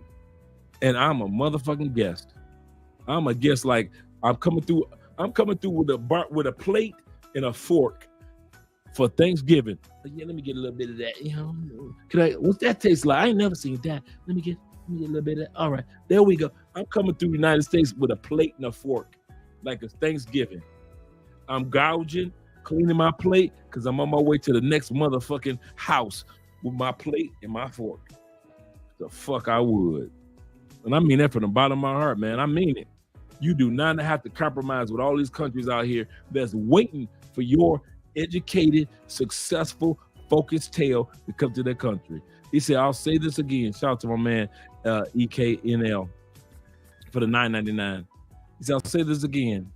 He said, the world is conditioned us, tan folks. I already did that one. He said, I already conditioned us tan folks to create a generation, not to create generational wealth. We need all the good information as well as information about morals. Yes, we do. Let me see if I do this correctly. We did the principalities. We did Salty Balls. Salty Balls says, mine is Bernie Mac. Robin, man, he got a good list. Robin Williams, Red Fox, Sanford and Son, It is the type of father that is the archetype. And then we got my man Black, the Quiet Storm, supporting us. Shout out to you, brothers. And he's right. Support Black media, Black male media. Make sure you guys click that like button as well. And we did. Joey said mine is Morgan. That's a good list. He said mine is Morgan Freeman from Lean on Me. That's a good dad. I'm part of that too. I ain't gonna lie. I'm part Morgan Freeman. He said they call me Crazy Joe. Now they call me Batman. I ain't gonna even lie. That's me. I'm prom night Batman. What you doing here, boy? I'm gonna pick up your daughter for the prom. What prom? My prom. My daughter's 16. You 17. Yes, sir. Who your mama is? I'll be saying all that in Spanish. Who your mama is? He said, I commend you, Andre, but you didn't have. He said, I commend you, Andre, but you did have your fun. Oh, I'm glad you said that, man. Fisher. Definitely, Kobe. I mean, I had my fun. And I commend most men. I recommend most men have their fun. Dude, I did not come like trip to Colombia or trip to other countries I went to. And now all of a sudden I'm in love. No, dude, I was just like other brothers, man. I'm out there with the pay for play. I'm out there. And I ain't kissing nobody and I ain't sucking no pussy. But at the end of the day, I'm out there fucking everything. Everybody getting fucked in the motherfucking face, ass, pussy. I'm fucking bitches between their toenails. Like, I'm fucking everything. Like, I'm busting on the back of motherfucking feet. I'm lifting that bitch feet up. I'm bust right on your foot, bitch, on the palm of your foot. I'm doing all that shit. So I wish your brother, I'm 100%. You like, Dre, you nasty. You damn right. I'm pushing that bitch feet back, both ankles. I done paid for this. I'm gonna bust on her face this time. I'm gonna bust right on the palm of her fucking foot. You damn right, man.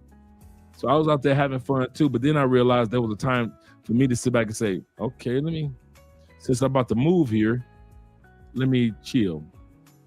Alexis my boy. Well, that's family right there. Shout out to you, Alexis, in the building for the $10 dolly super chat. Shout out to you, brother. Black by Design, he said, I need to get into mushroom farming. Oh, that's a good idea. He said, anyone knows of how I could get started? This is a good question. All you guys are sharing information. He said, I really want to learn micrology. I want to go to the Caribbean and get started. It's the future, the mushrooms. So anybody that knows anything about that, make sure that you guys share information, because that's the only way that we all can succeed is by sharing information. Gabrielle, who's usually like the number one, number two in the building. Gabrielle from them Canadian boys. They added again. The consultation I did today was Canadian brother. Canadian boys added again. So came in late, but it's not too late. Shout out to you, Andre. Peace and blessings. Those are the two things, man, that I wish upon all of us. Peace and blessings, man. And we all deserve it. Black by Design, once again, he says, treat the states like an ATM. Make your money here and take your talents over.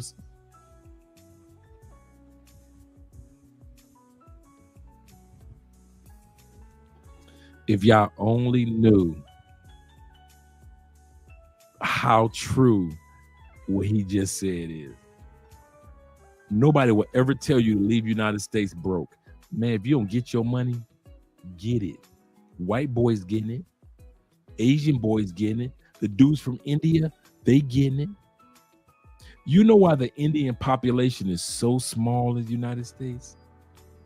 Because the Indian brothers know to come, get their money, and get the fuck on. They like Sade. They come on tour, get their money, and get the fuck on. It's only poor, like super, super poor immigrants that stay in the United States and be like, my mom and dad was third generation. Yeah, you gotta go through 3 generations of shit to get to success. Yes, I am an actress. I make $100 million a year. I'm exaggerating, of course. I make $100 million a year. My mother and father are third generation of the immigrants, meaning that it took 3 motherfucking generations for somebody to be successful. Because the first 2 generations was broke than a motherfucker. But then you see the Indian population and a lot of other populations in the States, they come through, they get their money, they get the fuck out the States. Shout out to our Indian doctors. They do. I kid you not, I wish I could pretend like that's not what they do. Man, they come through, man, they get the fuck out of our country. They get paid out the ass. They become doctors, lawyers, they become engineers. They working for motherfucking Google and shit. As soon as they get their money, they ship like 80% of their shit back. It'd be like 30 motherfuckers living in one apartment in the United States, in New York, in Florida, California, all up in San Francisco. 30 motherfucking immigrants living in one apartment. They will ship their shit back to their home country and will struggle for 5 years fucking and sucking in an apartment with 30 motherfucking immigrants. And they don't feel uncomfortable. They be like, listen, they don't be tripping on a motherfucker that ain't wearing deodorant, because when they came over, wasn't nobody wearing deodorant. When they made it across the Texas border, wasn't one motherfucker had degree in a bag. They didn't have shit that said strong for a woman, strong for a man, but made for a woman. They ain't had none of that. Everybody was stinking. So for them to sit up in the house for 6 months with stinky motherfuckers, they like, shit, they don't even stink like the motherfuckers when we was walking through Peru trying to make it through Mexico. Shit, these motherfuckers smell like potpourri. They send all their money back to their home country, building back. Dude, I wish that I could make an episode on the badass cribs that I have seen foreigners make back in their home countries.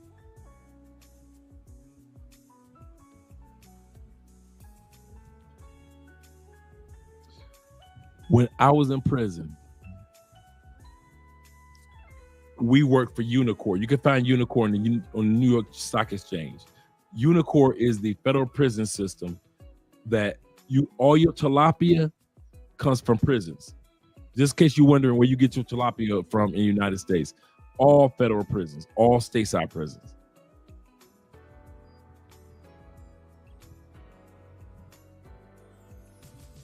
A lot of the mattresses that you get made in prison. Y'all think we make license plates only. That's state, them state boys. Y'all state, we let that shit for state boys. Federal prisons don't make that shit. Customer service. Hello, hi, this is Andre. How's your day going? All right, how can I help you? All right. Well, let me get a manager on that for you. A lot of times y'all call them prisoners. A lot of times. Federal prisoners. Everything from Gideon Bibles to missile racks where they put missiles before they get ready to put them on a plane to launch them. Federal prisons. At that time period when I was in, we made about from $165 a month. To y'all, that ain't shit. To us, that was money in federal prison. $165 a month to $210. You had dudes that was getting out of federal prison. I bullshit you not. I have had Mexicans, El Salvadorians, and dudes that lived in Africa show me some of the baddest motherfucking houses that they built, sending Unicor prison money back to their countries. you can't tell me shit about what a foreigner would do with money. I saw that shit for myself. These dudes will get pictures sent back from their family. It may take 3-4 weeks to get it to them. And I'm talking about some of the baddest motherfucking houses. And I remember the first time I saw one. It was a Mexican dude. He's like, Andre, this is my house back in I forgot what the small town it was. And he was like, and I'm looking at the house, and he just showed me picture after picture after picture. And it's like a 7-bedroom upstairs, a bad motherfucker. And I'm looking like, and I didn't, my mind didn't equate Unicor money or prison money to him sending it to the States. And so until he said that, I was like, oh, that's nice. I'm thinking like, well, you got that house from your drug money from Mexico. That's the money that you still had left after the feds pick you up and you had a little bit of money stashed, so you built a house. This is what I'm thinking with the Africans, the dudes from South America and the Mexican dude that I met. I'm thinking that this was drug money, because there is no fucking way that somebody with regular money can do this. Is what I'm thinking, in all sincerity, could build a house and houses and condos and mansions like this off the water with Unicor money. That shit ain't never come to my mind. And I'm like, oh man, you must have. And I'm talking like this. I'm like, you must have stacked your money, man, and all your money of when you were selling drugs and blah blah blah. And he looked like, the first time I saw this Mexican dude, he like, what the fuck you talking about, Dre? I said, dude, what, you had your family help you build a house? Y'all had money put it together? He's like, no. This is the house I built with my Unicor money. This dude was in Unicor in prison for 5 years. He's working the same factory prison job as me. And I'm like, you built that with prison money. He said, yeah. He said, so when I get out, I'll get out in 2 years. I'll have, he said, the house is done. And now the next 2 years is to furnish the house and have a few dollars to take care of myself when I get out and go back home. Bruh. You talking about as an American, I shut the fuck up and start learning. That was the moment, I kid you not. I mean this from the bottom of my heart. And I mean this, guys. That was the moment I shut the fuck up and stopped judging people in other countries and stopped judging other countries. It wasn't when I was free. It wasn't when I was like, when I came to Colombia, I discovered Colombia. No. When I was in prison and I seen African dudes show me the same shit that they were building in goddamn Nigeria and Ghana, and I'm seeing dudes from Peru that's locked up with me doing the same shit with their prison money. They broke on the streets, regular ass dudes, but because they got caught up making that money, they take the Unicor money, send it to their home, and build the baddest shit that you ever saw. So when I tell you, I know what foreigners do with their money, they laugh at us for staying in the United States. And that's why I'm so passionate about when I say the United States is a corporation where you make your motherfucking money. If you need a degree, if you need a certification, if you need another degree, if you need to start a business, get your a good job, make your money in the United States, but treat it for what the fuck it is, because these foreigners are treating it just like that. Treating it like, let me get my money, stack my money, but send my shit home. And I'm not about to build some bad shit to where Americans are so fucking stupid, they'll spend $13 million on something I spent $300,000 on. We spend 9, like me and Andre were just talking about the apartment earlier. $250,000 apartment. And I'm looking around at this apartment. I'm looking like, and all I'm thinking about is LA, downtown LA, or LA off the cliffs with an amazing view. I'm thinking about, we walk through this apartment, I'm thinking about downtown Manhattan. I didn't say nothing to Andrea. It's the first time I said this. I'm thinking about downtown Manhattan. I'm thinking about condos right in the heart of downtown Miami. I know how much that shit costs in Manhattan, high rises, downtown Miami. I mean, the best high rises, LA, San Francisco. I know this apartment with an easy that Andre was in. I told you we went twice down here. It was $250,000. Easy. I'm looking at this. I tell Andre now. I say, yes, I know this apartment is at least 1.1 million in the States. Easy 1.1 million. And they only want $250,000 for this motherfucker. And all they asked us was if you could put 20% down.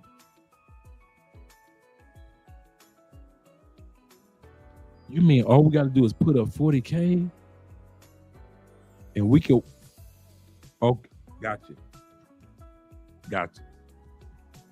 I'm flashing back to the Mexican dudes in the feds. I'm gonna tell you, this is my first time ever saying this.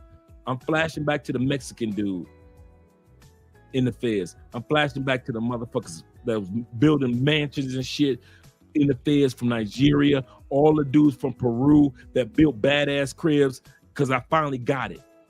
See, you dudes have never met foreigners. Come on, let's be real, brothers. Many of you have never met foreigners and saw what the fuck they do with American money when they send it back to their other country, back home to their home country. We talk shit about, look at this motherfucking foreigner can barely speak English, working at a tire shop. Look at this goddamn foreigner. She want to be a teaching assistant. All she can do is do nails. We talk more shit about people that can't speak English in the United States. If you knew what the fuck they was building in their home country, you would shut the fuck up, because you couldn't afford what the fuck they build in their country. I mean that from the bottom of my heart. I've seen some of the baddest motherfucking cribs that foreigners build, and they will stay in New York. If you think every foreigner wants to live in that raggedy, rat-infested ass, roach-infested ass New York, you out your rabbit ass mind. It's foreigners that will come there and stack they shit. They will even get famous and move the fuck out of New York.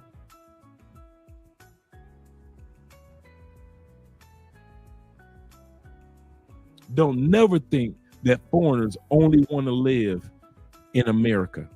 They will stack. They will do something that we don't know shit about. Stack in the United States and get the fuck out the United States. If y'all only knew that. Once I discovered that in prison, that shit never left. So when I walked into that apartment that was $200,000 and I saw them up and I knew, I'm like, this ain't no fucking way. And we looking at this big motherfucker. Like I said, the apartment building is humongous on the other side of Cali. It's only 3 apartments per floor. What's a regular apartment per floor? 15, 16 apartments? 20 apartments? 3 apartments per floor. That's how huge. Dude, we looked at, man, if y'all saw the shit that we saw, we're like, how the fuck? We looking at bedrooms damn near the size of our apartment. Just one bedroom. Like, get the fuck out of here. We on the 11th floor. We look down, the beautiful river going by. Here in Cali, Colombia. Quiet traffic. Nothing but old people with money that can afford to be in this apartment is in this motherfucker. Like I said, it was so bad, me and Andrea went back twice to this mother. We went back a month up twice. And I'm gonna tell you why we went back the second time. Motivation. First time was to like, oh wow, wowzers, wow. Second time we went back, motivation. We gonna get this apartment. We looked at apartments that had already been that were empty, apartments that were furnished, And then we looked at the one apartment that one guy was selling his, even though they already had his furniture. It was just him and his dog.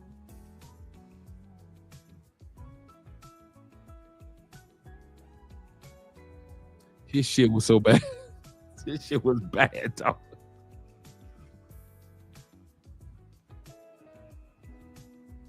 We getting one of those apartments. I guarantee you that. That, I can promise you that. Andre and I are going to get one of those apartments. In all sincerity. I mean that from the bottom of my heart. Because at the end of the day, after watching these foreigners treat the United States for what it is as a corporation, get your money, player. That's how I treat the United States. Get your money. I mean that in all sincerity.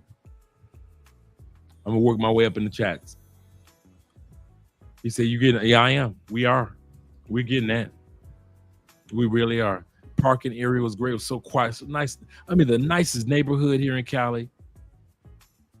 I'm looking like, and if you ain't got a car, your ass ain't driving up there. You ain't riding no bike up there to rob nobody. That shit is not happening. It's up there. And listen, Andre was so paranoid of the 8th floor. She was like, "But can we just stay on the 5th floor?" I was looking at the 5th floor like, it's cool, but it's cool. It's cool. But I like the 8th and 11th floor. I was like, this is what we did. We went to the 11th floor. Andrea going through a vertigo. Oh, hell no. Because Andrea thinking, and I agree with her.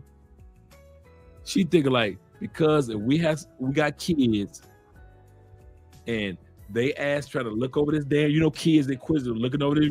No, Andre, no. And so I'm like, okay, cool. So we got out to the 5th floor and she like, "Oh, this is nice. It's not too bad. And we could put some railings up for kids." Blah, blah, blah. I'm like, we could have put some, now in my mind, I'm thinking like, we could have put some railings up on the 11th floor. But then we go to the 8th floor. And she's like, okay, it's not too bad. It's not too high. I'm like, see, we can do the railings up here, blah, blah, blah. So we leave, and we both looking at each other like, we got to get this place. I don't know what the fuck we got to do. We got to get it. We got to get one of these places. There's no way in the hell we can't get one of these places. And a month later, we had gone to look at other apartments, and a month later, I said, "Let's go back." And she was like, "Where?" I said, "Let's go back and look at that apartment again. The one on the other side, Zone 6. And I knew what I was doing. I was sowing in my spirit what God wanted me to sow in my spirit, what we're supposed to have. It's easy for sit back and say, "God, you don't know what you talk about. Give us the $70,000 apartment. That's cool." But I knew that something in my heart told me that's going to be where y'all at. That's going to be the headquarters for Love Crossing Borders in Cali, Colombia. And I'm sitting back thinking like, we need to go back. We need to get motivated again with that spot. We need to see it again. We need it in our spirit again. We need it in our motivation in our mind again. And sometimes God needs you to come back to DR to see the real DR, not DR bitches, but DR. Sometimes God wants you to come back to Cartagena to see the real Cartagena, not the Brazilian tan Venezuelans in Cartagena. Sometimes God wants you to see Cartagena. Sometimes he wants you to go to Thailand or parts of Africa to actually see that part, not the bitches. But you never see what God is really trying to show you if you only seeing the women, dude. You ain't gonna have shit in life. And I'm your brother, and I'm telling y'all this as a black man. You ain't gonna have shit but money in a couple of pieces of raggedy ass properties that you always paying taxes on in the States if you do not take the time out to really see what God trying to show you in these other countries. You got dudes like Flip Flop in DR. Flip Flop got 7 kids. Some in the States, some in DR. Flip Flop owns 2 locations. Regular ass brother, just regular brother. Own 2 bars and restaurants in DR, in the Sosua area. Where everybody else is going to Sosua and all those little areas to fuck bitches. He fucked bitches. Oh, yes, he did. But he also saw the vision of what could go there. Taylor Made Dreams. Fucked and sucked and enjoyed himself all the way through with all them bitches. But he still saw through what God was trying to show him by buying property and land. The brother in Medellin who opened up Sweet Georgia Cafe.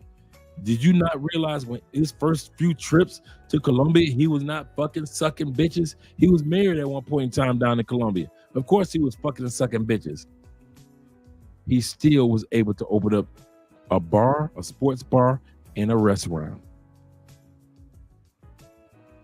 The brother in Cartagena, you think a bitch wasn't licking his asshole, swallowing his motherfucking cum, licking his motherfucking earlobes and shit? He still was able to open the first black-owned hotel in Cartagena. Sometimes God trying to show you some shit, but you too busy letting bitches and nut blind your motherfucking vision, man.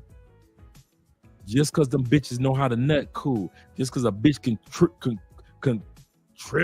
trim her, her legs shaking, cool. Just because a bitch know how to cry when you make her nut, cool. But what else are you? Dude, that's not only reason why God told you to get on a motherfucking plane and take your ass and ride 7 hours to another country for a bitch. You fucking out your mind.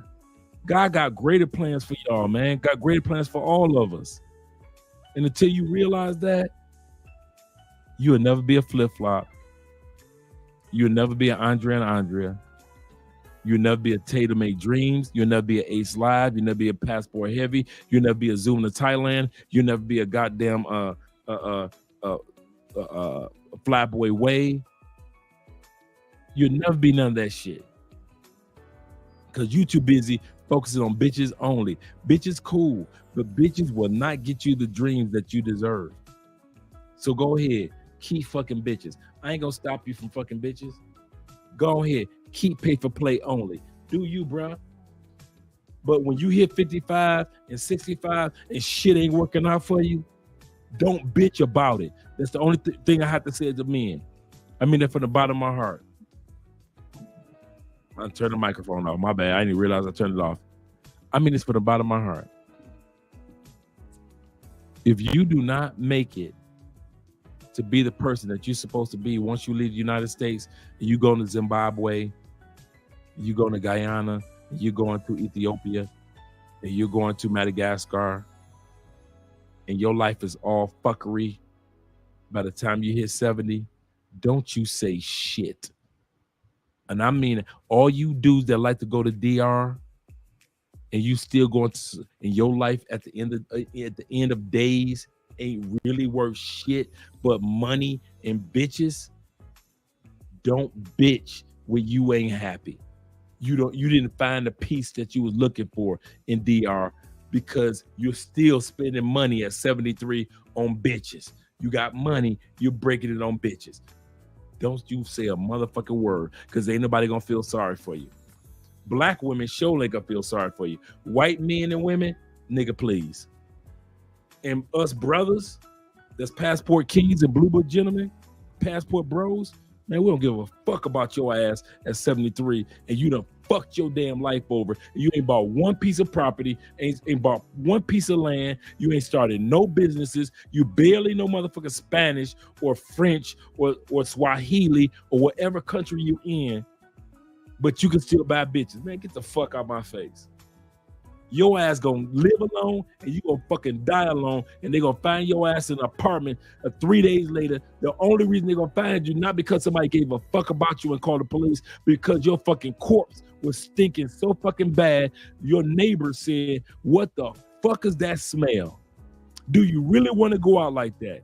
And I mean it from the bottom of my heart. Do you really want to die to where people next door to you in Thailand apartment, people next door to you in a Colombian apartment in Cartagena or in Medellin, or you in Sosúa in a motherfucking villa next to you, find your body 3 years later at 74 years old, you die, and somebody only found your body not because they loved you, not because they care about you, not because they're your boy, not because you're their homegirl. I mean, because for the ladies, because you're the homegirl, but because your fucking corpse was stinking so fucking bad and made the beach stink so bad, or the apartment complex stinks so bad, or the building area stinks so bad, somebody, a police officer who was 27 years old, had to kick you in the fucking door and find your nasty ass decaying. And that was the end of your fucking life.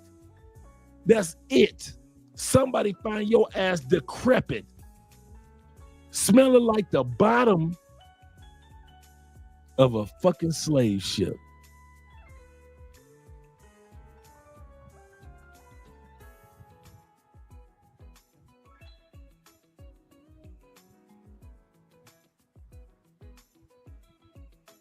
Stop me when I'm lying.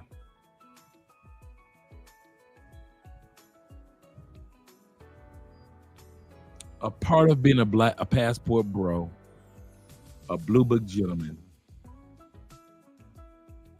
is networking and having people.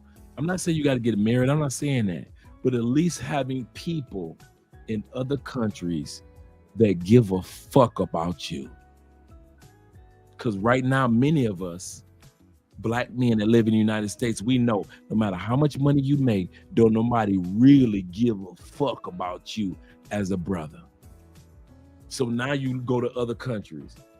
Don't make the mistake of letting your money and your Americanism interrupt the fact of what your goal is to relocate, is to learn new language, is to learn new cultures. But at the end of the day, it's also for me and a lot of other brothers to find people, somebody on this planet that give a fuck about me as a human being. Not because my fucking body was decaying and I stink so motherfucking bad that somebody finally kicked in my fucking door to find my motherfucking body decaying and flies all over my motherfucking face and feet and shit and hands and shit already decaying. Where the motherfucking police officers, when they kick in, they want to throw up because my ass is stinking. Because nobody gave a fuck. Because I had money, but I ain't had nobody to give a fuck about me at that time period.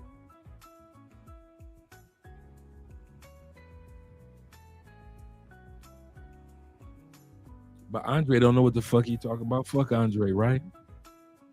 I'm about to end this live stream. We're gonna come back with the Kevin Samuels.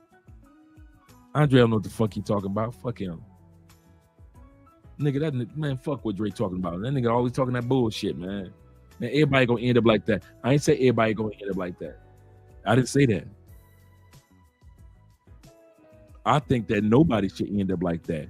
But it's somebody gonna end up like that. And damn it, if you keep walking in that direction, statistically saying, you could end up like that.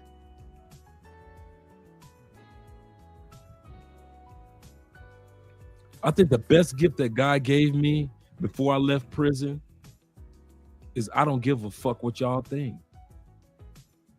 My job is to tell you the truth about what's going to really happen. That's my job. Whether it be us going out partying, having fun, enjoying ourselves, I'm going to tell you the truth. Whether it be about the ladies or the guys that you'll meet, I'm going to tell you the truth. Or I'll tell you about the fuckery that we get into, I'll tell you the truth. About my past, I'll tell you the truth.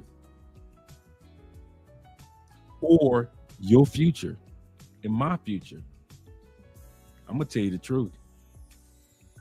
So you might want to go to another YouTube channel that's going to make you feel good before you pass on. And your body get found a few years later. This ain't the channel for you.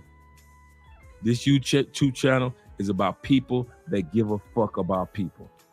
And I mean that for the bottom of my heart. I mean that. We all got to have somebody in our... That's why I always be on dudes about, if you only got pay for play in your cell phone, what the fuck are you doing? You ain't got no regular women in DR in your phone. You ain't got no regular women that could check on you in Colombia. None, not one regular ass woman in Colombia. If you've been to Colombia 7 times. Not one regular ass Colombian. Not a Colombian dude. It don't have to be a female. It could be a Colombian dude that you hang out with, your dog, your dude. Not one cool ass dude in DR is your boy. You in Thailand, you ain't got no homeboys in Thailand that give a fuck about you. At least Chocolate Man and Richie Mack like this. Good, bad, or indifferent. You got dudes in Bali. Got partners, got real partners.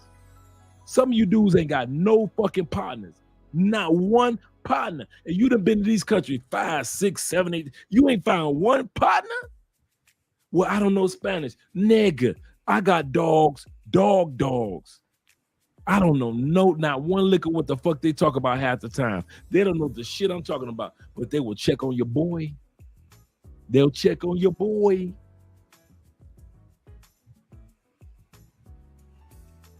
Man, y'all don't, man. And y'all be swearing I be talking shit. Or I'm too graphic.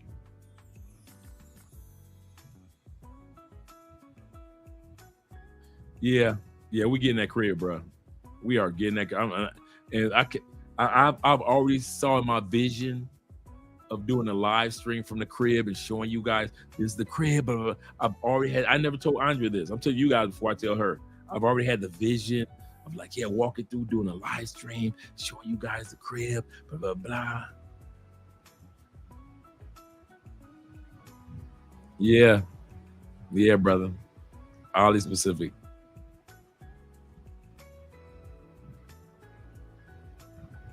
Shout out to you, Connector. Contractor, my bad.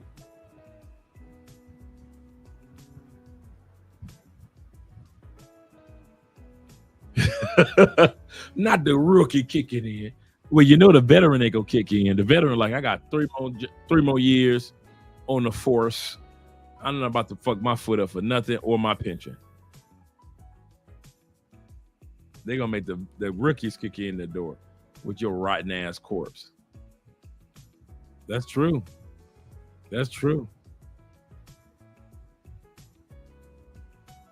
Andre, then you just start the Spanish learning channel so that we have more reasons to visit Latin American countries. There's a few Spanish learning channels. Let's Learn Spanish is out there. There's a few Spanish learning channels out there, man, that are really, really good. My Spanish learning, man, listen, I'm in the middle of learning.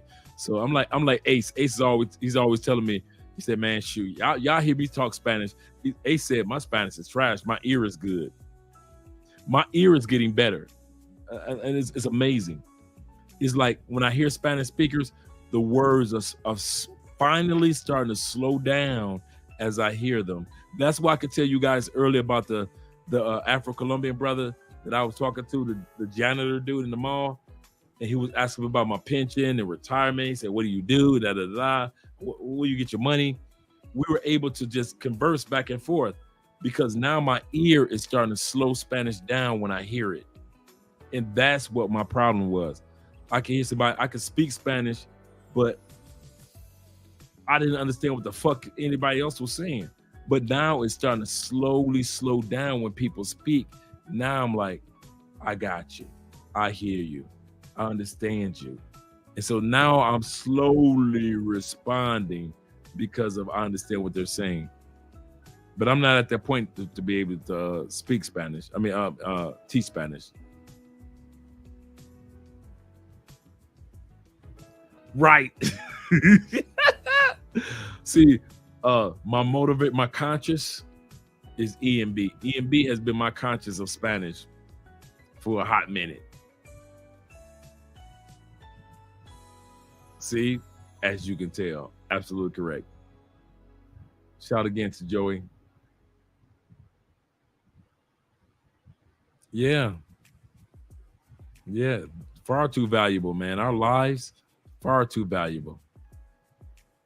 There are, hey, Joey. I think what the problem is that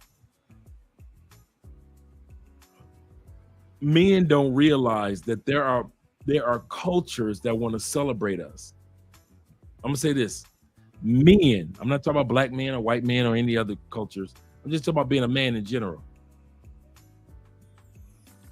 There are cultures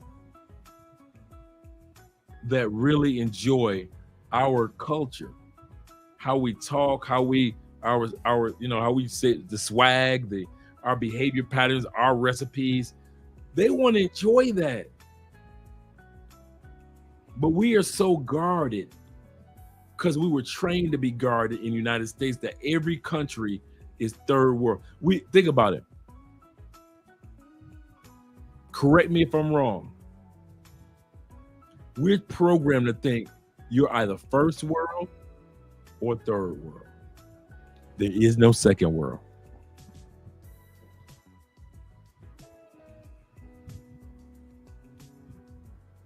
We're programmed to think that. They're already laid on YouTube that teaches. Yeah. My man, my girl, my favorite. Shout out to all my brothers that do it. My favorite Spanish teacher is Spanish Butterfly. She's Mexican. I have never seen energy, down to earthness. Madam, I don't know why I say madam, but a Spanish Butterfly is, I think she's at 1.2 million. Let me see. Let me see real quick. I'm going to pull her up so you guys can see what I'm talking about. And the reason why they call her Spanish Butterfly, because she is like a butterfly for real, like in real life. She's just so animated and just.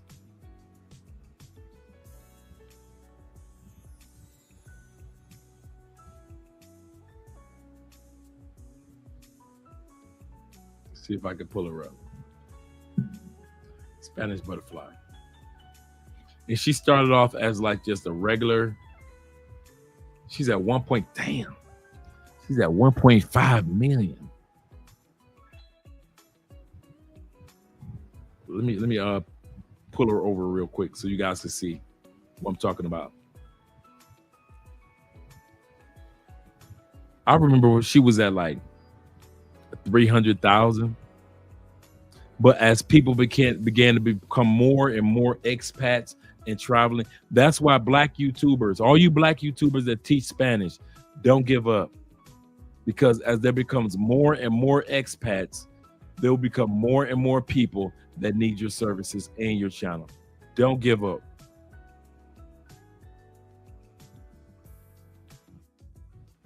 That's why she's at 1 point something million, because there are so many. That's Spanish Butterfly. And she's good. I mean, really good. She gives, like, if you're going out on a date, and she's got, think about it, she's only got 173 videos. 1.5 million with only 173 videos. Let's not even talk about her Patreon. Dude, she killing it on Patreon. Killing it. So humble. And she's extremely humble. The Spanish alphabet, how to use numbers, 100 Spanish phrases. These were some of her first videos that I saw back in the day. Pronunciations, the B's and B's. She gives an example. If you're taking a trip to Mexico, learn Spanish language, culture, holidays. If you're out drinking and it's a holiday, these are words that you want to use if you're out there partying during the holidays. She got videos for if you're dating, like a Spanish date night. She got videos for that.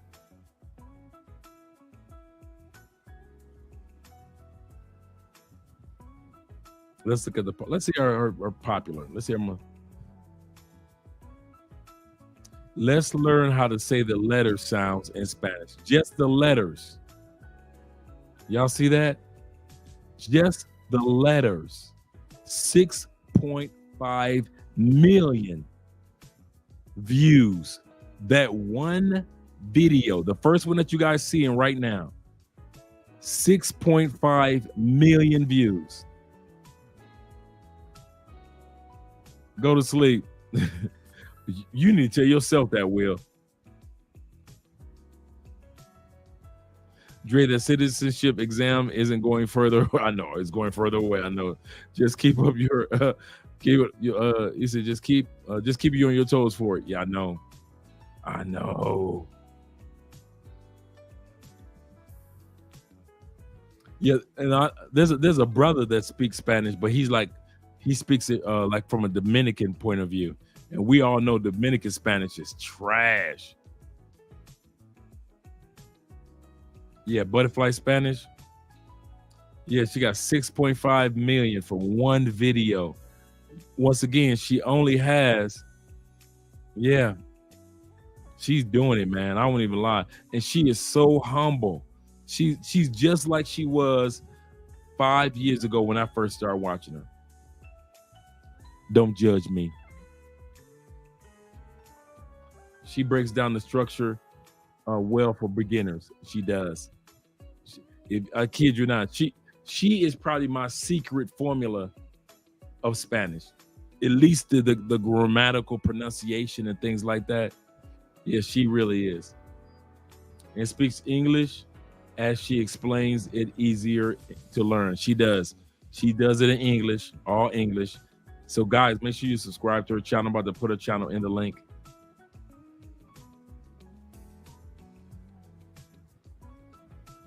She's good. I won't even lie. She's my favorite. Spanish with Paul, white dude. He's my other. There's a couple other brothers, man. The main Let's Learn Spanish.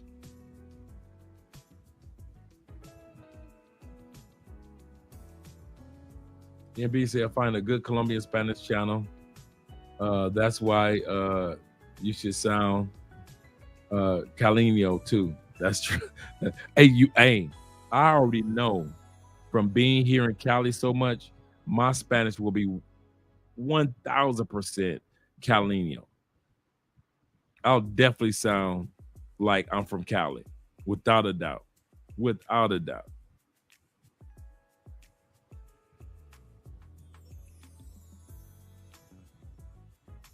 All right, guys, I am up out here. Let me make sure I got everybody. We got Will. We got I'm going my man Black by Design, $10. He said we're going to have to do a part 2 because we didn't get through the K, and that was we got a good KS video too, good one. But I love the content and the conversation. I just want us all to win. That's how I feel. I just want us all to win, man. Let's go get it. Yeah, let's get it. Shout out to Will, man. Shout out to my man Black by Design for that one. Yep, treat United States like an ATM. Make your money here and take your talents abroad. Shout out to Manosphere Highlight Daily. Shout out to that brother too. Shout out to that one. Let me see if I can look up the channel. Manosphere Highlight Daily. Manosphere Highlight Daily. And pick it up. Manosphere Highlight Daily.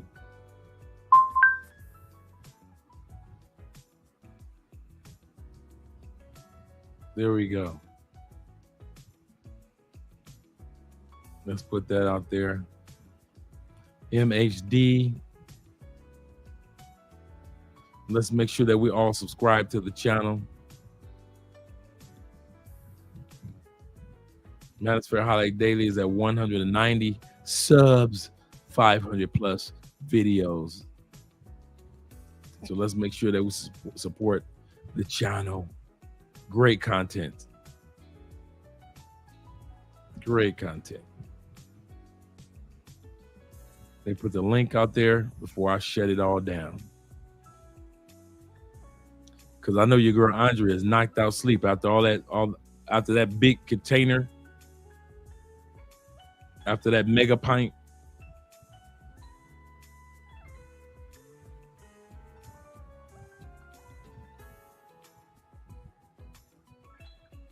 He said, I commend you. I commend you, Dre.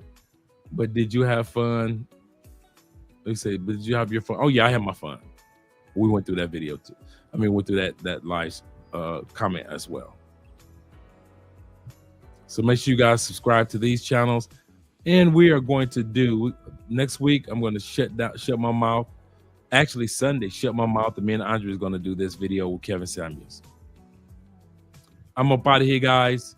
You guys get some rest. I'm about to get some rest as well. It is 3:19 here in Colombia. That means it's 4:19 on the Eastern Hemisphere of the U.S. and Canada.